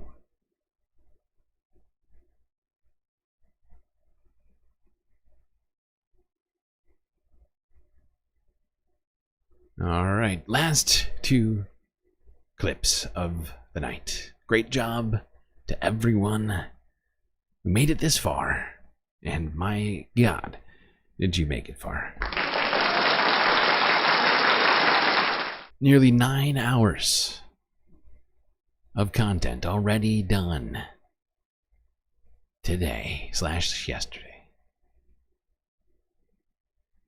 Let's go here to Japan, where they've been dealing with something of an economic crisis, which is not talked about enough, I would say. But even though Japan, very modern country, big economy, big businesses parked here, they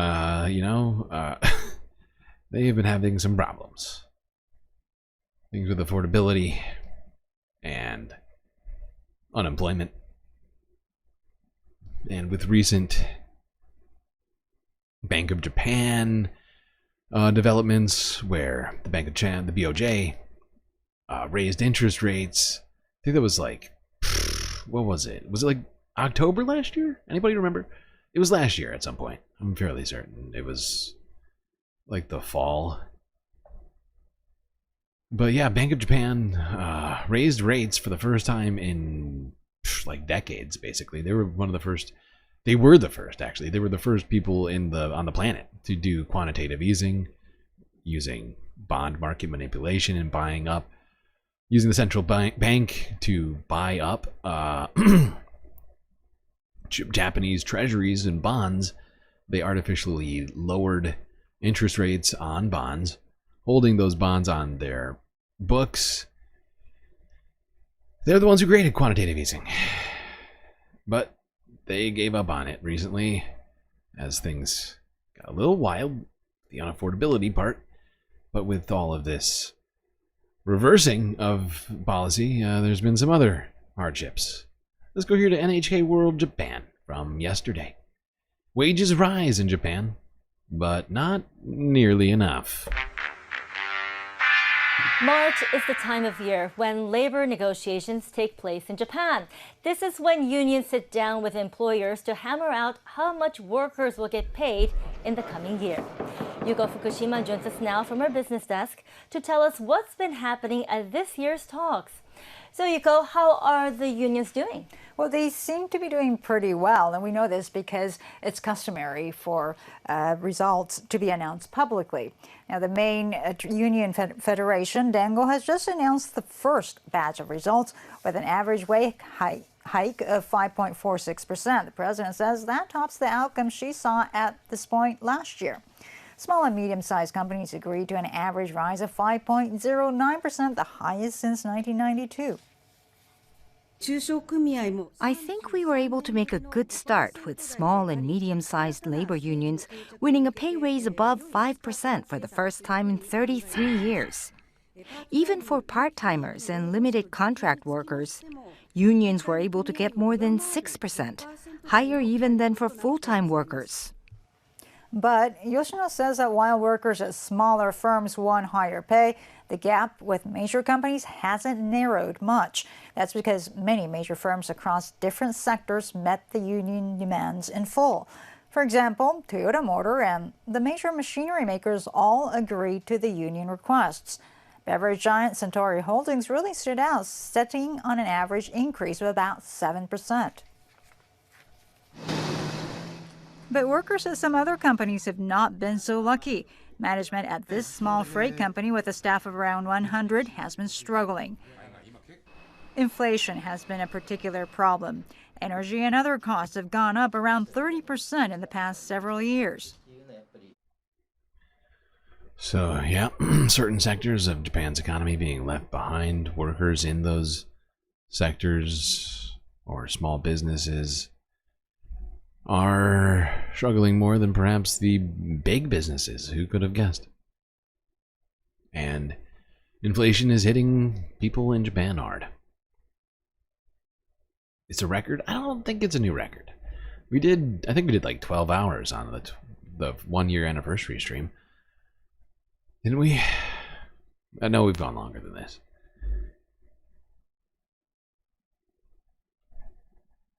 Alright, now this last one isn't really a story.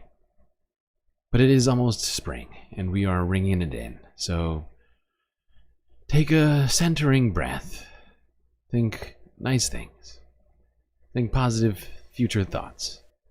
As we take in the bloom of the cherry blossoms, which we've been looking at, every few days, I would say. Maybe every week. Once a week, we come back to this same feed from Reuters showing the cherry blossom cam.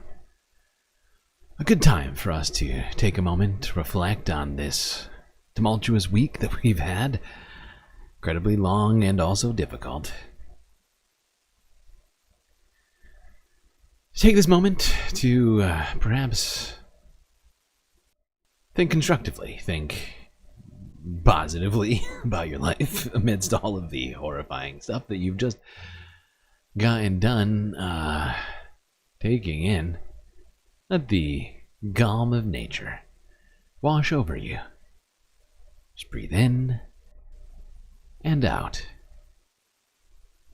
finding a sense of peace inside yourself.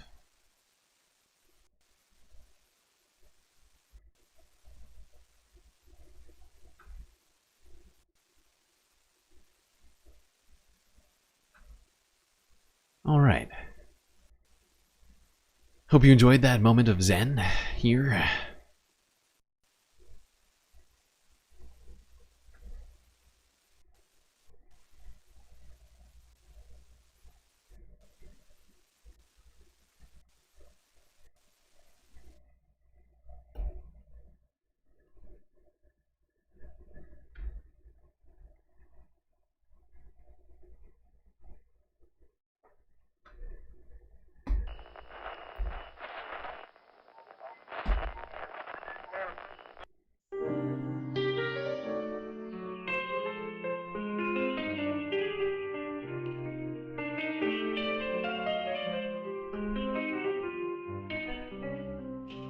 Well, it would appear that we have gotten through another stream, chat. It's incredibly long and also filled with perils. But thankfully we had each other to get through it all. That's gonna be it for me tonight. Till I see you next, you stay classy, Galactic Stream Nation.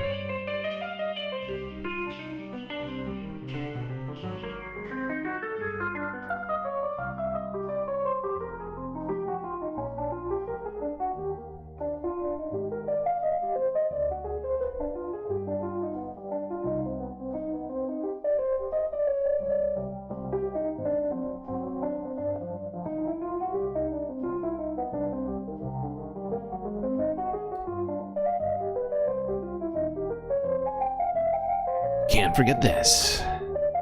These are your Galactic patrons.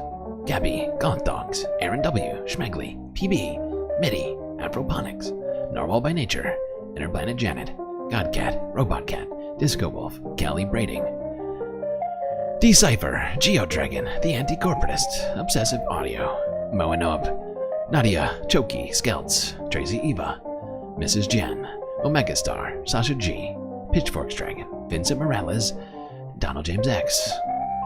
But wait, there is more.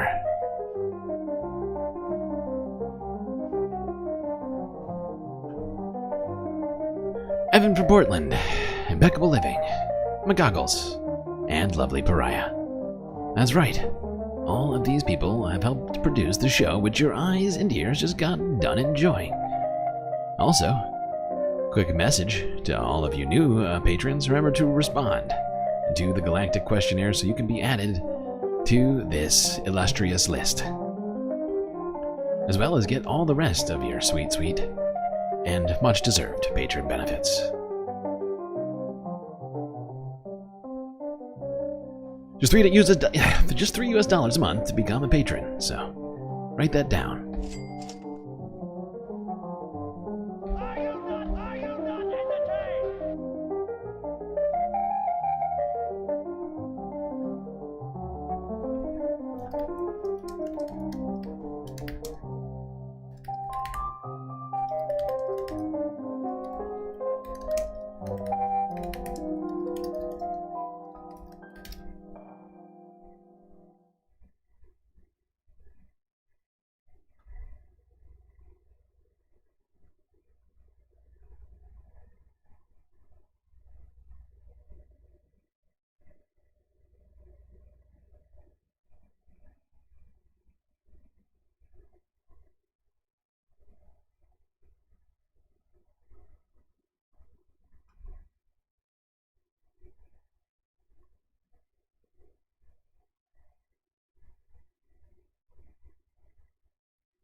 Why wasn't the stream for 10 or 11 hours? It's a good question. I have no answer to that. Because it wasn't. That's all I got for you. I know it's not what you're looking for, but it's true. It's science. Alright, here we go. Engaging. Super secret late night after hours galactic chill stream in 3, 2, 1.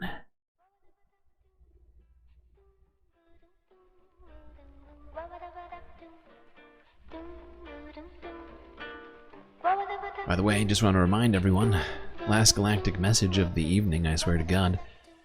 But we are still short by about $100 to pay the galactic internet bill. So, if you got any extra money in a Cash App or a PayPal account, do consider sending it my way so we can keep having this show. Past Tuesday? I need a calendar in front of me. I can't think of how. But we got a limited amount of time to reach that goal. So, you know, consider if you enjoyed the show. That is all. No more messages from this Streamlord tonight.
Just look at that yellow sun. And way off in the distance, those lovely little white clouds. Get a drink, have a good time now. Go to paradise, paradise. Você me vê sorrindo à toa. Se você me vê sorrindo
still going? Valid question, Megastar.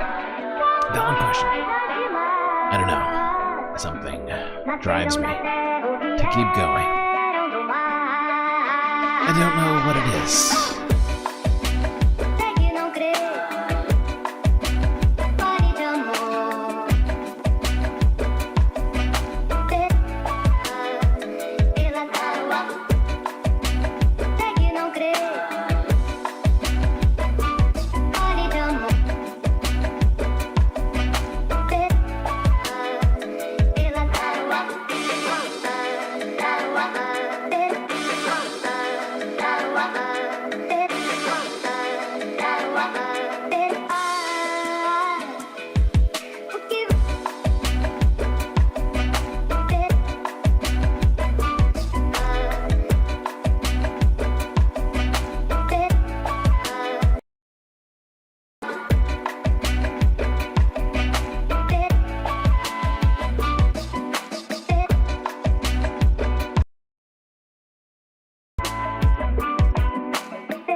Bye.